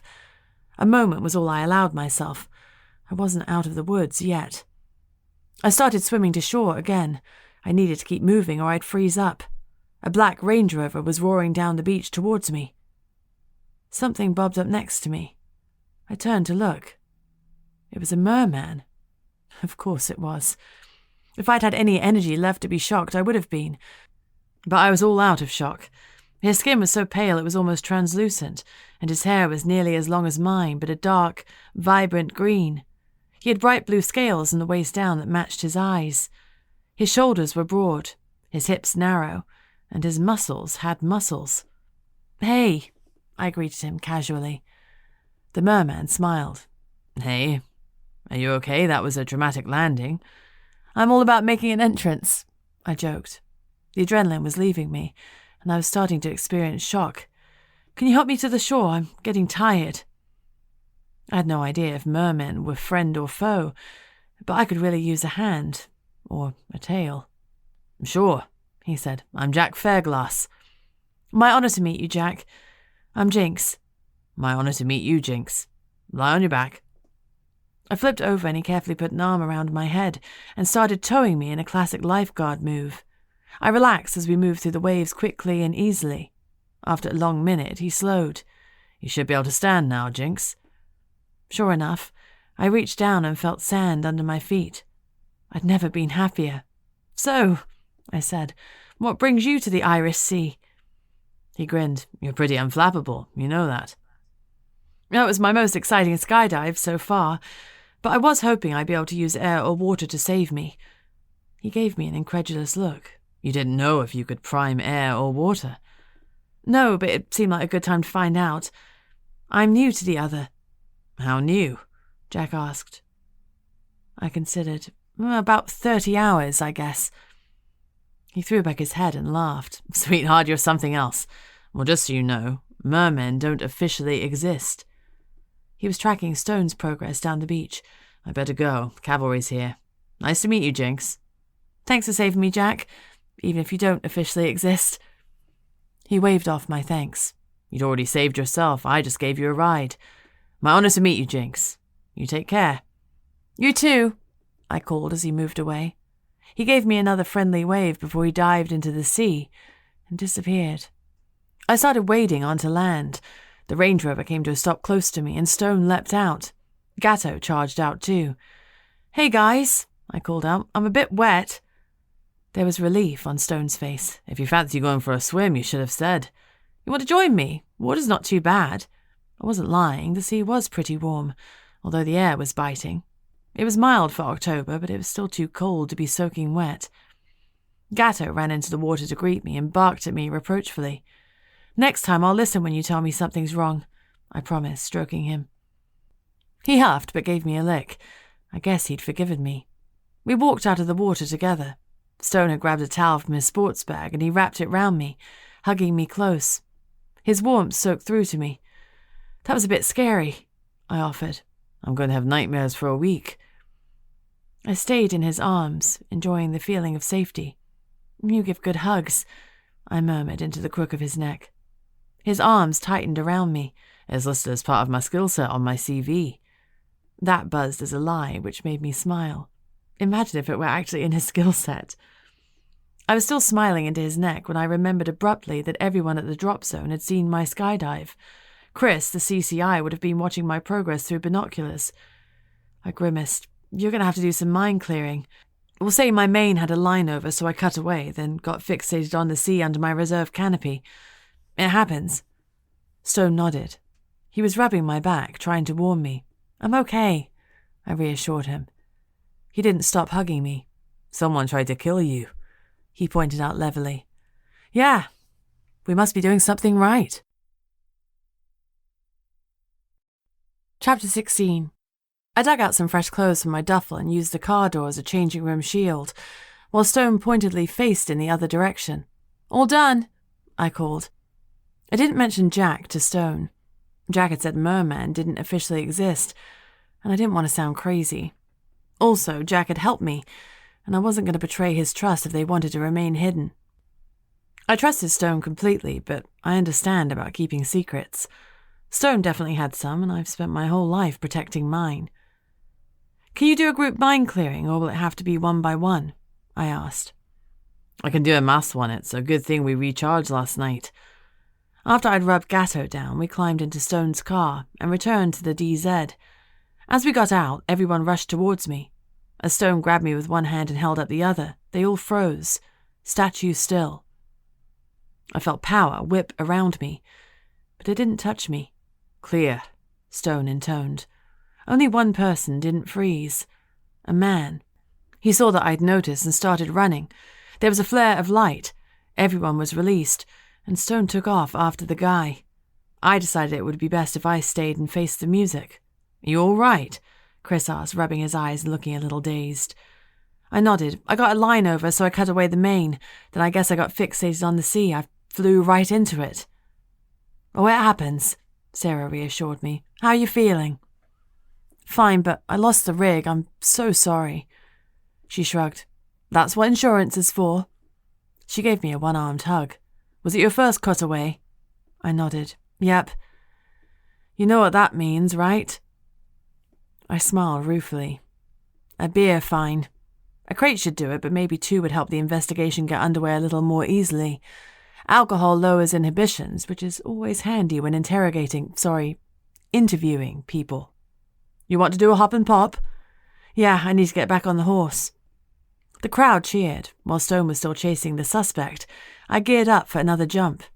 Various skydivers agreed to jump again so another lift could be put together for me, and I realized how much I'd missed the community feeling of the sport. The sun was dipping and the light was fading. Time for the sunset lift.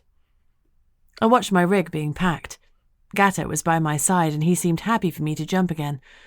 No sabotage this time. Stone appeared. You're jumping again? He said incredulously. You nearly died. I watched this rig being packed. I know it's safe. Gatto's happy for me to go. I'm only doing a hop and pop. Stone rubbed a hand over his eyes. I could tell he thought I was nuts. A hop and pop? I jump at 5,000 feet instead of 15,000 feet, then pull high and have a canopy ride. It's just to get my knees in the breeze again, so the last jump I have isn't a nightmare. He shook his head. I don't think I can watch. I followed the others and we climbed in the plane with the same jump master as last time. You okay? He asked. I'm not as psyched this time around, but I'm steady. He nodded. Don't fly into the sea this time. Thanks, I said dryly. I'll bear that in mind. The jumpmaster gave me a cocky grin and shut the door.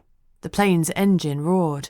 When it stabilized at 5,000 feet, the jumpmaster opened the door. He gave me a fist bump. Smash it, he instructed. I felt more confident this time and dived out head first. I enjoyed the fall, did a flip, then I banged out an arch and stabilized. I checked my altimeter.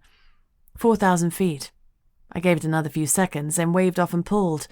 This time the canopy opened above me, big, rectangular, and beautiful. I checked it. All the cells were open. The slider was down. There were no line overs. I was good to go. I pulled down the toggles and started to steer. The view was stunning, even in the waning light.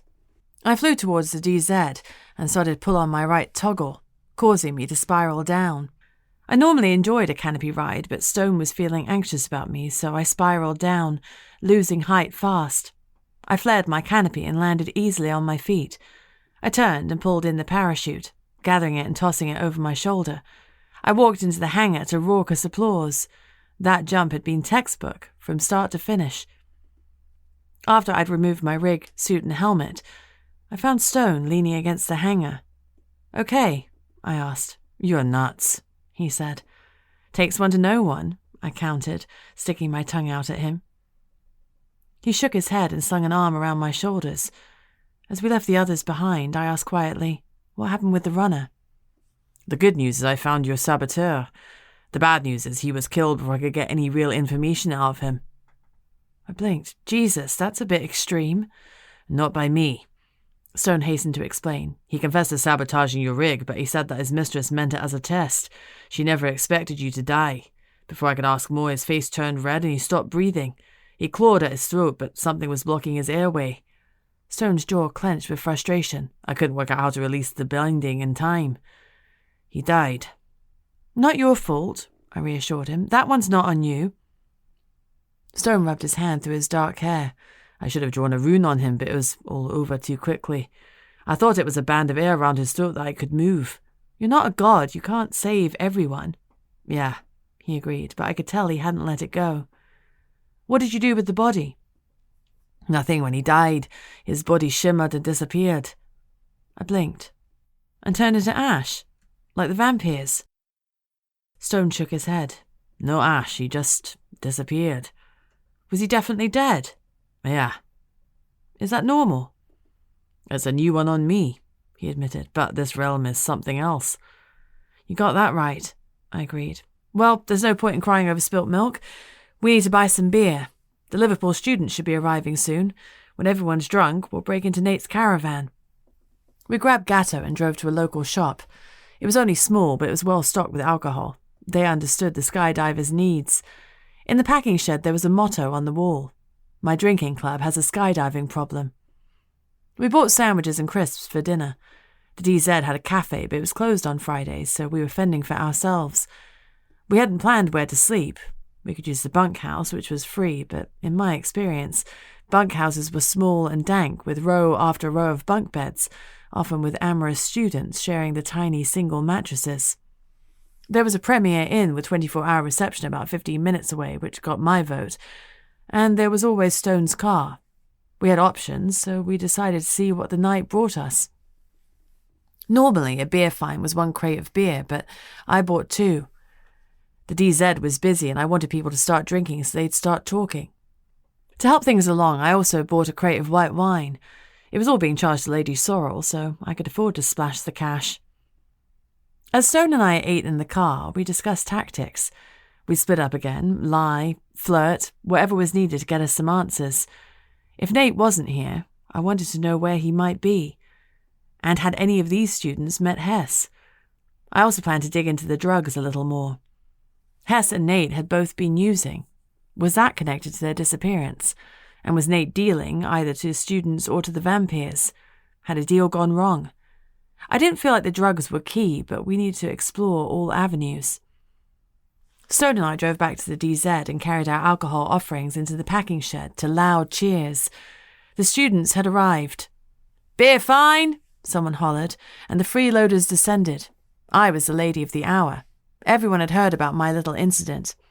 As the evening wore on, I grew sick of recounting the sanitized version of the jump. I got a fair amount of friendly ribbing for fixating on the sea. My pride demanded that I tell them what had really happened, but I couldn't. Instead, I took the teasing with as much good grace as I could muster, which was none at all. Everyone was getting drunk. The students were playing drinking games, the regulars were sitting off and chatting. The staff and their spouses were mixing with the students. I learned that a few people had met Hess, but none of them appeared to be close friends with her. A lot of the university girls were jealous of her and Nate, but nothing buzzed that the jealousy had gone too far. There were a few smokers, and a few of them were on the wacky-backy. I targeted them for some answers. I flirted, smiled, giggled, and even compelled the odd answer. Nate had been expected on the university minibus, but after an hour of waiting, they decided he was a no-show and left without him. There was no resentment about that. Nate was an easygoing dude. He must have just got lost in the moment. If I'd been stood up like that, I'd have been furious, but there was a lot of love for Nate. Many of the crowd were 2nd or 3rd year students, and Nate had been on the scene since the beginning. He was a 2nd year student, but he was doing his 3rd degree. I guess he needed an excuse to stay at the university, and multiple degrees was the answer. Nate smoked weed, but didn't deal. One of the students was a small-time dealer, and he sold a bit to Nate and his friends. He was small fry, just a student making an extra buck. I met Stone's eyes across the room and gestured for us to move out. Sarah had given me directions to Nate's caravan. It was time to see what it held. I was hoping it was a love shack for Nate and Hess, and they were in there, lost in each other. But I knew the chances of that were slim. I got a vibe from Cat Hill. I thought I knew where Hess and Nate were. I just wasn't sure if they were still amongst the living. Stone followed me out, and Gatto joined us silently. I'd come prepared. Once again, I was wearing my trusty bum bag, complete with lock-picking tools. I needn't have bothered. The caravan was unlocked. Uh-oh. I took out some disposable latex gloves and handed a pair to Stone. Stone took point and opened the door. Gatto let out a low growl. It was a crime scene. The caravan was trashed. It hadn't been meticulously searched, it had been maliciously vandalized. And the worst thing was, I could feel the echo of pure joy reverberating around the place. Whatever, whoever, the searchers had been looking for, they'd found. Chapter 17. Not only was the caravan smashed up, but Gatto found blood. Reluctantly, Stone put in a call, and it wasn't long before we were joined by a police officer. He had 2 triangles on his head. He was part of the crossover, and worked in the common police to help smooth things over between the 2 realms. Detective Daniels. He had a broad Lancashire accent. Inspector Stone, Detective Sharp. We're tracking down a missing common girl and a vampire. There's blood here. I need to know if it's the girls or just some lunch. I grimaced a little at that. Stone had explained that many vampires drank cow or pig blood. If the blood in the caravan was human, the police could work out if it was fresh because donated blood tended to be older. If it was human and fresh, things would look a lot worse for Hess. Daniels dipped a swab into the bloody residue and put it in a small test tube which held clear liquid. When the swab touched the liquid, it glowed bright white. Magic. Daniels grimaced. Fresh human blood, less than 2 days old. Because it's so fresh, it's not likely to be donor. Donor blood can be stored and used for up to 42 days. I need you to secure the scene discreetly, Stone said. We're going to move on this. The officer nodded and waved us away. He was calling it in as we left. Stone rubbed his eyes. It's midnight. We can drive back to the chapter house or try the Premier Inn. Either way, we need to sleep and recharge, I said. We've both used a lot of energy today. I vote Premier Inn. We can set an early alarm and get moving. I'm too tired to drive far, and I think you are too.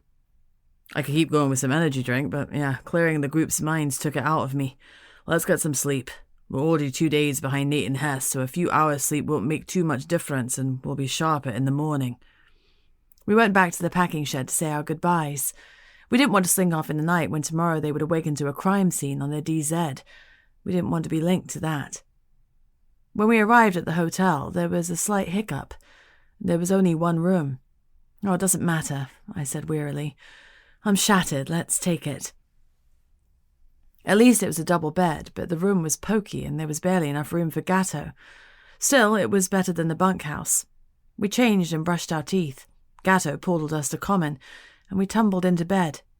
Gatto looked up at us with longing. No, I said firmly, you're a floor dog tonight.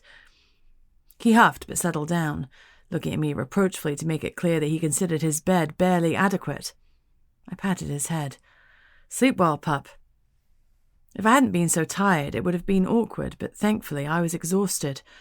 I hadn't had much sleep the previous night, and the adrenaline of my near-death experience, as well as using the IR, had taken it out of me. I closed my eyes. Good night, Stone, I whispered. You know, when I'm in bed with a woman, she can call me Zach. I laughed. Good night, Stone, I repeated. He let out a breath that might have been a sigh. Good night, Jinx. Sleep well. I always meditate before sleep, so I cleared my mind and envisaged a beautiful sandy beach stretching out ahead of me. The sound of the ocean washed over me as the waves lapped at the shore. Then, I was out like a light. When my alarm woke us, we were wrapped in each other's arms like pretzels.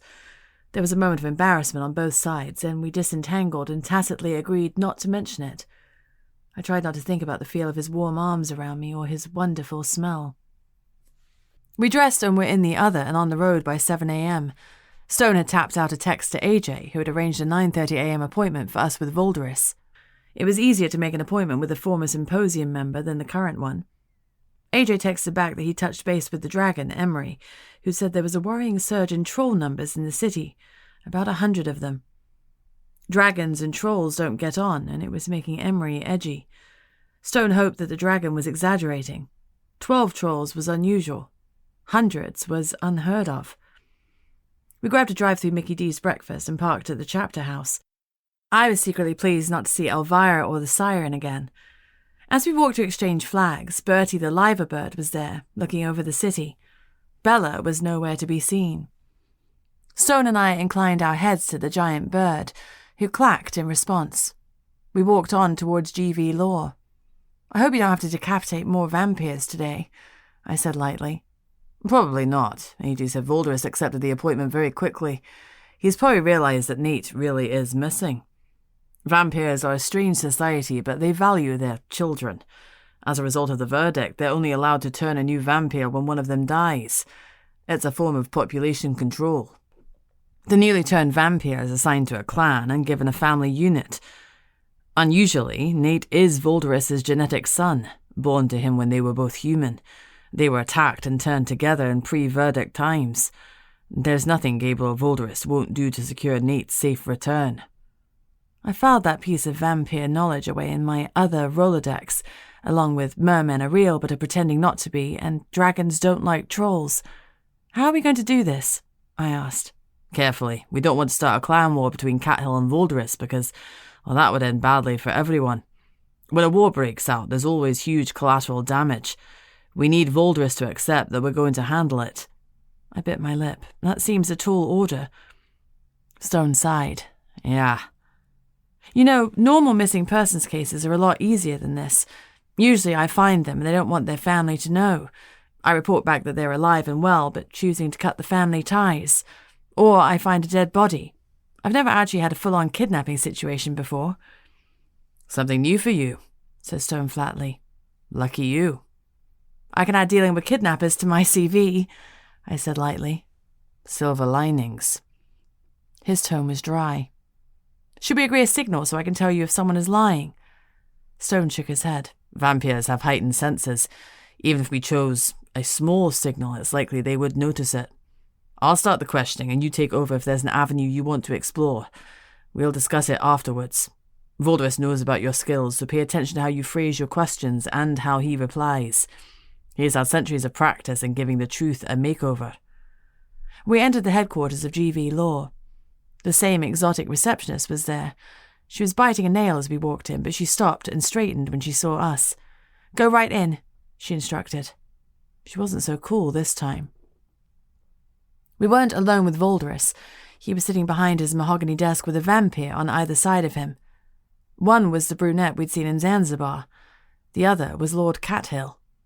The atmosphere was tense. The brunette was folded in on himself, almost rocking back and forth. Every line of his body said he was in pain. When I'd last met Cathill, I was in common, and I realized now how much it had protected me from him. I'd felt his anger before, but now I could sense the malice rolling off him in thick, choking waves. I had to remind myself to breathe. Voldris glared. You requested this meeting. Get it started. Lord Voldris, we went to your son's caravan in the Lake District, Stone said. It was empty, ransacked like Miss Sorrel's flat. Blood was present at the scene. I believe your son and his girlfriend have been taken captive against their will. Voldris looked at me. As I told you last time, I know nothing about that. Lie. He knew what I was. He wanted us to know he was lying. Otherwise, he would have been more careful with his response. He was trying to help us. We needed to ask the right questions. Has Nate contacted you since you spoke on Wednesday? Stone asked. Yes, we spoke yesterday. True. Well, that was positive. If Nate was alive, I hoped Hess was too. Did he mention his girlfriend, Hester Sorrel? Yes, Voldris confirmed. He said they were together. True. You don't believe he's being held against his will? Stone asked. No, said Voldris impatiently. Lie. He was an accomplished actor. If I hadn't had my internal lie detector, I would have believed him. Cathill was lounging on the front of the desk, smirking, confident. I felt malevolence pouring from him, giving such a thick stench I could hardly stand being in the same room. His very being was filled with rage and malice. I knew without a doubt that he was blackmailing Voldris. It was simple. Voldris was to send us away empty-handed or he would kill Nate. But Voldris knew my skills and was banking on Stone and me being able to do something while he outwardly complied with Cathill's orders. I'm glad Nate's okay, I said, but I'm more concerned about his dagger. It wasn't recovered at the scene. Do you have it? Yes, said Voldris. It's back in our possession. True. Can I buy it from you? I asked. No, he said firmly. True. Can I see it? I asked hopefully. Voldris's smile was flat and unfriendly. No, he repeated. It's in our armory for now. How long will it be there? I asked. Perhaps I can get an offer from my employer that you can't refuse. It will remain there until tomorrow. Lie. After that, who knows? No price you can offer will be accepted. It's worth more to me than any amount of money. True. Then I want to commission my own dagger. Where did you get yours from? I saw a hint of approval in Voldris's eyes. I was asking the right questions. I can't be expected to recall the history of every piece I come across. I believe it was made by Harfin. They called it Glimmer or something like that. True. It's not an important dagger. I don't know why you're so focused on it. Lie. I shrugged. Stone is hired to find the girl. I've been hired to find the dagger. I met Cathill's eyes. I expect we have the same employer. I don't have an employer, Cattail spat out, straightening. Well, benefactor then, whatever you want to call her, I replied, gambling. I suppressed a surge of satisfaction. Whoever had sabotaged my parachute was pulling Cathill's strings too. A small, petty part of me hoped it was Elvira. If that's all, said Voldris, I'm a busy man. Cathill and I have much to discuss. True. We needed to hear this discussion. I looked at the brunette, Nate's friend. He was clenching and unclenching his hands. His jaw was locked, teeth gritted as if to stop him from crying out in pain. What's up with him? I asked, pointing to him. Punishment, said Voldris blandly. I walked up to the mahogany desk and leaned down next to Voldris, ostensibly to examine the brunette. In clear view of Voldris, but not of Cathill, I pressed a small round bug to the underside of the desk. What did he do? I asked with relish. Did he slice a human? He betrayed his clan, Voldris said in a hard voice. Why isn't he Ash? I asked flippantly. Death is quick. This is not. Besides, I may have use for him. I nodded, like the casual torture of your troops was totally fine. It wasn't, but the brunette was collateral damage right now. I needed to find Hess, and the urgency was zinging through me. I moved back to Stone. If you change your mind about selling Glimmer to me, you know where I am. Gabriel Voldris looked at me. Indeed I do, Jinx. Indeed I do. True. Uh-oh. Chapter 18. I hurried out, pulling Stone with me. Cathill gave us a mocking finger wave as we left. I hauled out my phone and headphones and turned on the app that let me listen to the bug. We ran round the corner and leaned against a building to share the headphones. Get out, Voldris snarled. We heard the door open and close. Was it the brunette or Cathill who had left? I hoped the former. Well, said Voldris, fun as that was, I fail to see why you had us meet with them. They would have been suspicious if you hadn't met with them, Cathill replied. You must be seen to be cooperating with the connection. Soon it will be destroyed, but for now it poses a threat that we must be mindful of. And I thought your mistress was all-powerful. Cathill snorted. She's not my mistress. Lie. We're a team. Lie. Tonight is only the first step of our plan. Together we will bring down the connection and the unity, and freedom will be returned to the other. The verdict has worked in our favour, Voldris pointed out. We have never been wealthier. We can walk about, embrace what we are with no need to hide in the shadows for fear of vampire hunters. Wealth! Cathill spat. What is wealth when we cannot turn new vampires at will? When we cannot drink from the source? Drinking donated blood is an insult to everything we once held true. There was a pause. You didn't used to believe that, Voldris said. You were the most vocal supporter of the verdict. You were sick of the chaos. We were in danger of agreeing, he said dryly. Things change.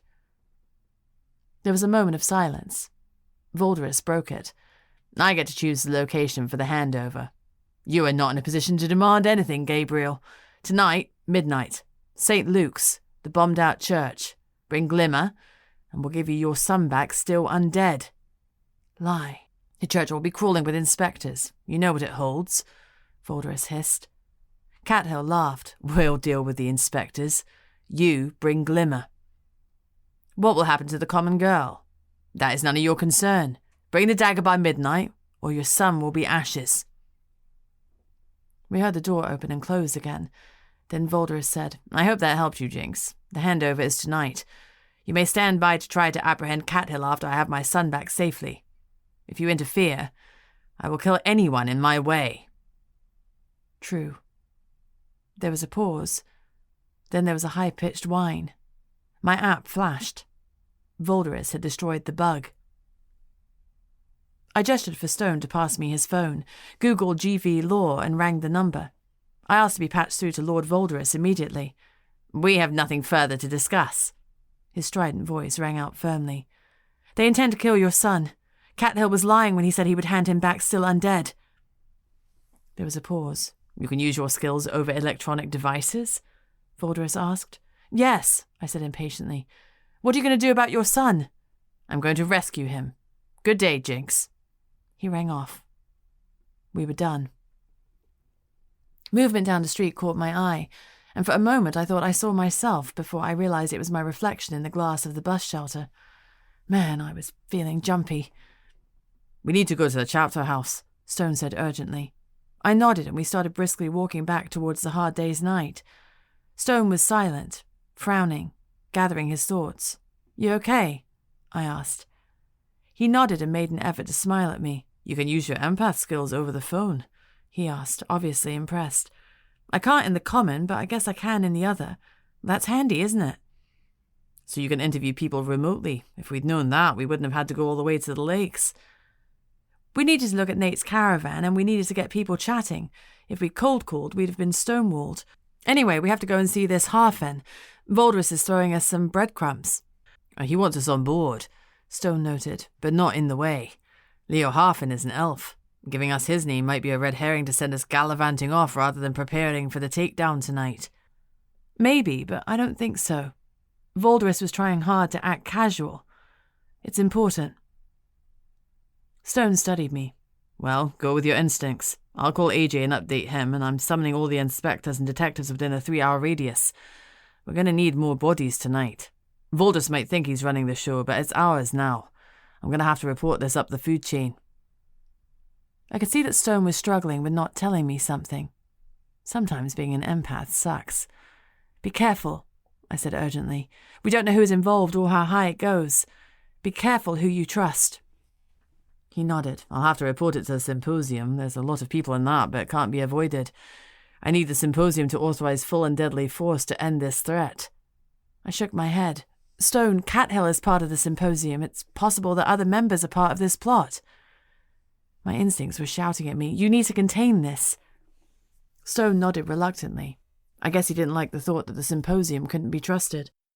"I'll report to the wizard member. We'll need a quorum of 5 members to authorize an operation like this and to agree to keep it from the symposium. I don't like it, but you're right. We can't assume Cathill is the only one compromised. Jinx, we're going to have to split up. You take my car, visit Leo Harfen, then meet me back at the chapter house." He wrote down the elves' address. I was off to Caldy. They were rich whirl squirrels. Stone chucked me his keys and his leather-covered inspector's ID. "Use this on the toll booth. It's like a fast pass. Make sure you drive in a fast pass lane." As Gatto and I set off towards the underground garage, he called, "Jinx." I turned to look back at him. He hesitated.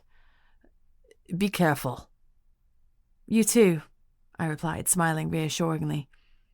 Stone disappeared with only one more hesitant glance backwards. I knew how he felt. We'd been stuck together like glue for the past 2 days, and I felt worried about splitting up too. But Stone had more responsibilities than just Nate and Hess. I unlocked Stone's Range Rover and went to open the boot for Gatto. He let out a low, rumbling growl of warning. I turned around. Elvira. "Do you always hang out in garages?" I asked facetiously. She ignored that as she studied me. "Why is Stone working with you?" she demanded. "Ask him yourself," I suggested. Elvira's hair was down today, cascading over her shoulders. I studied her. "Are those eyelashes real?" I asked. She smiled, looking smug. "Yes, everything about my body is real." True. She was skinnier than me, with bigger boobs, and she didn't even have fake eyelashes. She was beautiful, and she knew it. "Where does the skin tone come from?" I asked curiously. "I'm of Italian descent," she said proudly. "You're very beautiful." She blinked, then smiled wryly. "You're making it very hard for me to hate you." "You don't need to hate me," I assured her. "Stone and I are just working a case together." She shook her head. "You're a private investigator, so how can you be so blind? Everyone's talking about how the mighty Stone has fallen for some 2-bit PI. Charming. "We're friends," I said calmly. Lie. I hated that the truth-seeking worked even on myself. Still, she didn't need to know that. Stone is supposed to be my eligible bachelor. We're betrothed. True. I felt a sharp sting of jealousy. "I don't know anything about that. We haven't so much as kissed. He is his own man." She laughed. "He's a Stone. He'll never be his own man. He will always be his father's man. One day Stone will accept what he's been running from his whole life, and I'll be ready. I've been ready my whole life. I even joined the connection and became an inspector for him. We're meant to be together. The seers have cast on it." "Oh, honey," I said with genuine sympathy. "You don't choose your life's path for a man. You choose it for you." I finished putting Gatto into the boot, pulled myself up into the driver's seat and plugged the address in the GPS. I adjusted the seat and the wing mirror. "I've got to go," I said. "You take care." I meant it. I got lots of vibes from her, but most of them were desperation. She wanted Stone. I don't know if she loved him, but she definitely loved his status. I'd hoped that she'd turn out to be the mastermind behind this case, but my ever-reliable gut said no. I started the engine and drove out of the underground garage. Elvira watched me leave. I wasn't her favourite person, and I couldn't blame her. She wasn't mine either. Stone and I had an undeniable connection. There'd been a spark between us ever since we'd first met, literally, and the chemistry between us set my heart racing. We'd only known each other a few days, but I trusted him and I liked him, and you'd have to be dead not to find him sexy. There had been a moment when we were dancing together at Alma de Cuba when I was certain Stone was going to kiss me. Then someone bumped into us and it passed. It was probably a good thing. We didn't need to be distracted right now. I was feeling mixed up. I pulled over and put on my phone's Bluetooth, then pulled back onto the road and rang Lucy. "Hey, Jess," she trilled. "How are you?" "I'm okay. You know I'm on a missing persons case in Liverpool?" "Yeah." "So I'm working it with another detective. A guy detective." "Is he hot?" Lucy asked. "So hot. He's older, like 35 or something. He's got this air about him. He's so confident, you know?" "Jess has got a crush," Lucy said in a sing-song voice. "I really like him, Luce. So what's the problem? Does he like you?" I thought about the almost kiss. "I think so. I repeat, what's the problem? Go for it. You haven't dated him forever, like, ever." I rolled my eyes. "I know my own dating history, Lucy." "What history?" she demanded. "You've had 5 one-night stands." "One guy lasted a whole weekend," I said defensively. "But I really like this one. Maybe we should just be friends." "I never thought I'd say this," Lucy muttered, "but you've got enough friends." I laughed. "I can't believe you just said that." "Whatever. You don't want to be friend-zoned, Jess. I know you're a little messed up about your parents dying and leaving you, but you can't be alone your whole life. They wouldn't want that for you." It was hard to say what my parents would want for me. They had hidden the other realm from me, and here I was hip-deep in it. And it was always on my mind. I was always wondering if they'd wanted me to stay in the common for a reason. The sensible part of me thought I should cut all other ties, go back to the common and not look back. But the bigger part of me wanted to dive in. This was my world. I could make a ball spin by thinking about it. I could save myself from plummeting to my death. I could date Stone. "Thanks, Luce. This has helped." "Has it?" she sighed. "Are you going to ask the guy out?" I kind of already had. "No, but I won't say no if he asks me." She clapped her hands. "I'll take that. I've got to go. Take care, beautiful. Bye, Luce. Love you. Love you, Jess." As we rang off, I drove out of the Kingsway Tunnel and onto a fast-pass lane. I hoped this would work. I waved Stone's ID at the barrier and it beeped and rose up. I was good to go. I had 10 minutes for another call, so I dialed Wilf's number. I wouldn't say that he and I were friends, although he would, but we had someone in common. Hess. I was invested in her safe return. I wouldn't return a corpse to Lady Sorrel if I could help it. "Hello? Wilf? Jinx, how wonderful to hear your voice. Have you found our Hester?" "Nearly, but it's messier than I would have liked. I know you hired Stone. I'm other too, Wilf." There was a pause. "I took you to Rosie's." "I was hidden then, so I didn't know. I'm a wizard." "I knew it," he exclaimed. True. I laughed a little at his enthusiasm. Sometimes my gut instincts shout at me and I've learned to listen. Hester's in trouble. Stone is rounding up the inspectors, but I think more firepower might be needed. There's a conspiracy to end the verdict, destroy the unity, the connection, all of it, and they plan to use Hester to do it. She won't come out of this alive if they do. Stone's focus is stopping them. He's been hanging out with Nathaniel Voldris. His father's coming to save him, but no one is coming for Hess. "I'll come for Hess." Wilf's voice was surer, stronger. He sounded like the Wilf I'd seen talking to his son, not the flirtatious drunk he usually played with me. She deserves to be saved, I said softly. She's no less because she's common. We're on our way, Wilf said firmly. We? I asked. My pack. Midnight, tonight, Liverpool, at the bombed-out church. And bring Roscoe if you can. The fire elemental might be an asset. I'll ask him, Wilf confirmed, but he doesn't owe me any favours.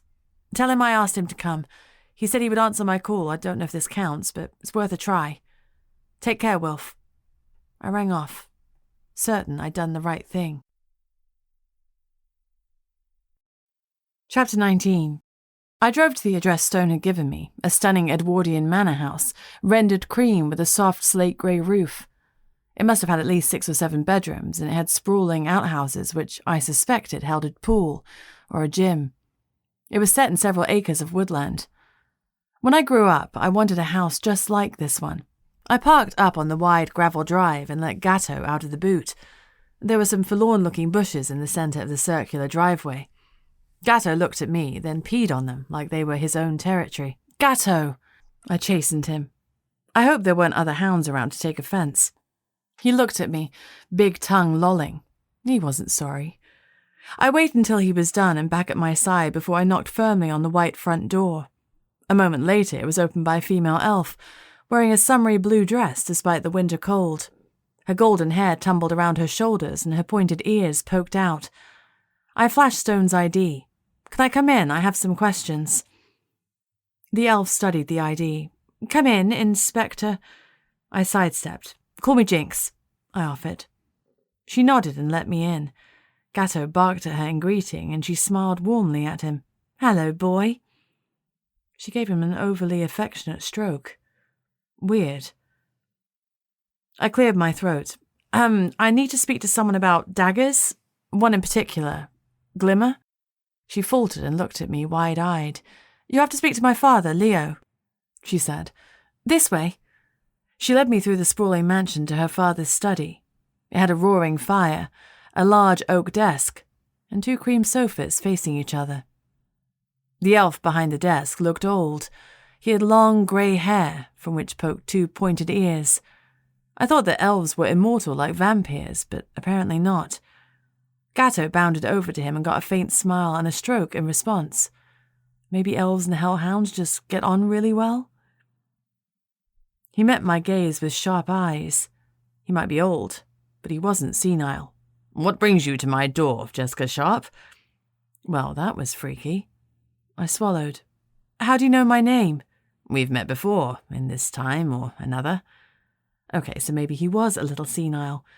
I've never met you before, I said firmly. Then it was in another time.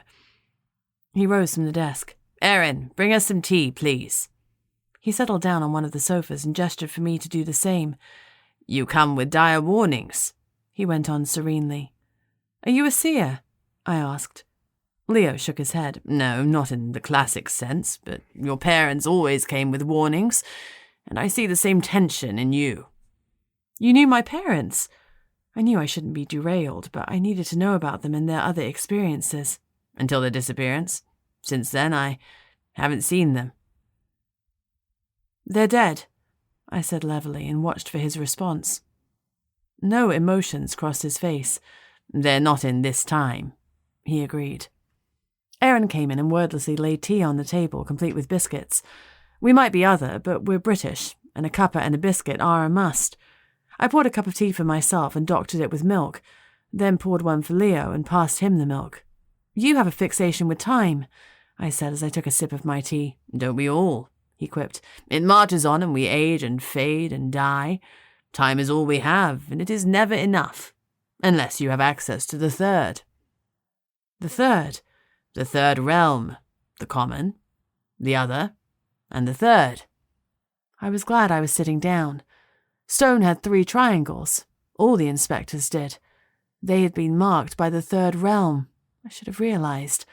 I felt a surge of irrational anger at Stone for keeping this from me. The third realm is time? I asked. Yes and no. The third realm allows us to access time, to mold it, to borrow it. Stone had told me he was 38, but he only looked 30, and he said it was time in the realms that allowed that. I'd assumed it was the other realm he was referring to, but it was the third realm. The little jerk. He deceived me. Cunningly, he didn't lie, but he'd misled me. I felt a sharp sting of betrayal. We are forbidden to speak of the third realm to those who are not authorized to know of it, Leo explained. Can you read my mind? I demanded. Leo smiled. I have lived many centuries and studied all walks of life. You are young and impetuous. I can read your thoughts on your face as if they were painted there. Charming. Here I was, thinking I was some badass PI, and he was telling me I was a young child whose every thought crossed her face. I frowned. Why are you telling me about the third? Aren't you breaking the verdict? Leo waved that away. We have spoken of the third realm before, you and I. You came to me knowing of it, so I am breaking nothing. The verdict stands. I had no recollection of that conversation, so it looked like I had time travel in my future. Or was it my past? Leo continued. The inspectors use the third realm to move supernaturally fast. They reach out and, with the lightest touch, time slows around them. That enables them to move with speeds unmatched even by vampyrs or werewolves. It is their very own superpower. I let that sink in. I remembered seeing Stone and AJ moving faster than I could follow. I'd assumed it was some other kind of magic, and in a way, I was right. They were accessing another realm. How do I access the third? I asked. You do not delve into the third rashly. You can unravel your very existence if you're not careful. He gave me a hard gaze. I needed to show that I understood his warning. It's not like I was raring to hop back to the 18th century or anything. A portal is needed to gain access to the third, as with the other two realms. Unless you have a bonded hellhound handy, of course. Inspectors access the third realm with their own artifact, but by using the portal through an artifact, the access to the third is limited. They can temporarily slow time, but that is all. They can't travel through the portal to the third. Only a unanimous vote by the symposium can authorize the use of the portal. Only one portal to the third realm exists in the UK, in St. Luke's, the bombed-out church in Liverpool. No wonder Stoner reacted the way he had, wanting to call in the cavalry. This was definitely about more than just Nate and Hess. I grimaced and rubbed a hand over my eyes. What would happen if the portal in the bombed-out church was destroyed? Leo took a sip of his tea. Destroying the portal could end our access to the third realm forever. He said it calmly, like we were discussing the weather. This was getting too big for me. I was just a PI. I brought the conversation back to Hess and Nate. Tell me about the dagger. Glimmer. Ah, he sighed. Oh, my biggest regret. In my youth, I was rash. I saw the other and thought it good. I felt sorry for those in the common to never know the touch of magic, to exist in a world where the grass was green and the sky was blue. I wanted to find a way to give everyone access to the other. First, I tried to create mini-portals that could take those from the common into the other. That failed, and I perceived that blood was the issue. Common blood and other blood are fundamentally different. The vampyrs had told me so. The blood of a wizard is addictive to them, like heroin to a common. It makes them animalistic, bestial. It tastes far better than common blood, but it temporarily robs them of their higher cognitive reasoning, and it creates a harsh dependency. It is also a great healer for their deadliest wounds. However, weaning them off wizard's blood and onto common blood is a hard task. It is a harsh punishment amongst vampires to be given wizard's blood and then to suffer withdrawal. As immortal creatures, they live on through great pain. I thought of the brunette vampire in Volderus's office. I suspected that this had been done to him. I made a mental note not to piss off Volderus. I created Glimmer as an experiment. No more. Theoretically, it took blood into its blade from one of the other while sustaining their life despite the wound. If you then pushed the dagger, and the magic it was now imbued with, into the heart of a common, it would push other blood through them. It would end their common life and start their other existence. It was heretical even to think of such a thing, let alone to create the blade, but as I said, I was young and foolish. I wanted to prove that it could be done. I made the blade, imbued it, and hid it in my safe, where it stayed for 500 years until it was stolen from me. A wizard, Gregory Fultese, took it and used it. He found that 1 in 3 other donors and 1 in 10 commons died in the process.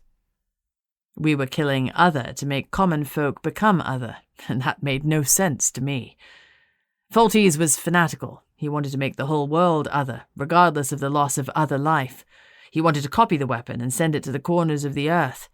He was stopped before too many died, but it was a harrowing experience for those who were converted. He targeted young teens. Many joined the connection when they were of an age to do so, to ensure that such actions wouldn't occur again, to stop life choices being taken from other common folk. He sighed. I regret my involvement in the whole tawdry affair. The symposium recovered the dagger, but try as we might, it could not be destroyed. They gave it to the vampyrs for safekeeping. The vampyrs were uniquely suited to resisting its charms. I stared at him levelly. They're handing it over tonight. Voldorus is being blackmailed.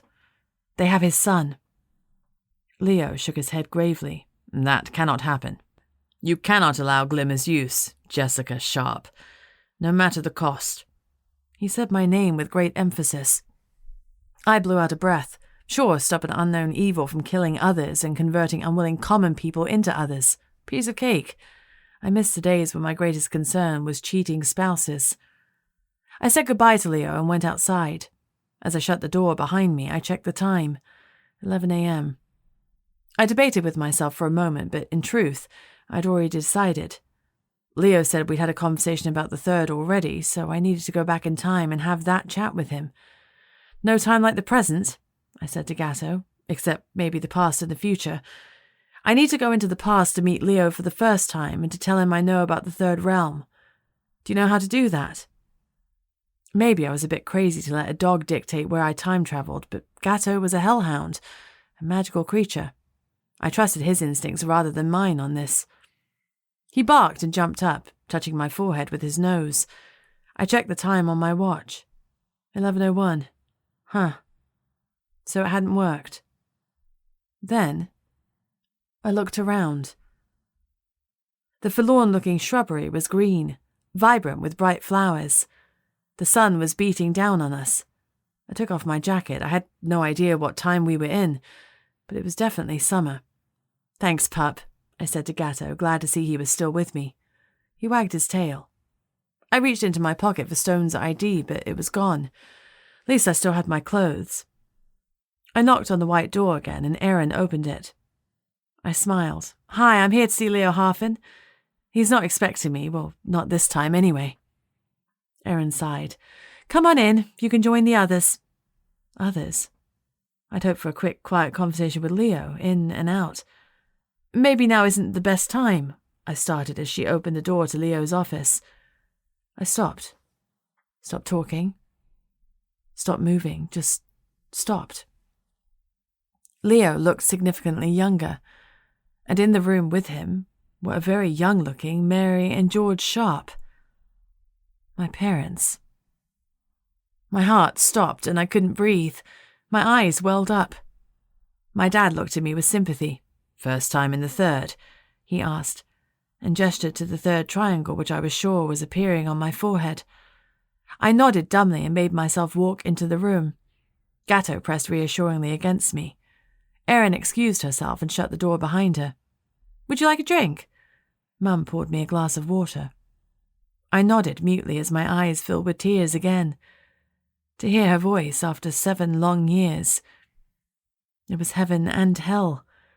I took the glass from her and sipped, trying desperately to swallow the rock in my throat. My parents looked young.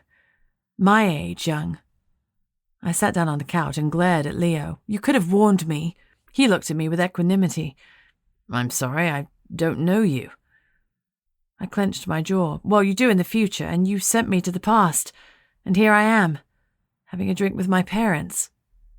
George grinned at me. I knew you looked familiar.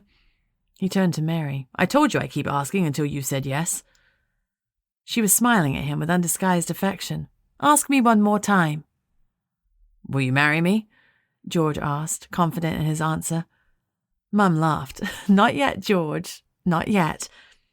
He groaned. Oh, you're killing me. Mum looked at me pointedly. There's a time for everything."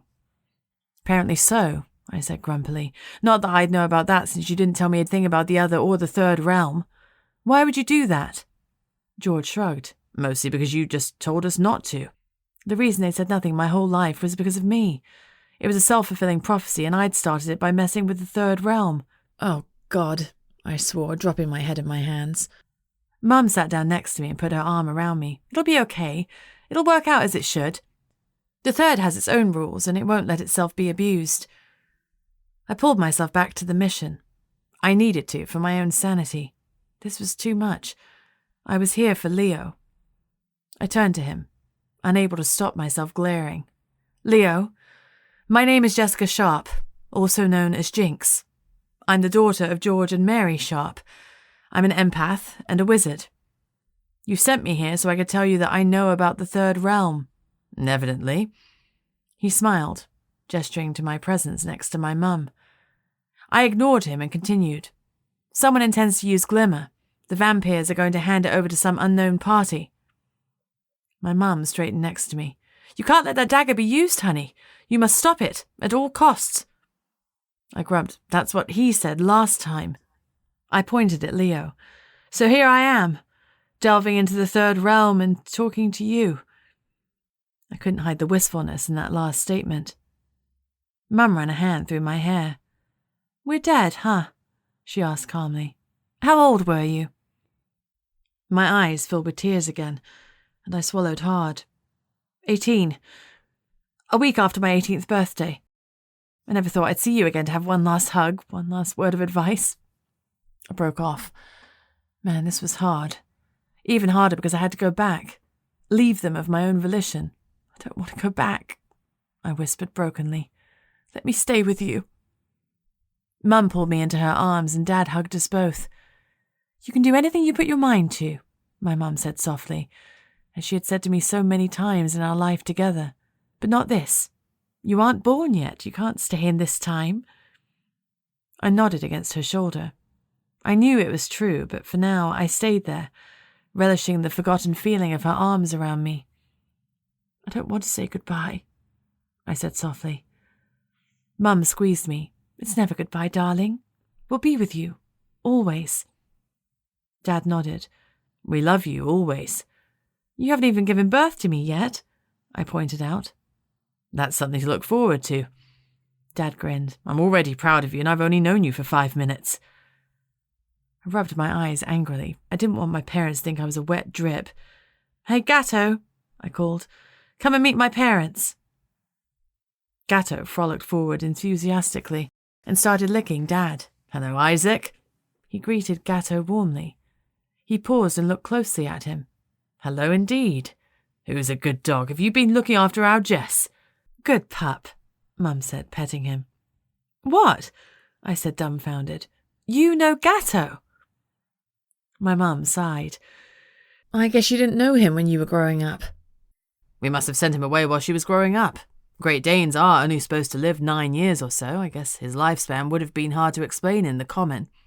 Dad extrapolated. I gave Gatto a rub. "I'm sorry, boy. I didn't mean to make you go away." He kept wagging. I guess he didn't hold a grudge. "I'll take him in the interim," Leo offered. "It's always handy having a friendly hellhound around. When Jinx is ready, I'll send Gatto back." I sighed. "Yep, that makes sense. You and Gatto were weirdly familiar with each other when I met you in real time. I've had him nearly 2 years now. I got him December 3rd. Leo nodded. "Oh, wonderful. I do love a good plan." This Leo seemed a little more grounded than the future Leo.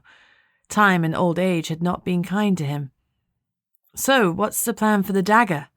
I asked. "Just don't let it be used," Dad said. "It can't awaken." I looked at him levelly. "Dad, that's an awful plan." He laughed. "Keep it simple, stupid." Mum cuffed him round the head. "Don't call our daughter stupid. She's clearly very clever." I grinned. "Thanks, Mum." Gatto barked. It was his urgent bark. "Time to go?" I asked. He barked again. "It's never wise to stay long in the third," Dad said. "But it's barely been a minute," I complained. "I lost you forever. I've dreamed of this moment, and now I have to go?" I shook my head. "It's not fair." Dad smiled ruefully. Life is rarely fair, I'm afraid. All the things I wanted to say to you if I could just see you one more time, but you don't even know me. I scrubbed my eyes again. They didn't know me, and they didn't know who their killer had been. This wasn't like communing with ghosts because they were alive just a decade or two before I was. Gatto barked again. Yeah, okay, I said irritably. This is hard for me. I hugged my parents one last time. Love you both so much, I said, my voice muffled against my mum's shoulder. Thank you both for everything. I'll never forget you. Mum wiped a tear from my cheek. I'm sorry we left you, honey. True. Gatto barked insistently. It was time to go. Apparently the third realm had its own rules, and Gatto knew them. I nodded through the tears. Me too. Love you both. Gatto touched his nose to my forehead, and boom, my parents disappeared. I took a deep, shuddering breath and checked my watch through watery eyes. 11:01. I'd fall apart later, I promised myself. I looked around. I was still in Leo's study, and Leo was old again. Back again so soon? He asked. I just left, I said, my voice thick with unshed tears. Ah, he said with some sympathy. I miss them too, my dear. But remember, they are only a realm away. Chapter 20. I studied Leo. He seemed knowledgeable, if a little lost in time, so I decided to pick his brains. Thinking of Cathill, I asked, What do you know about demons? An elegant eyebrow rose. As much as most people, I suppose. They are creatures of the other, created from acts of great malice and hate. They exist like a shade, roaming the world as they steadily gain sentience. As they are born of the other, they have exceptional skills in manipulating the realm's magic when they have corporal form. They roam, seeking out the angry and twisted, and trying to do a binding deal with them to give them great powers in exchange for being the demon's host. In reality, the demon and the host body are locked in a contest of wills until one eventually gives up and is cast out of the body again. Of late, they have often been agents of chaos. They seek to break the verdict and bring back the age of chaos that went before. Things went better for them when the connection didn't exist, and they yearn for that time to come again. That was about as much as I knew about demons, too. Cathill has a demon in him, I said confidently. I can feel him. The hatred roaring off him almost made me choke. Can I help Cathill cast it out? Leo shook his head. It may be possible, but I have never heard of it. Besides, Cathill may not want the demon to go. As a vampire, he has great strength, speed, and almost immortal restorative powers, but he does not have the IR. He is not an elemental. Vampires are both strong and weak. They have speed and strength, but little magic of their own. If Cathill is bound with the demon, he will have powerful, destructive magic. Be wary. I couldn't get much warier. Is there anything else you should tell me about my parents, my dog, the dagger? Leo tilted his head in thought. I don't think so, he said. But I may be missing something vital. Well, that's not reassuring, I said flatly. No, I imagine not. Cheers for that, Leo. I'll see myself out. Goodbye, Jinx. I'll see you again soon. He said it with certainty, but I didn't reply. Try as I might, I felt downright grumpy with him. He was playing God with my life, and I didn't appreciate being moved about like a chess piece. I shut the study door. Erin was waiting outside. Did he help you? She asked. Some days he's more present than others. She gestured to the third triangle on my head. He's dabbled too much in the third realm, and now he struggles to know which time he's in. Let that be a warning to you, she said sharply. And to you, she said to Gatto. Don't let her go there too much. The past can be addictive, but it's confusing for those in their present. Leo visited my mother often, and it was hard for her to have two of him so often. There's a timeline for a reason. I swallowed hard and nodded. Time was not a toy to be trifled with at will. The same will be true for your parents, Erin said firmly. They'll be busy trying to be good parents to you as an infant. It's too much to ask them to raise you as an adult at the same time. I nodded again. I got it, I really did. But it didn't mean I didn't want to go back. But only if there was a real, dire need, I swore to myself. I didn't want to become like Leo, however tempting it was, and God knows, it was.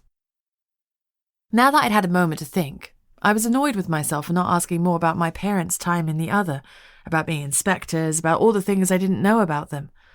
The moment was gone, but maybe there would be other moments. Gato and I hauled ass to the car. I switched on Bluetooth and rang Stone as I drove. Stone? He answered, and something in me settled when I heard his voice. The world was topsy-turvy, but he had been my guide, and he would guide me through this, too. I was still feeling the sting of his omission about the third realm, but we all have secrets, and some of them are not our own. I still trusted him. Hey, it's me. I've got some information. Are you okay? There was real concern in his voice that was surprising and a bit touching. I'm not sure why he was so worried. I could manage a trip to the elves by myself. Of course, I'd also gone to the third realm, but he didn't know that. I'm fine. I spoke to Leo Harfin. He was a bit lost in time. There was a heavy pause. What do you mean? He's dabbled too much in the third realm, I said bluntly. I knew you'd work out what the 3 triangles meant. There was admiration in Stone's voice. Though I thought it would take longer than 2 days. I'm awesome, I agreed. Though I'm a little bummed you didn't tell me. I'm sworn not to, Jinx. Yeah, but don't I mean more to you than a little oath? I teased. Yes, he said softly. True.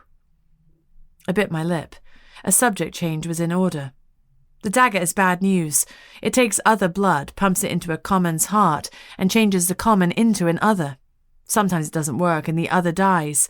Sometimes it doesn't work and the common dies. A fanatic tried it on a bunch of people and he killed a lot of them, but he did convert some common to other. The dagger was given to the vampyrs for safekeeping, and I'm certain that a demon is in Cathill. Full tease, Stone said, like something had clicked.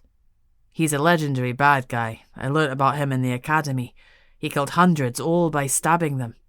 I knew he was fanatical about making the world other, but I didn't know what the dagger did, or that it was Glimmer. It was before my time. The symposium will have suppressed the knowledge to stop it giving some fools bad ideas. It looks like someone else is thinking the same. They've got Hess, who's a common, and they've got Nate, who's an other. By midnight, they'll have the dagger. Doesn't take a genius to work out what they want to do. But I don't understand who'd want to turn Hess so badly. Or why. Archie, Stone suggested. He might want his prospective future bride to be other. Maybe, I said, but I didn't get a vibe from him. He wasn't worried about her. He genuinely thought she was off partying. And besides, whoever is behind this is a woman. I don't know. Stone sounded frustrated. We'll find out soon enough, I said. Just make sure the portal to the third realm is guarded like the Queen. It's more guarded than the Queen, Stone affirmed. Someone is confident they'll get through it. Don't get cocky. Don't forget there's a demon inside Cathill. We have containment charms for demons. I'll get the wizards to rune up a few spares too, he reassured me. My instincts were telling me this wasn't going to be as easy as Stone seemed to think, but I knew he'd be prepared for the worst-case scenario. Like me, he always had a plan. I was on the motorway when a huge Nissan truck overtook the vehicle behind me. It was driving erratically. I'd seen it in my rearview mirror for the last mile. I'm being tailed, I said to Stone levelly. His tone changed instantly. Where are you? M53. I moved into the slow lane, near Bidston Golf Club. It's a black Nissan Navara. The truck maneuvered behind me again. The road was relatively quiet, and I sped up. The Range Rover roared in response, but the Navara followed. That was a bad sign. I had a feeling I was about to get rammed. The truck stopped trying to be discreet. Gatto, get up next to me. I didn't want him in the boot. He obligingly jumped over the back seats and sat next to me. I reached over him and buckled him in. Don't get captured with me, I told him, and he barked once in acknowledgement. Help is en route, Stone said reassuringly. Just keep driving, Jinx. I was about 10 minutes from the chapter house. Help wasn't going to make it in time. The Navara slammed into us hard and made my car spin. I hit my head on the steering wheel, and it was lights out, Jinx. I awoke, groggy and in pain. My head was pounding. I was on a wooden floor in an empty room with my hands tied in front of me and my feet secured. And I wasn't alone. Hess and Nate were huddled together against the opposite wall. Nate looked gaunt and hungry. Hess looked weary. I sat up. "Well, it's good to see you two," I said cheerfully. "I've been looking for you." "Lucky you," said Nate flatly. "You found us." "The cavalry are coming," I reassured them. The door opened and in walked Mrs. H. She was dressed in one of her favourite outfits, a pale lilac number that really let the purple of her skin pop. She wore lilac court shoes and her nails were shellac to match. As always, her hair was perfectly coiffured in a neat bob. She had no handcuffs, no restraints, and no inspectors behind her. The penny dropped. She was behind this. "The cavalry are annoying," she said stridently. "Inspector Stone is tearing up the place looking for you, my dear. You're going to ring him and tell him you've had enough of all of this nonsense and you're going home." Mrs. H was supposed to be my kindly neighbour, not the head of a nefarious plot against the connection. I stared at her, trying to keep my cool, but her betrayal was slicing through me. Damn it, I'd always had a warning about her in my gut, but she'd never given me reason to trust it. Over the years, I'd marked her as the exception that proved the rule, but she'd never made it into my pack. It turned out that my instincts were spot on. Again. "It was you all along," I snarled. She rolled her eyes. Yes, do keep up, Jinx. I'm the genius behind all of this. I've been pulling your strings since day one. It's been great fun watching you and Stone dance to my tune." A thought occurred to me. "Did you kill my parents?" She waved her hand dismissively. "Why would I do that? I had them right where I wanted them. In hiding and trusting me, absolutely. As long as they trusted me, they were safe from me. No, dear, it wasn't me. I don't know what killed them." "True." "I was quite affronted, to be honest. Someone destroyed my secret asset without my say-so. I was put out." I lost my entire family, and she was put out. She read my fury. "All right," she conceded. "I cared for them, a great deal as it happens, as I care for you. But my daughter has to take priority. I'm sorry, Jinx, I really am, but I'd do anything for Jane." Mrs. H continued. "Hiring you seemed sensible because it was better to have you involved than some unknown third party. Besides, at the time, you were still hidden. I didn't expect Stone to introduce you. I thought you'd just bumble around the common realm. I couldn't have anticipated you'd get this far." "You didn't have anything to do with me being hired," I argued. Mrs. H laughed. "Who do you think suggested to Wilf that he should recommend you to Lady Sorrel?" She frowned. "But then that insolent pup brought in Inspector Stone, too. Well, better the devil I knew. I could team you two up, monitor your every move, and still run circles round you. It wasn't supposed to get this far." She brightened. "Did you enjoy your special skydive? I knew Stone would save you, and that would bring you closer together. He's an excellent primer wizard, I'll give him that. But he's like any man, flash him a fine piece of arse, and he'll get distracted." I was pleased on some level that she called me a fine piece of arse. It was interesting that she thought Stone had saved me and didn't know I'd saved myself. She didn't know about my powers. She still thought I was just an empath. I glared at her. "And would you have felt any remorse if he hadn't saved me? You virtually raised me." She gave me a patronizing smile. "Of course I'd have felt something, dear. Who do you think dealt with that vampire who wanted to snack on you?" I stared at her blankly before I remembered a night, not so long ago now, when Gatto had freaked out at absolutely nothing. That night in the park, a vampire had been stalking me for a midnight snack. Mrs. H continued, "I even put a protection rune on your home. I care for you, but Jane comes first. And recently you've tipped into the liability column. Oh, I'm sorry for it, truly I am, but here we are." She shook her head. "Enough chit-chat. Ring Stone, tell him you're fine, and then he can concentrate on tonight's excitement." "You want the inspectors here," I said, dread curling in my tummy. "Of course I do. I need to destroy that little army of enforcers before I can take over properly." "You want to bring back the age of chaos that existed before the connection," I accused. She snorted. "I don't care about the connection or the chaos. I just want control, and I don't care how it comes about. For a long time I was content with getting into the symposium, Wasn't that a piece of genius? I started my own little terrorist plot, then cunningly foiled it while making sure that the member seer got killed in the process. I got her position on the symposium. Truly inspired. But the symposium is so tedious. Vote on this, vote on that, majority rule. It gets terribly dull. I decided that I wanted to rule, like our dear Queen does. And for that, I need a dynasty. Mrs. H was smiling, but her eyes were feverish. She was unhinged. A light bulb went on. Jane, you want to make her other. She smiled at me like a teacher would to a small child. That's right, dear. Only Jane is dead. She died 6 months ago. Didn't you notice she'd stopped visiting me? She shook her head. So self-involved. You haven't got the corner on grief, you know. So first I'll test Glimmer on Nate and Hess here. If it works, I'll go through to the third realm and save Jane's life. Then I'll make her other, as she should always have been, and we'll rule the UK together. The chaos or the unity can have the rest of the world. I just want my little island. I'm sorry Jane died, and I'm sorry I didn't notice she'd stopped coming. I spoke honestly. I did regret it. I should have noticed something like that. It doesn't matter. She'll be back before you know it, Mrs. H said dismissively. She was in denial. Stage 1 of the grieving process. You can't bring back the dead, I said softly. That's one of the rules. She waved it away. I'm not trying to bring her back to life from being dead. I'm going to prevent her death from happening. I petitioned the symposium several times for access to the third realm, but they turned me down, so I decided I'd have to get there by force.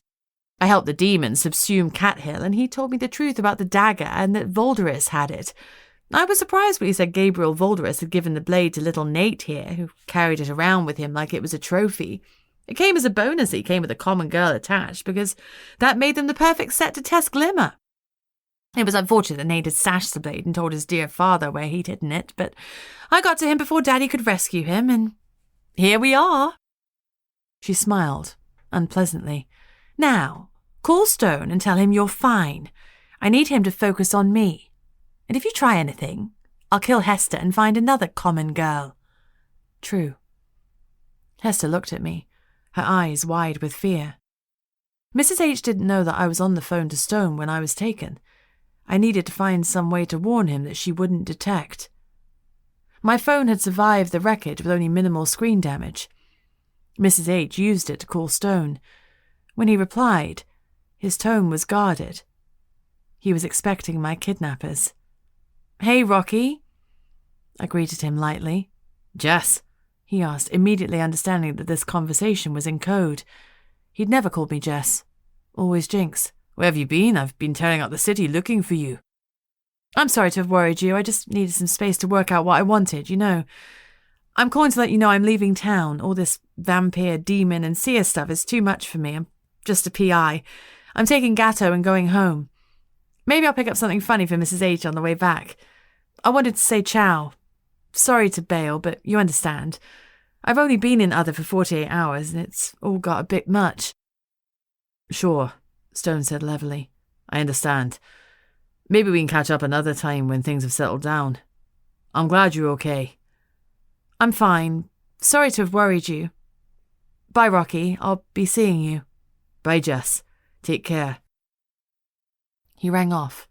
Short of jumping up and down and saying I'd been kidnapped by Mrs. H, that was the best I could do.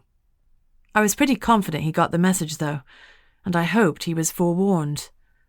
I just wished his goodbye hadn't felt so final. Chapter 21. Mrs. H was studying me closely, and her eyes had narrowed when I had said her name, but nothing I had said had sent up a red flag. You think he believed you? She asked. Sure, why wouldn't he? This realm is crazy. Anyone sane would get out. What time is it? She smiled. Nearly 11 p.m. Not long now. I still haven't decided what to do with you, Jinx. I've looked after you all these years, and I don't really want to kill you. I could tell she wasn't exactly cut up about the thought of killing me either. How about a mind wipe? I suggested optimistically. Let me see all the drama, and then, when you've won, you can wipe my memories. I'll go on being your friendly neighbour PI, and I'll be none the wiser. She considered that. It has merit. I'll think about it. She looked at the three of us. Relax, dears, this will all be over very soon. She left, closing the door behind her. There was the heavy clank of a bolt sliding home. Lady Seer Harding is nuts, Nate commented. He was curled up with Hess, who had not yet spoken. You think? I retorted. Hester, you okay? She lifted her head. I've been kidnapped. It turns out my boyfriend is a vampire, and a crazy lady wants to make me magical. And now I'm between realms, apparently. I'm neither common nor other. Sure, I'm fine, just peachy.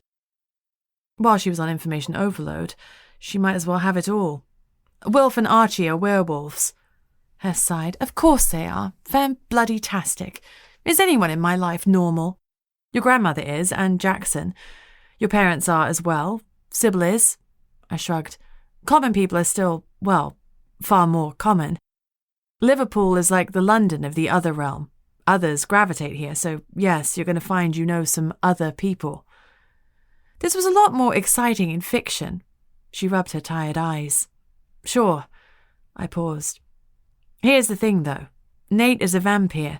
If he feeds from you, it'll increase his strength, and he might be able to break through the bindings. I'd volunteer to be his snack, but I'm a wizard. If he feasts on me, apparently he'll go animalistic, so he might try to kill us by accident. Hess stared at me. To be absolutely clear, you're suggesting that we let my boyfriend eat my blood? She asked incredulously. Well, drink your blood, I corrected. But yes, that's the idea. Nate had gone completely still. I guessed he was hungry but hadn't wanted to prey on his girlfriend, but now I put the idea out there. He was hungry. Hess looked at him. Will it hurt? She asked softly. Nate shook his head. I'd never hurt you, Hess. We can enchant our donors so they don't feel pain. I won't take a lot, I promise. I trust you, she said finally. Go ahead. If it might get us out of here, do it. He faced her. Look into my eyes, love, he crooned. She met his gaze, and instantly her body slackened. He held her gaze as his canines lengthened. Then he moved with preternatural speed and bit into her neck over the jugular. There was silence but for the sounds of his drinking, and Hess's soft moans, which made me think she was enjoying the experience. I felt vaguely uncomfortable being in the same room. Eventually, Nate pulled back and licked the place where he'd bitten her. The mark sealed and faded until not even a bruise was left. Hang on, I said. Vampires can enchant and heal, because I was told you guys can't do much magic at all. It's not something we make public, Nate admitted reluctantly. It's clan business and we keep it to ourselves. I leaned a little on him. Some things were need to know, and I needed to know. He continued falteringly. We have 3 magics. The first is like a hypnosis to get our donors to come to us willingly. Second is healing. It's not exactly magic, it's just that there's something in our saliva that heals flesh. It's not a spell or using the IR, it's bacterial or something. He shrugged. We're private people, the world doesn't need to know. I held up my hand. I can keep a secret, but it's useful to know. And the third magic? Nate shrugged. Sorry, I'm not allowed to talk about our powers to non-vampires unless you've witnessed them. Once you've seen it, we can discuss it. Suffice to say, our captor has cast runes against it here. I tried it when we first arrived, but I couldn't do it. I'm inherently nosy and I wanted to know more, but if it wasn't going to help, then it wasn't any of my business. Anyway, now wasn't the best time to have a treatise on vampire magic. I turned to Hess. She looked wan, and a little high. Hess, are you all right? She smiled at me lopsidedly. I'm fan-bloody-tastic. It's a little like being drunk, Nate explained. She'll be fine in an hour or 2. Let's see if you can get out of the restraints now, I suggested. Nate strained his hands until the restraints started to bite into them. Blood dripped down to his elbows. Enough, I said firmly. Brute strength isn't working here. We'll go to Plan B. What's Plan B? Asked Hester dreamily. Magic. I turned to Nate. I'm going to try to use the IR. I don't know what I'm doing, so knock me unconscious if I get enthralled. You can do that?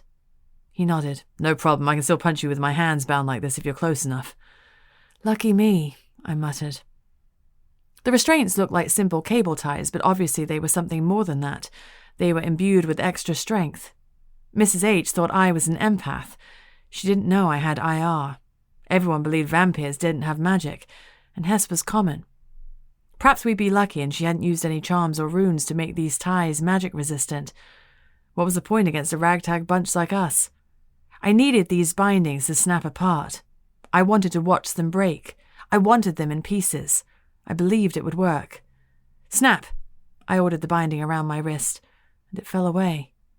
I felt the IR leave me once it had done its job. Well, that was a hell of a lot easier than spinning a football. I concentrated on the bindings around my foot. I wanted them to snap apart. I needed them to break. Snap! I ordered. They fell away, and I felt a surge of triumph. One set of restraints down, 2 to go. I made quick work of Hess's and Nate's restraints. They rubbed their wrists to get the blood flow back. Nate's injuries from his earlier exertions had already healed. Immortal healing is a real asset. The next thing was the door. I was confident Nate could kick it down, or I could use IR to blow it down, but I was worried about the noise.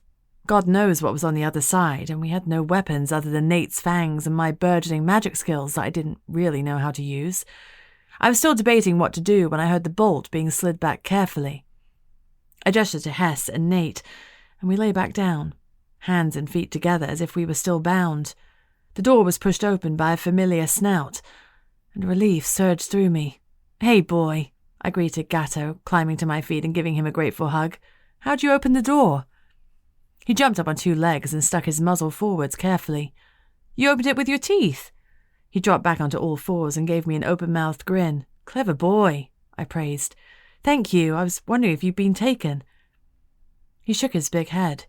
"Thank you for coming to rescue me," I said, kissing him. "Though I've got a bone to pick with you. You never warned me about Mrs. H." "He's a hellhound," Nate snorted. "Not an empath. He can read body language and pheromones, but he can't tell truth from lies. If Lady Seer Harding never acted anything other than nice, he wouldn't have reason to distrust her. She's fooled a lot of people. Hellhounds are extremely clever dogs, but they're still dogs." Gatto huffed. He didn't like being lumped in with his canine brethren. Hess was staring dreamily at Gatto. "Is he like a shapeshifter, or what?" "He's a hellhound," Nate explained slowly, like he would to a small child. "He's a very clever dog that can help send you to either the common or the other." Nate only had 1 triangle, so I guessed he didn't know about the 3rd. Then I had a eureka moment, and I had a cunning plan. "Enough chat," I said quietly. "We need to move now before she finds out we're free. Let's go." We were in an underground cellar. We moved quietly towards some steps, and I climbed them slowly. At the top, I peeked out, and then quickly pulled my head back down again. Jesus. I crept back down to the others. "We're in a basement in St. Luke's, the bombed-out church." I shook my head.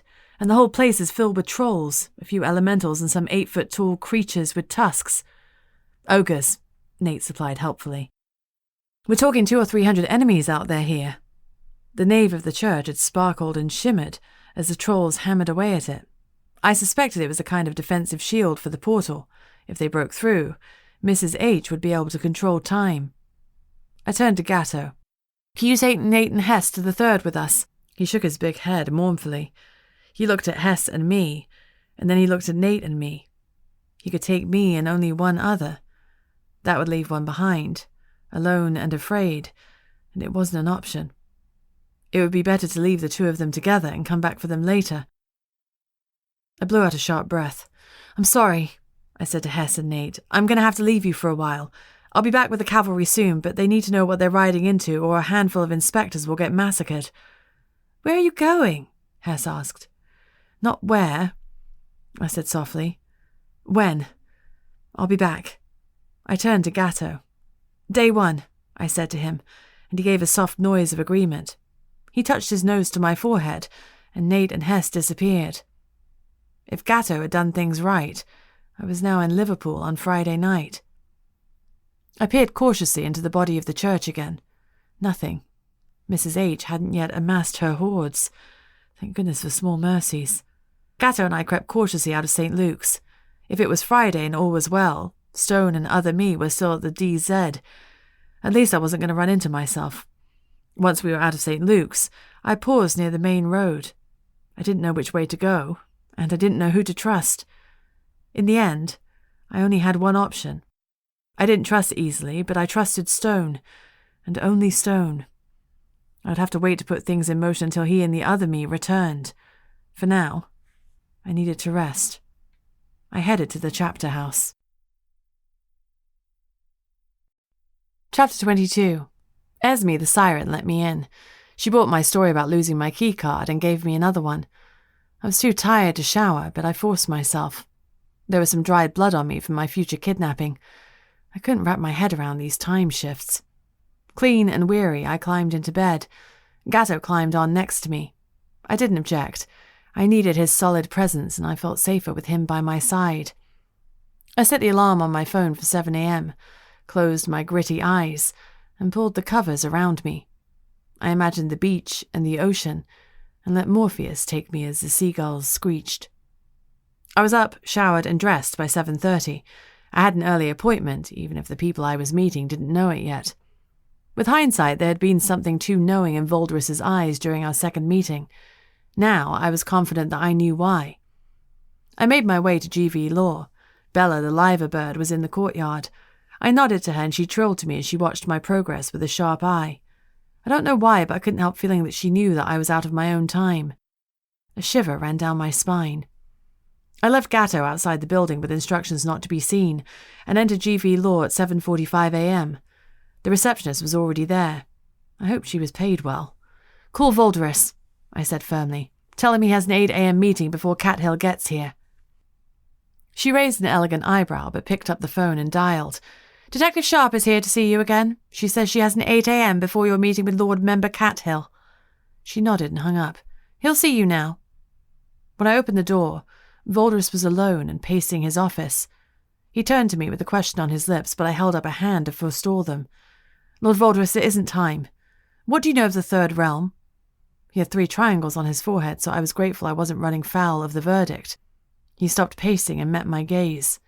"I know of its existence," he said. "I know of its use." "You know the portal's location?"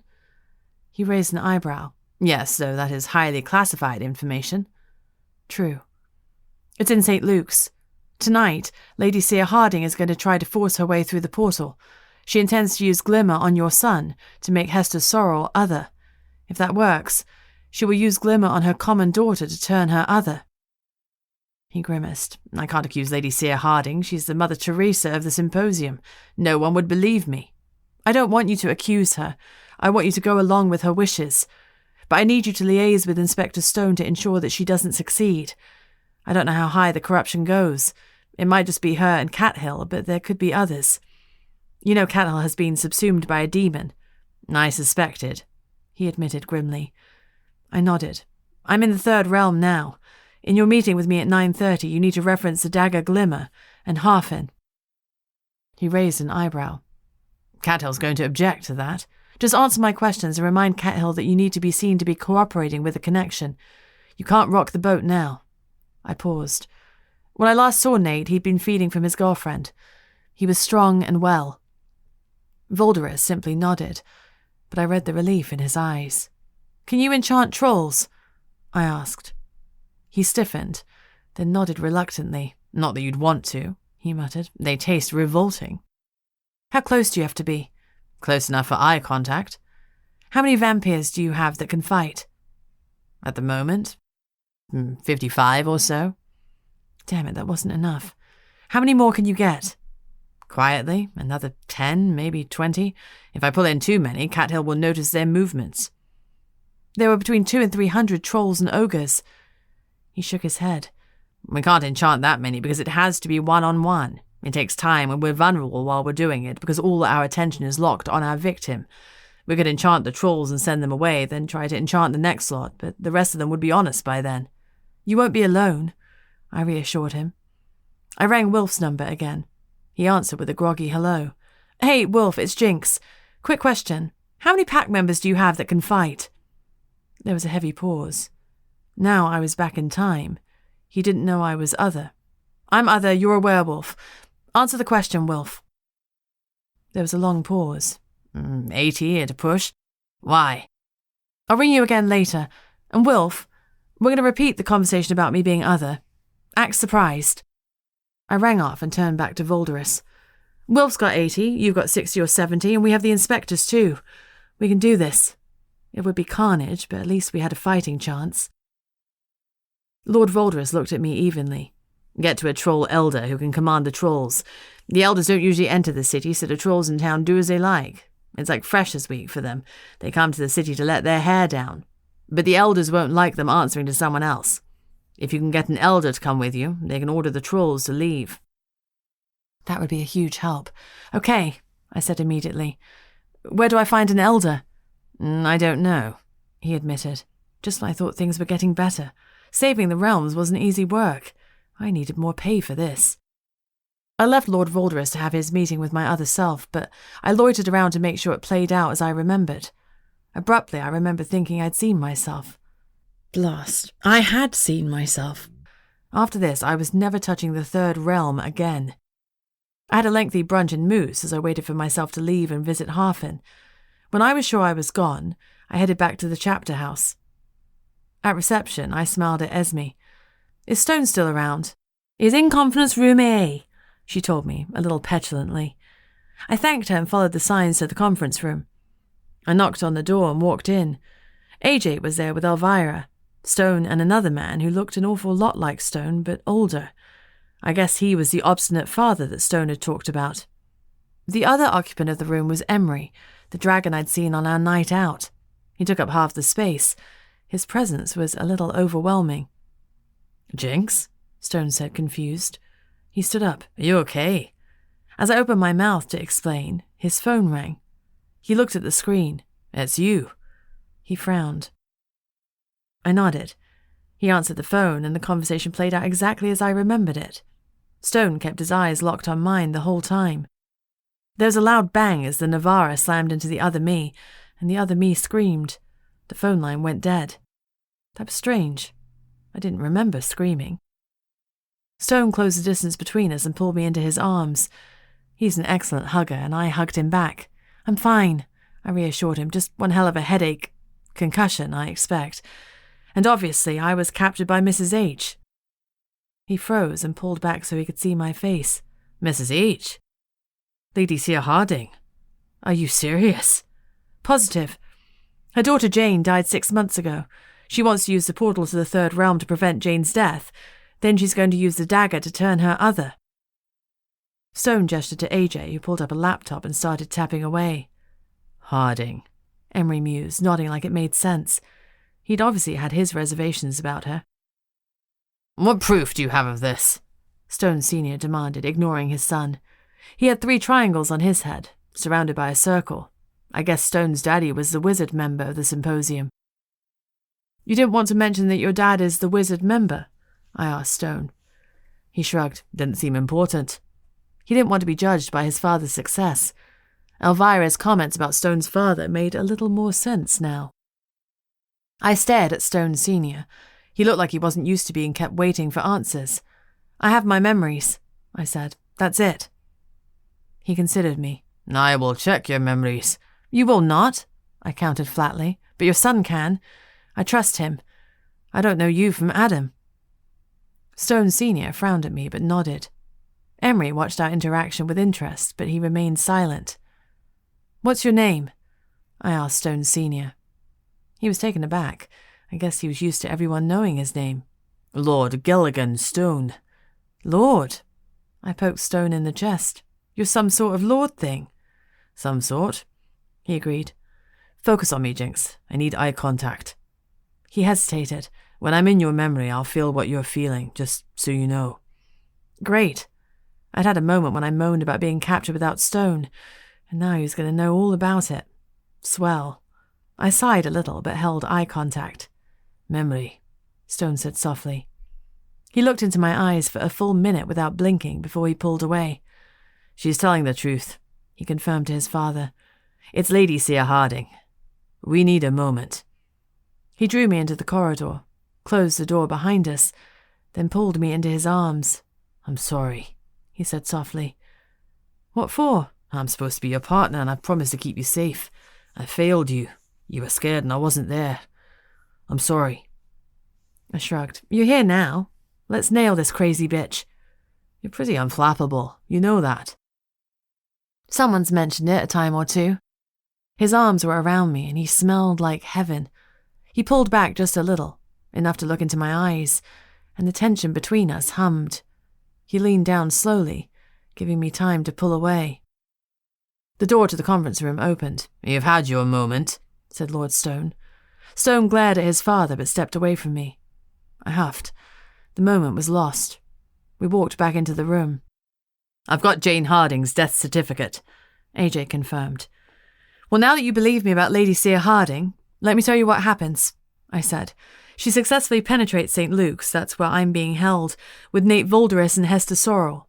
The whole church is full of trolls, ogres, and a few fire elementals. I'm talking 200 or 300 trolls. A small army." Lord Stone sat down heavily. "Interesting," Emery commented. "For someone who has been so anti-creature in all her votes, she's allied herself with trolls and ogres." Lord Stone ignored him. "How many inspectors do we have locally?"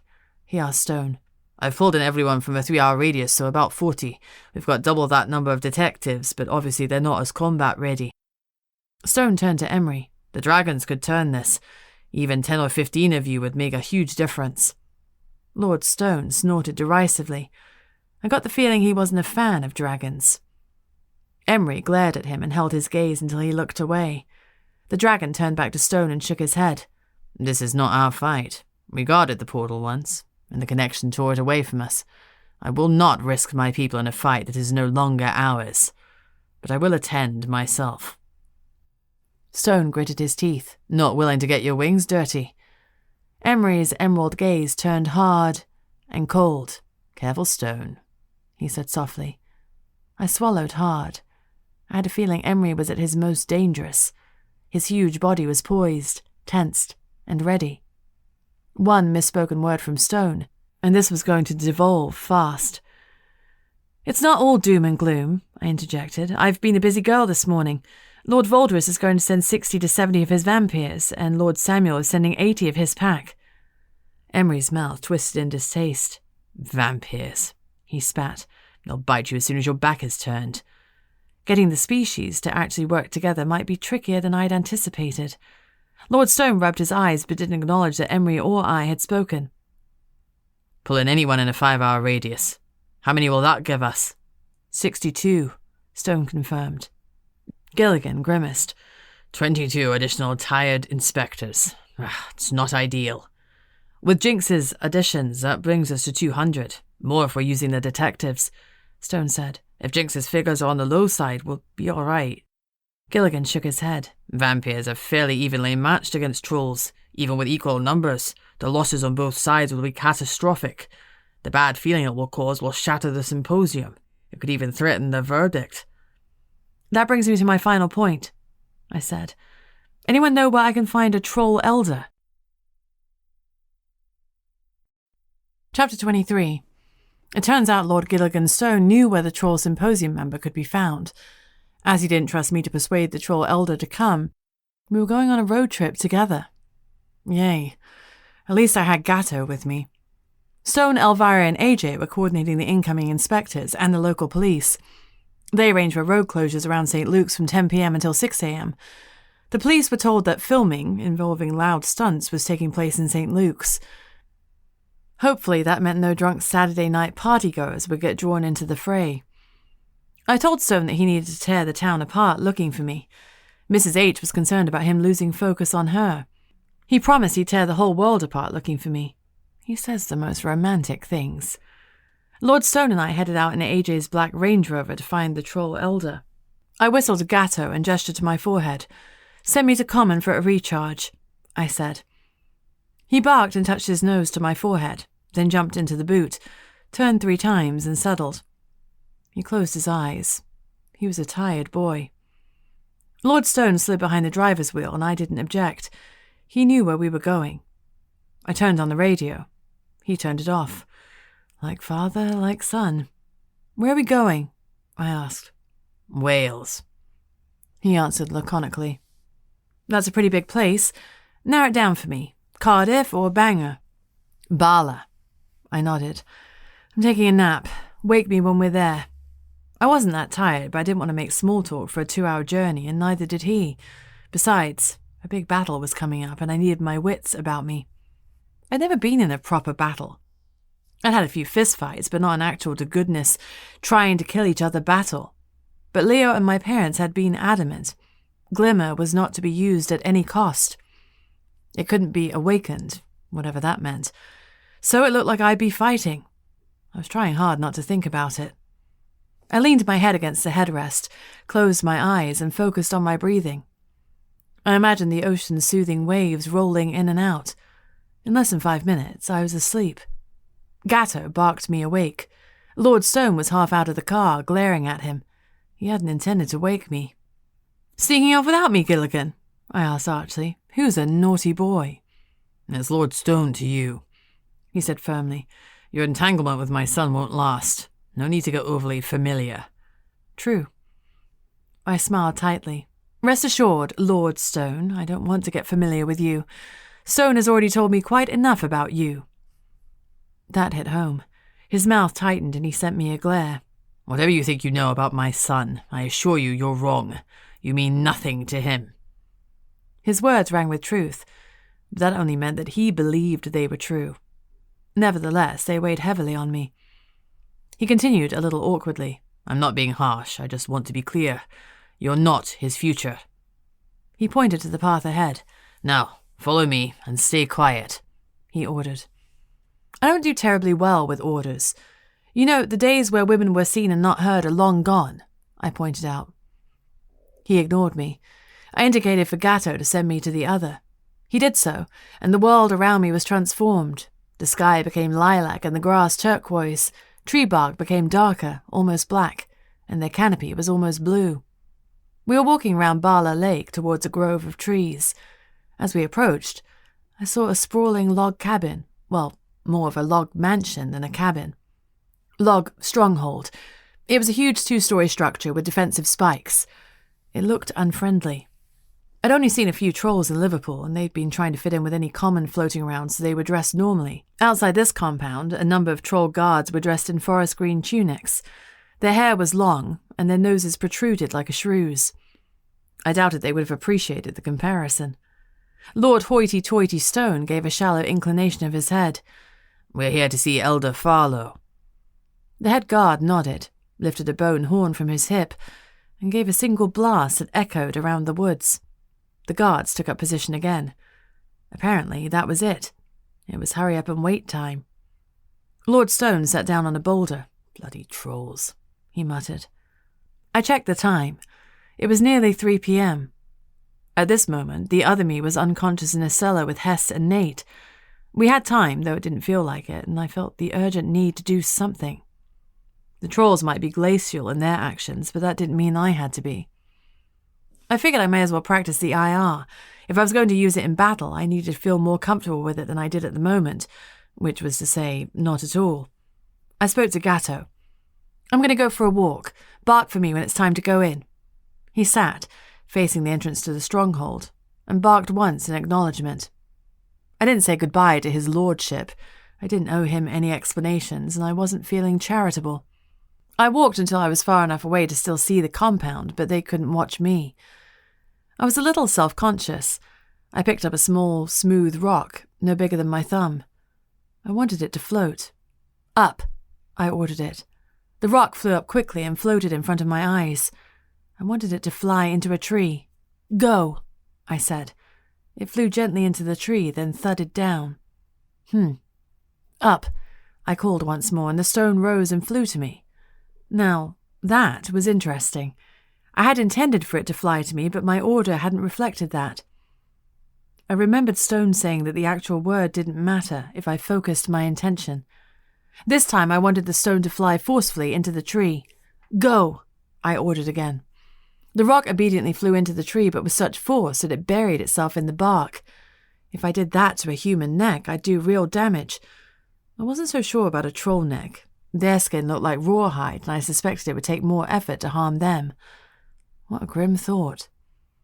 I didn't revel in violence, but I was on team get the job done. I'd had to defend myself a few times from attack, and I'd had no compunction about wounding my attacker. I did, however, feel a little bad about the innocent birch tree. I dug out the stone and told the tree to heal. It did. Despite using so much magic, I didn't feel tired. The IR was coming as easily as breathing. I'd been a fairly resolute child who had grown into an assertive adult. My parents had imbued in me a certainty about my own capabilities. Mum often told me I could do anything I wanted. It transpired that I really could. I needed all of my energy for the upcoming battle, but I also needed the skill set, so I practiced and practiced for the next half hour. What else could I do while I was waiting, not very patiently, for the elder troll to see us? "You're getting good at that," a light voice said. I whirled round, but there was no one there. "Thanks for fixing the tree," the young voice continued from above me. I looked up as a dryad boy dropped down from the canopy and landed on the ground beside me. He was no more than 8 or 9 years old. His skin was green and his hair was sandy brown. He looked like he was dressed in leaves. He rubbed the tree gently where my stone had hit it. "Good job. She feels all better now." Now I felt even worse about hitting the tree. "She can feel?" I asked incredulously. "Sure, she's a living thing, just like us. Not sentient, but present." He said the phrase by rote like it was a dryad catchphrase. "Sorry," I apologized to the tree. He giggled. "She's not angry with you, she just is." I had a feeling I was already out of my depth when it came to metaphysical philosophy. "So what are you doing here, kid?" "My mum's in there with the trolls and the mermen. She's trying to mediate a dispute about Bala's water. The mermen say the trolls have been dumping waste into the lake, and the trolls say they haven't. Something's going on, though, because fish keep dying." I blinked. I thought mermen didn't exist. The boy looked a little chastened. "Oh, they don't, not officially. Is it like a secret everyone knows?" He thought about it. "Trolls, dryads, dragons, and ogres know about them. When the human wizards and witches found their way to our realm, the mermen didn't want to interact with them, so they stayed hidden. I shouldn't have told you. I'll ask Mum to clear your memory." "That's okay," I said hastily. "I've already met a merman, so I knew they existed." The boy looked relieved. "Oh, that's all right then. They're allowed to reveal themselves. Now that there is the verdict, some mermen want to come forward, but they're still in the minority." I took all that on board. I needed to ask the most pressing question first. "How long will they be conducting the mediation?" "Mum left me with breakfast, lunch, and dinner, so it'll go on for a while, but she didn't leave me with tomorrow's breakfast." "What about your bed?" He looked at me blankly. "Where will you sleep?" I elaborated. He laughed. "In a tree, of course." He stepped closer to a large oak and slowly walked into it. My mouth dropped open as he disappeared. A moment later, he slowly emerged. He had travelled into the very fabric of the tree. It had not displaced itself or moved around him. He had become part of the tree. Man, this realm was odd. "Is that comfortable?" I asked curiously. "Sure, it's like a warm hug. The tree's energy helps sustain and recharge us. We're grateful to the trees that home us." I guessed it was the dryad equivalent of popping to the common for a recharge. I wanted to ask what would happen if a tree was cut down while he was in residence, but that seemed like a brutal question to ask a kid. I checked the time again. 6 p.m. I could feel the pressure like a physical force. I needed to do something, but my deck was empty and I had no cards left to play, so I just had to wait. It would take Lord Stone and me 2 hours to get back to Liverpool, plus we needed time to persuade Elder Farlow. My patience was wearing thin. I pocketed the stone I'd been practicing with and sat down next to the boy. We might as well get to know each other a little more. Besides, he seemed like a font of information, and I was mercenary enough to use it. His name was David. He talked incessantly, but I didn't mind because it was informative. As he chatted on about dryads and mermen and trolls, I soaked it in and added it to the knowledge of the other world. David shared his dinner with me. His mum had packed enough food for a small army. I thought about sharing it with Lord Stone, but dismissed it. I did, however, pocket a big pork pie for Gatto. Finally, my patience gave way, and I called Stone. "Hey, Jinx." He sounded calm, and it instantly reassured me. "We're still cooling our heels to see the troll elder," I huffed, my frustration obvious. "Trolls are glacial," Stone informed me. "I'm sure you'll get to him eventually." True. His confidence in me was nice, but not necessarily warranted. I wasn't at all sure. "How are things your end?" I asked. "Good. We've taken over the common half of Hard Day's Night as well as the chapter house. I've got the wolves and Emery on the common side and the vampyrs on the other side. They don't get on?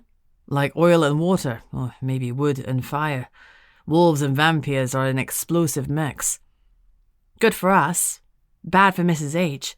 Let's hope so, Stone agreed. How many inspectors have you got? Only 51, but more are due in. He paused. We need you to get the troll elder, Jinx. I know. I checked the time again. It was 8 p.m. Damn it, we didn't have time for this. I better go. Time to kick down some doors.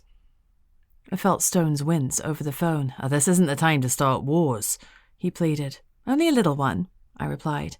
Stay safe, Stone. Stay safe, Jinx. See you on the other side.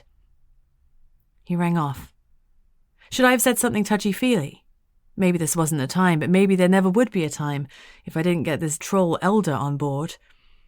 David was still talking. I tuned him out a little, but suddenly he caught my attention. What was that you just said? I was just saying that today's delegation was from the Fairglass School and the Orion School. I blinked. Do you know if Jack Fairglass was amongst the delegation? Of course! He's one of the leaders of the faction that wants to come out to the world. He doesn't want the mermen to hide anymore. Given that Jack had popped up beside me in the sea, his political leanings didn't come as a surprise, but I was surprised that he was here.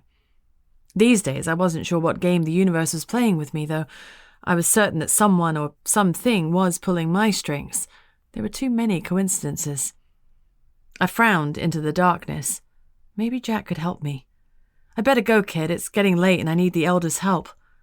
They do everything slowly, David advised. We've been waiting for an audience for more than 5 hours. Grass grows quicker than a troll's haste, he intoned. They don't like being rushed. It's an emergency, I pointed out. It's all a matter of perspective, David explained. Nothing's an emergency when you live for 2,000 years. He was unlike any child I had ever met. This is, I said firmly, though I suppose that to the trolls the connection was new. 80 years when you lived so long was a drop in the ocean. It was a sobering thought. I made sure David was safely tucked into a tree and went back to the compound. Gatto stood and gave me a wag when he saw me. He wolfed down the pork pie gratefully. Lord Stone was pacing. It looked like his patience was wearing thin too. I need to see Jack Fairglass, I said to the guard. Tell him Jinx is here and she can help. The guard looked at me for a moment, then nodded slowly. He turned and ambled down the tunnel into the structure, where he disappeared into the darkness. Lord Stone looked at me curiously. Why do you think Fairglass is here? And how do you know him? A little birdie told me, I said flatly. I had no idea how Lord Stone knew Fairglass. Did he know about mermen? Lord Stone glared, but didn't repeat himself. Less than 5 minutes later, the guard returned with Jack in tow. Unlike the last time we'd seen each other, Jack was dressed. His green hair was darker, less vibrant, and it was tied at the nape of his neck. More importantly, he had legs, and I tried hard not to stare at them. I guess I wasn't too successful because a faint smile crossed his lips. I pulled my gaze up to his bright blue eyes. Hey, I said casually. Hey, are you okay? I nodded. I'm trying to make a less dramatic entrance this time. I need to see Elder Farlow, but the guards aren't letting us in. Jack studied me. Is it important? I nodded. Life and death. Lots of lives and lots of deaths. Jack turned to the trolls. She's my guest for these negotiations. Then he put an arm around me and tugged me into the darkness. Just a minute, Lord Stone objected. We all ignored him. Gatto whined. Can my hellhound come?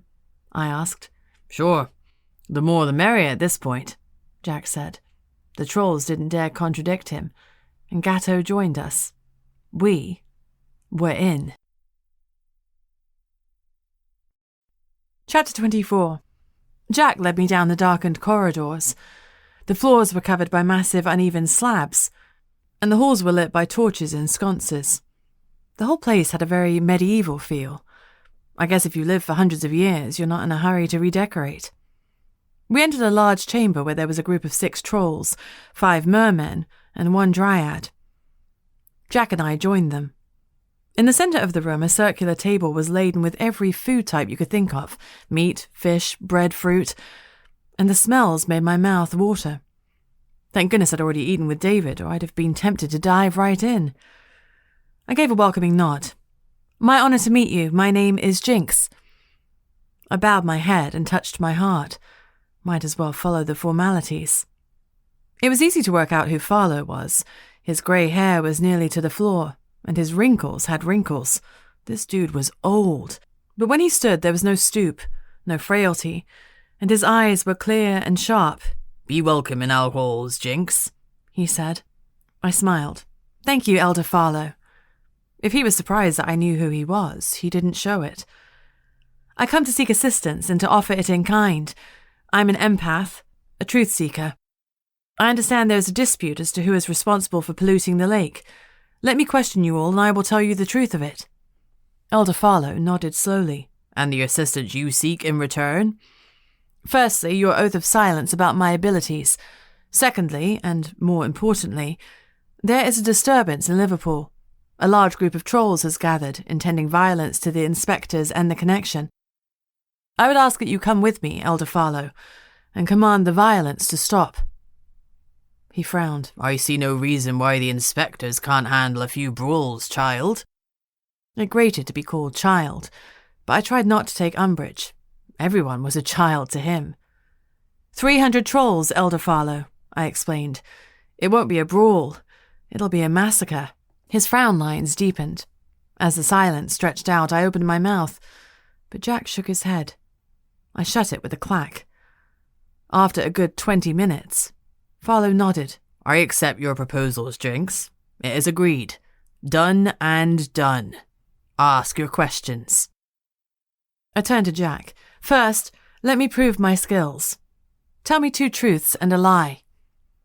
Jack thought a moment. "My favourite colour is blue. I like rock music. I love apples." Lie, truth, truth. Jack looked impressed. He held out a hand to shake, and I took it. "What is my favourite colour?" he asked. I opened my mouth to explain that was not how it works, but instead I found myself picturing a rich, emerald green. Green. Jack released my hand. "She's correct on all counts," he confirmed. "She's a real truth seeker." There was a rumbling in the crowd. I cleared my throat and turned to a troll. I thought carefully about how to phrase my question. Do you know anything about what is polluting the lake? "No," he answered. Truth. Jack surreptitiously fed Gatto a sausage from the table. I repeated the question to all the trolls, then all the mermen. Everyone answered no, and everyone was telling the truth. I looked at the dryad and asked her the same question. She hesitated. The trees whisper of a darkness that comes. I don't know more than that. True. You're all telling the truth, I said. No one here knows why the pollution is occurring. You need to look further afield. No blame should be laid here. Jack nodded slowly. "I suppose there's no point in divining any further if we're all telling the truth." Interesting. You were all telling the truth, I confirmed.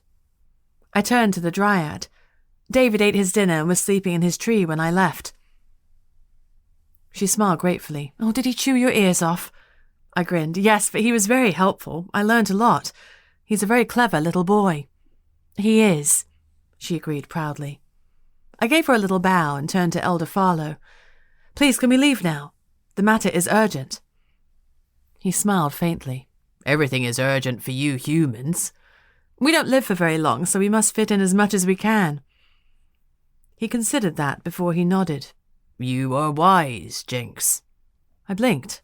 No one had called me wise before. Thank you. Jack laughed gently at me. Farlow pushed himself off the seat. I will be ready in a moment. First, the oath. He reached out to a gnarled and twisted staff and tapped it twice on the floor. None shall speak of Jinx' wise words skills. A flare of blue light surged out from the staff and swept over the whole room, except for me. He turned to me. It is a compulsion. None may speak of it. If they try to do so, they will lose their tongues.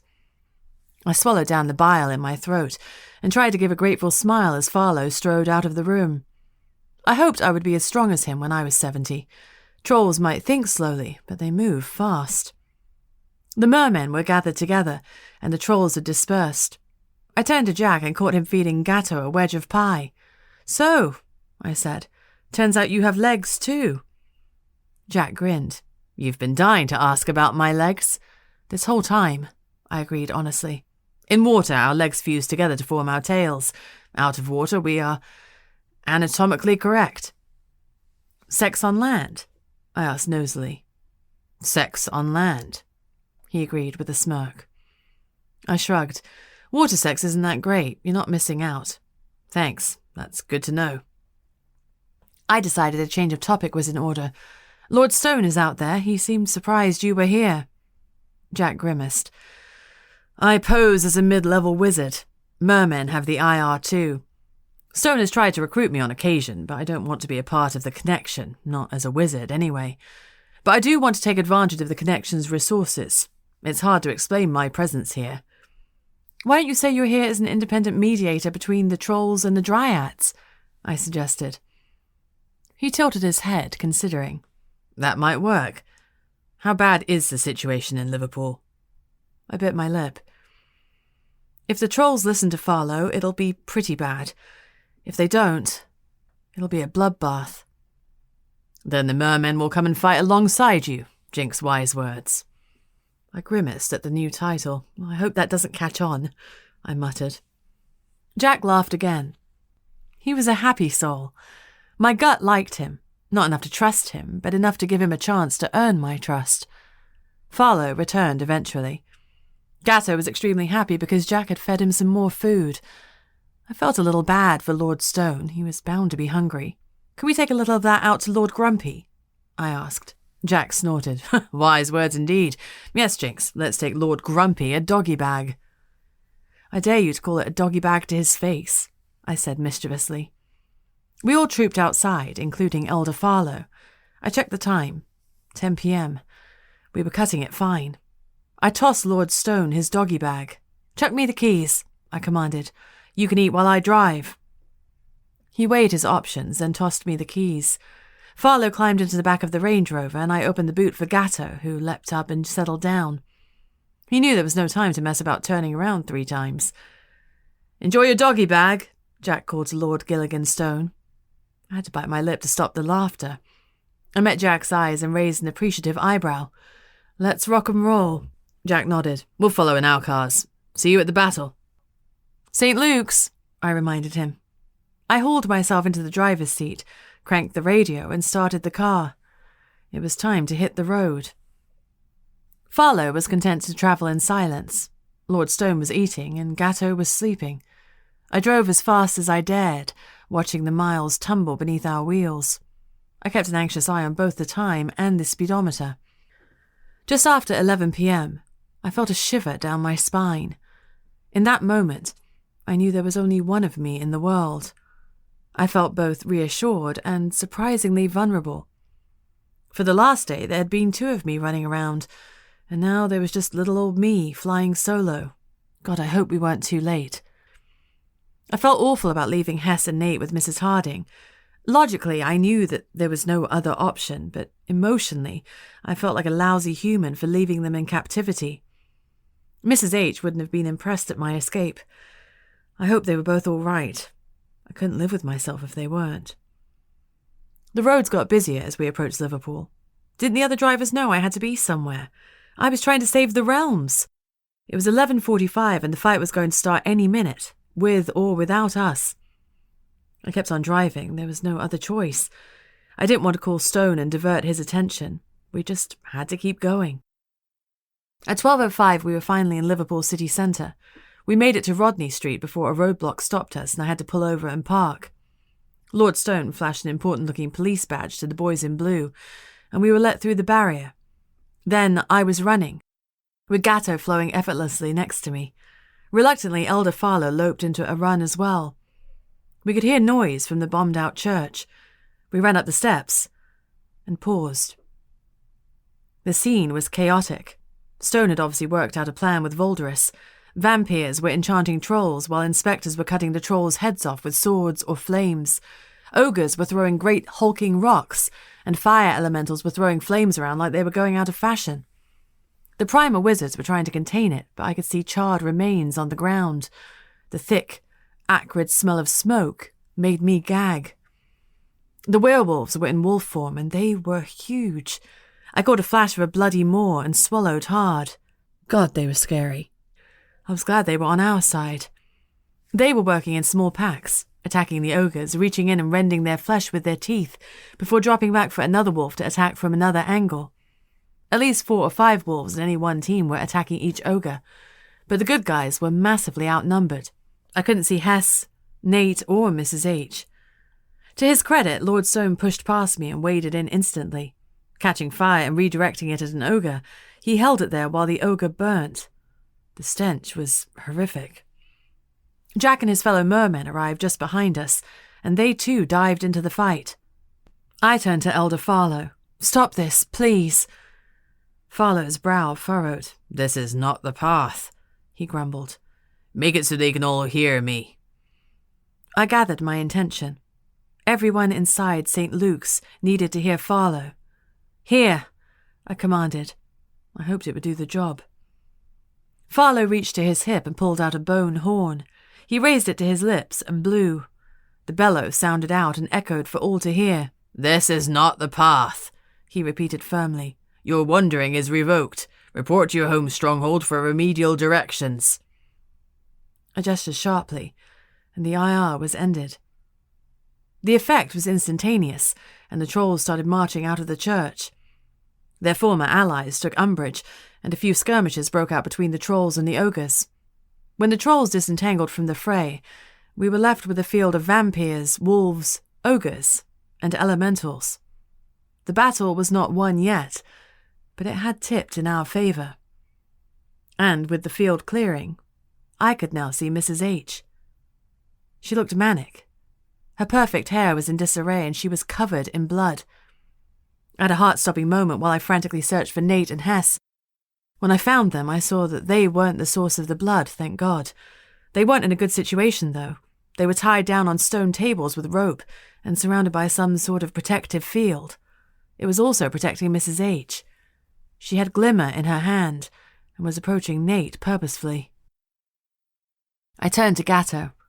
"Keep safe. Let's go." He barked once in agreement and loped by my side. His obsidian spike stood ready on his back, and 3 new spikes protruded from his head. As we ran, my hellhound grew until he was the size of a small horse. He let out a growl which reverberated around the walls, and his eyes turned red. I stared. I had a flashback to my childhood watching He-Man and the Masters of the Universe. Battle Cat. Not that I would dare call Gatto a cat, except in another language, of course. An ogre started towards us. Gatto lowered his spiked head and charged into him. The spike bit into the ogre's flesh and he let out a roar of pain. He tried to push Gatto back and in doing so, stabbed his hand on the spikes on Gatto's back. Gatto thrashed his head from side to side, rending a great hole in the ogre's belly. The ogre stared dumbly at the blood before sitting down on the grass. Gatto pulled back then, with a glance at me. He started forwards once more. I needed to get to Mrs. H before she used Glimmer, and I followed him closely. As we started towards her, a huge tower of fire came towards me. Roscoe stepped up next to me, caught the flames easily and threw them back. "I'll keep you safe from fire," he promised. "Keep going." I nodded and ran towards the other end of the church. Another ogre swung towards me, but Gatto leapt up and effortlessly ripped out his throat. I was trying to battle my shock. I'd never seen Gatto hurt so much as a mouse before. But I didn't have time to be shocked. I needed to keep moving. Don't let Mrs. H use the dagger. An ogre leapt towards me. I needed him to go away. "Go," I ordered. He winked out of existence. I wondered where the heck I'd sent him, but that was a worry for another day. A fire elemental was in my way, its heat almost crackling my skin, but Roscoe was 2 steps behind me watching my back. There was no trace of the jovial shopkeeper I'd met. He was all business. I was grateful that he'd been in charge of my introduction, and I was grateful he had come when I called. I'd owe him after this, if we all survived. I danced around the elemental and left him locked in battle with Roscoe. A vampire leapt towards me and I was too slow to react. I'd forgotten that some of the vampyrs were cathills and not on our side. A sword of fire arced out of nowhere and sliced off his head before I could be bitten. Stone. He was just the other side of me, picking up bricks and firing them at an ogre. If he kept going, it wouldn't be the bombed-out church. It would be the rubble church. Behind Stone, AJ and Elvira were fighting together to try to contain Cathill. There was no doubt now that Cathill was subsumed by a demon. Lightning danced from his fingertips, and he rained it down on everyone without discrimination. He was laughing as ogres and inspectors alike perished at his hands. I couldn't lose focus.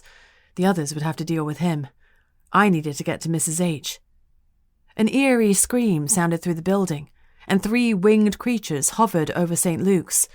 2 of them were Bertie and Bella, the liver birds, and the third was Emery. The red dragon plunged in, picked up an ogre, flew high, and then dropped it. Bertie and Bella seemed to agree with that as a plan of action, and they waded in, backs to each other. Bella opened her beak, let out another screech, and instantly more liver birds appeared. They were much smaller, only about 8 feet tall, and it took 2 of them to haul up and drop an ogre. Cathill struck one of the birds with lightning, and Bella let out an unearthly scream of horror. She gathered her wings and flew towards him with a speed I'd never seen from a bird. She thrust her beak directly through his heart with such force that she drove his body into one of the walls, which fell away. Vampyrs are generally immortal, but it was hard to imagine anything surviving that. I was glad the liver birds were on our side. I tore my eyes from the spectacle and moved forwards, but once again my path was blocked by an ogre. Using the IR, I struck him with a nearby plinth and he fell to the ground. Another ogre immediately took his place. Damn it, this was fruitless. I couldn't move forwards for new enemies rising in my path. I needed to be invisible. Stone had told me I couldn't make myself invisible because I couldn't use the IR on myself. But perhaps I could use it another way. I concentrated. I needed everyone's eyes not to see me, to pass over me as if I wasn't there. "Hidden!" I shouted. Nothing discernible happened, but as I kept on moving, the enemy didn't react to my presence. Unfortunately, neither did the good guys. I learnt that the hard way when I nearly got flamed because Roscoe couldn't see me to save me. Out of the corner of my eye, I saw Stone battling with Cathill. Cathill was an old vampire, and his injury from Bella was already healing. I felt sick with worry as I ducked and dived, weaving through the chaos, but I told myself that Stone knew what he was doing. I reached the shield around Mrs. H and her prisoners, and gestured for my invisibility to end. I needed all my power to get through it. I touched it, but nothing happened. "Open," I ordered. Nothing. I wanted it to drop.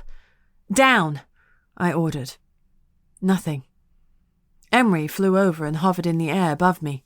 "Break through when I strike it," he shouted. "It won't be prepared for 2 attacks at once. Signal when you're ready." He flew above the shield, watching for me to indicate when he should attack. Hess's mouth was open in a scream, but I couldn't hear her voice, because the shield stopped all sound.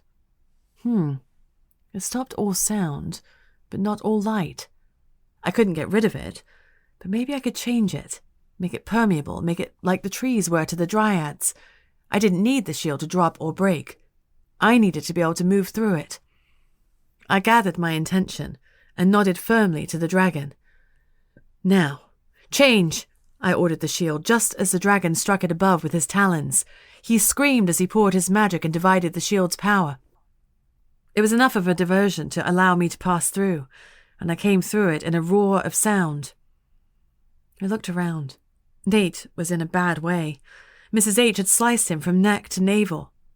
His vampiric power was trying to heal him, but the wounds were too great without some blood to help him heal. "Help him!" Hess shouted at me hysterically. "Help him!" She was sobbing uncontrollably, but bound as she was, she could do nothing to help him. Her wrists were bloody from trying to pull her hands free of her bindings. I wanted to help Nate, but Mrs. H was turning her attentions to Hess now. She raised the dagger. I wanted it to come to me and shouted, "Come." Mrs. H smiled at me. "Nice try, but Glimmer is impervious to the IR." She struck Hess in the heart. I screamed. Hess screamed. Nate screamed. Gatto, stuck on the other side of the shield, howled. Glimmer came to life. As it poured its otherness into Hess, it made her other. Glimmer called to me, and I called to it. "Come!" I yelled. It flew into my waiting hands. As I touched it, I became aware that Glimmer itself was conscious. It had awakened, and I felt its triumph as it was reunited with one of its children. My blood ran cold. My empathy was a double-edged sword because it left me open to being subsumed by the dagger. It forced knowledge into me. Suddenly, I knew that both my parents had once been common, but they had been made other by full T's. That's why my surname was Sharp. It was a reminder of what they had been through, what had made them what they were. Because they had been converted, they were not constrained by the rules of other, and neither was I. I was something else. Something more. Glimmer told me it was family. It had made my parents. It was my grandfather. It crooned to me, telling me to use it again, to make more like me, to make a dynasty. I was locked, dazed, stuck in a fog I couldn't see through, when Mrs. H hurtled towards me. "Give it back! I need it for Jane!" She screamed as we wrestled for the dagger. I couldn't let her have it, and the dagger agreed. Glimmer moved without my control, plunging into Mrs. H, sucking out her otherness. Groggy and confused, I shook my head to clear it. Mrs. H lay before me, her mouth wide and screaming, her eyes unseeing. She was dead. Bile rose in my throat. I had killed her unwittingly, but she was dead just the same. The dagger had taken more than the other from her. It had taken her life. I grabbed a fistful of her flowing skirt and cut it from her. I wrapped Glimmer in the fabric, and I felt it howl as I shut it away. Suddenly, everything snapped into hard focus, and I could think again. I shoved the wrapped dagger into the back of my jeans. Hess was sobbing, but her chest bore no marks. She had healed. I used the IR to cut through her restraints, and we both turned to Nate. He was barely breathing. I would not, could not, let him die. I'd left him with Mrs. H, and I'd been hunting for him and Hess for days. I gathered my intention. "Heal!" I barked, and I watched as his flesh tried to obey me, striving to knit together. Voldorus was banging soundlessly on the other side of the shield. I couldn't hear him any more than he could hear me, but I could read his eyes. He was begging me to help his son. He grew his fangs and bit into his own wrist, letting blood bubble and flow, then he mimed drinking.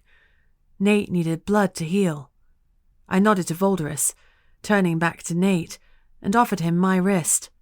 "Drink." His eyes were wide and unseeing. He was too far gone to bite me, almost unconscious. But I wasn't going to let him die. As I reached behind me and unwrapped the dagger, I felt its triumphant roar. If I'd been thinking clearly, that would have been warning enough, but I was desperate, tired and confused. I used the dagger to cut into my own wrist, and more than the blade sliced through me. I battled to hold onto my consciousness as seer magic slammed into me, becoming part of me. It combined with my empathy and swept through my body and my mind. It found something parasitic within, a compulsion. Without conscious direction from me, the magic roared forth and destroyed the compulsion that had been laid on me, the compulsion of trust. As the compulsion shattered, the moment of its inception played in my mind's eye. Stone reached out and grabbed my hand. He motioned for me to sit. "I'm from the connection," Stone explained, a little more loudly. He said the connection as if it should mean something to me. There was no buzz of a lie, but I didn't understand what the truth was. "Like a Wi-Fi provider?" I asked finally. The cafe owner guffawed. Clearly no one had taught him that eavesdropping was rude. That cracked Stone a little, and he grinned. "No, Jinx, not like a Wi-Fi provider. It's easier to show you. Do you trust me?" The question seemed important to him, and he laid emphasis on the last two words. I opened my mouth to tell him, hell no, my trust is hard won. But I felt weird and hazy. "Yes," my reply bubbled out of my mouth. That wasn't what I had intended to say, but it was true. I did trust him. My yes rang with truth. Stone had admitted that he had compelled me, but he hadn't compelled me to tell the truth, but rather to trust him. He hadn't lied, but he had misled me beautifully. Fuck. I felt sick. Betrayed. My gut instinct had kept me alive my whole life. It defined who I was. To have it tampered with, overwritten, and by stone. It was too much to bear. I couldn't deal with it now. I pulled myself back to the present, boxed it up. I would deal with it later. I couldn't let myself be distracted now. My wrist was pulsing with pain, and that pulled me back. I was bleeding heavily, and the blood was being wasted. I held my wrist over Nate's mouth, and my blood poured down his throat. He swallowed my wizard blood. My wizard blood was going to turn him animalistic, and we were stuck in a shield with him. "Get back," I ordered Hess hastily. "Get away from him." Nate's body started to close the brutal wound on his chest. His eyes flared open, red and unseeing. I stumbled back, holding the dagger as my only protection as I ran towards Hess to protect her from the monster I'd made. He was faster, and in moments he was on her. "No, Nate, don't hurt me!" she screamed. He ignored her pleas and bit savagely into her neck. I needed him to get his mind back and regain control. I gathered the IR. "Control!" I ordered. Nate froze. He dropped Hess, and she slid to the floor, sobbing and bleeding. I needed him to regain conscious thought. I didn't say a release word, but Nate's eyes slowly returned to normal. "Hess?" he said softly, questioningly. "Get away from me!" she screamed, holding her hands to her bloody, torn neck. I couldn't blame her for her reaction. "Come here, Nate," I ordered. I obeyed before the last word was out of my mouth. "Mistress," he greeted me. I blinked. "It's Jinx, Nate. It's just Jinx." "I'm yours," he said simply. I stared at him for a long minute. I just didn't have the headspace to deal with this now. I'd made a mess of everything. "We can talk about that later. Right now, we need to get out from behind this shield." With Nate now sane, I carefully bundled the dagger up again. It was content because it had been used. Twice. I'd failed. Spectacularly. I walked up to the shield and it recognized me. Recognized Mrs. H's magic inside of me. "Down," I ordered. The shield dropped. A ragged cheer went up from the inspectors, and the wolves joined in with their howling. We had won the day, but at what cost? What had I become? And what had I done to Nate? I took a step forwards. Suddenly, my skin was hot and itchy. I screamed, and then I was knocked unconscious as I was forcibly ejected from the other. Chapter 25. I woke up in my own bed, in my own home in Buckinghamshire. I had a moment of total confusion before everything came flooding back. I sat up and Gatto whined softly. He licked me, then touched his nose to my head. Suddenly, Gatto had spikes. "Not a dream, then?" I asked ruefully. He shook his great head. I blew out a breath. "Well, did we at least get paid?" He wagged enthusiastically. "Well, that's something." I gave him some fuss and catalogued the damage to my body. No headaches, no bruises. It was a miracle considering all I'd been through. The damage to my heart, however, that was significant. I was battered and bruised, and my ego was dented too. What an idiot I'd been to believe that Stone and I could have something so strong, so real in only a handful of days. I justified it by telling myself that we'd gone through a crucible of fire together, that all these feelings made sense. But they didn't. Not for me. I was a loner. My pack was small, my trust hard-won. I felt a flare of fury as I remembered telling Stone he was in my pack. Well, he wasn't. He was excommunicated, effective immediately. How dare he force my trust? Trust was earned. I turned to Gatto. "We don't like Stone anymore," I said firmly. "He compelled me to trust him." Gatto laid his ears low on his head. "Exactly," I agreed. "What a dick move." I stroked his head. "You know, you're a great hellhound, but a terrible judge of character. You liked Mrs. H and Stone." He looked at me reproachfully. I sighed. "I know, I like them too. We're both idiots." That didn't sit well with me. I prided myself on my fib meter. Being a walking lie detector helped a lot in that department, but this whole saga had me doubting everything. Doubting myself. I rubbed a hand across my face and gave myself a stern talking to. I wasn't letting one tricky, handsome man destroy my confidence. I was stronger than that. He didn't get to affect my happiness to that degree. Only I could do that. I heaved back the covers and paused as I caught sight of a bundle of fabric on my bedside table. I knew instantly what it was. Glimmer. Somehow I still had it. I picked it up and covered as it was. It crooned to me. I opened my bedside drawer, put the dagger inside and slammed it shut. The crooning stopped. I let out a long breath and dragged my ass to the shower. It was going to be a boil the skin off you kind of a shower. I turned the temperature up and let the heat and steam swirl around me as I tried to wash away the last few days. I dressed by rote. It was a holy jeans kind of a day. I looked out of my bedroom window and sighed. Mrs. H's house was next door, as well tended as ever. I knew one thing. I couldn't stay here any longer. My house held too much history. Every time I looked across to Mrs. H's, I would think about being responsible for her death. No matter what she had become, I had still cared for her, and she for me. I'd played in her garden as a child, and she had taught me how to plait my hair. I sighed again, and deliberately tied my hair into a ponytail. I could feel that I wasn't alone in my house. There was another presence, and he was unhappy. I was pretty sure I knew who it was, but I went downstairs to find out for sure. Nate was in the kitchen with Lucy. Lucy didn't know I was there. She was toying with her blonde hair while she talked to him. Her pale skin was brushed lightly with makeup, and, as always, she looked perfect. Something settled in me to see her, my best friend.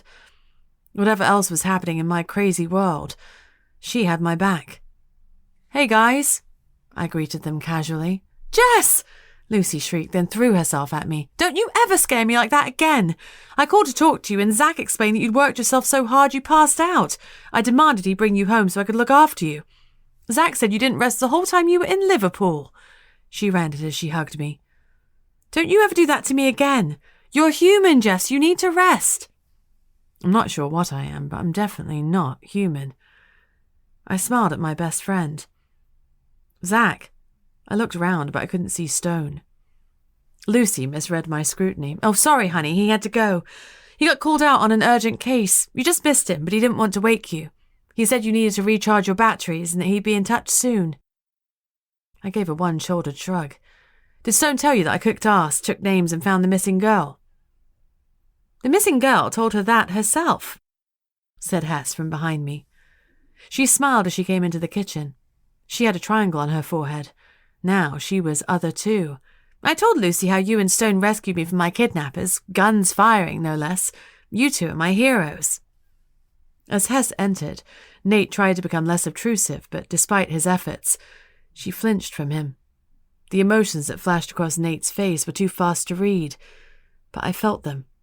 I could feel him like he was one of my own limbs. What had I done? I met his eyes across the room, and he gave a barely perceptible bow. "Just doing my job," I said lightly to Hess. Lucy let me go. "Shooting people is not your job. You're a PI. You're supposed to catch cheating spouses and stuff. Remember the guy you caught with the fox?" "Fox plushie," I corrected. "Not an actual fox, thank goodness." "Whatever, that's your gig," Lucy said firmly. "I've been thinking of rebranding," I said, looking at Nate. "Sharp investigations and other services. What do you think?" Nate nodded. "I like it." Hess snorted. "She doesn't care what you think." Lucy gave me a wide-eyed look, an eyebrow raise, which I took to mean, "What's their problem?" I shrugged. "Tell you later." "Anyway," Hess grinned, "you clearly rock at this, but I bet you could use more resources. Do you want a very rich, very unable assistant?" I considered. I could use a hand, and maybe she needed some direction after all she'd been through. "What about your degree?" I asked. "I could study remotely, part-time."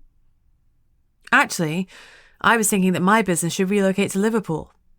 I'd made my mind up as I walked down the stairs. I couldn't live in Beaconsfield, not now, not next to the house Mrs. H had lived in to spy on my family. Liverpool was the obvious choice. Hess squealed. Yes, Liverpool would be so lucky to have you. Do you think so? She nodded, and behind her, Nate also nodded assent. I was pleased. I wasn't sure if he'd want me in his hometown, not with this, whatever it was between us. Lucy was shaking her head. No, you can't move to Liverpool. That's too far away. I smiled at my best friend. You can visit whenever you like, and we can go to Hebe's and Lagos and Alma. That pulled a reluctant smile from her. This seems a little sudden, she said, still not convinced. I need to move on from here, I said softly. Her eyes filled with tears, but she nodded. She'd been telling me for years that staying in my parents' home might not be the best thing for me. Fine, but you need to get a place with a spare room. I get squatters' rights. Deal. You'll be welcome whenever, Luce. She hugged me again. I'll let you hang out with your new friends, she said loudly. She continued in a whisper. You were right. Zach is so yummy and totally into you. Do not screw this up. Call him. I managed a weak smile. He had already screwed this up. If there ever could have been a thing between us, there couldn't be now. Stone had messed with my head and my heart. He had compelled me. Perhaps being compelled wouldn't be a big deal to someone else, but it was to me. To take away my free will, to take away my judgment. When my parents had died, I built a business on the back of my judgment. Some days it was all I had. And the worst part of it was that if Stone hadn't compelled me, I would probably have grown to trust him over those intense few days we'd shared together. He'd saved my life, had said nice things about me, and meant them. We could have had something real. I didn't know why he'd compelled me, but that didn't really matter. It was an action I couldn't forgive, no matter what his motivation. Lucy gave a friendly wave to Nate and Hess. So nice to meet you both. I'm sure I'll see you again very soon. She let herself out. I turned to Nate. You okay?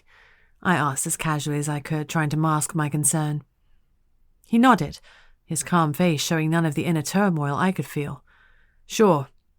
Hess snorted. He's fine. He's a vampire miracle child. He's had a huge glob of wizard blood and no withdrawal or anything. Oh, yes. There wasn't anything. Nate and I were now bound together somehow. He met my gaze. He knew it too, but he hadn't said anything, and it didn't feel like it was my place to bust it all wide open, particularly when I had little clue as to what the hell was going on. I'll be heading to Liverpool soon, I said to Nate. Will you be coming? Don't come on my account, Hess said firmly before he could reply. Bite me once, shame on you. Bite me twice, shame on me. Technically, it should be bite me once, shame on Jinx. I was responsible for the first bite and the second one. I gave Nate wizard's blood when I knew what would happen. I was so focused on saving you both. I'm sorry, Hess. She shrugged away my apology. She didn't blame me. She blamed Nate. I could feel his despair. I also knew that he appreciated me trying to move the blame. He didn't feel like the situation was wholly his fault, but nevertheless, he was soaked in guilt. I studied him. Would you pop to the shops and get us all some food? I'm starving and I fancy a cooked breakfast. He needed something useful to do. His hands were in his pockets. He was leaning against the wall. Everything about him screamed that he was totally relaxed and fine, but I knew otherwise. Hess rolled her eyes. He doesn't eat, she pointed out. I'd better go with him or he'll be back with 4 pints of blood. Nate's eyes flashed a little at that. He was down, but not out. The pair made their way out. I was alone, and for the first time in ages, I didn't want to be. I sat down at my kitchen table and stared at my phone. This had to be done. I summoned all my courage, picked up my phone, and rang Stone. It rang and rang. My gut churned. It clinked into voicemail. I bit my lip and waited for the beep. We need to talk, I said in a hard voice. Call me. The end. This has been Glimmer of the Other, written by Heather G. Harris, narrated by Elise Gibbs. The next book in the series is Glimmer of Hope. If you would like to support Heather on Patreon, a monthly subscription service, then you can do so from as little as $1 a month. If you'd like to hear about Heather's gossip, new releases and bargains, please sign up to her VIP newsletter at heathergharris.com/subscribe. And please do feel free to check out her direct store, where all sorts of goodies and merchandise awaits you.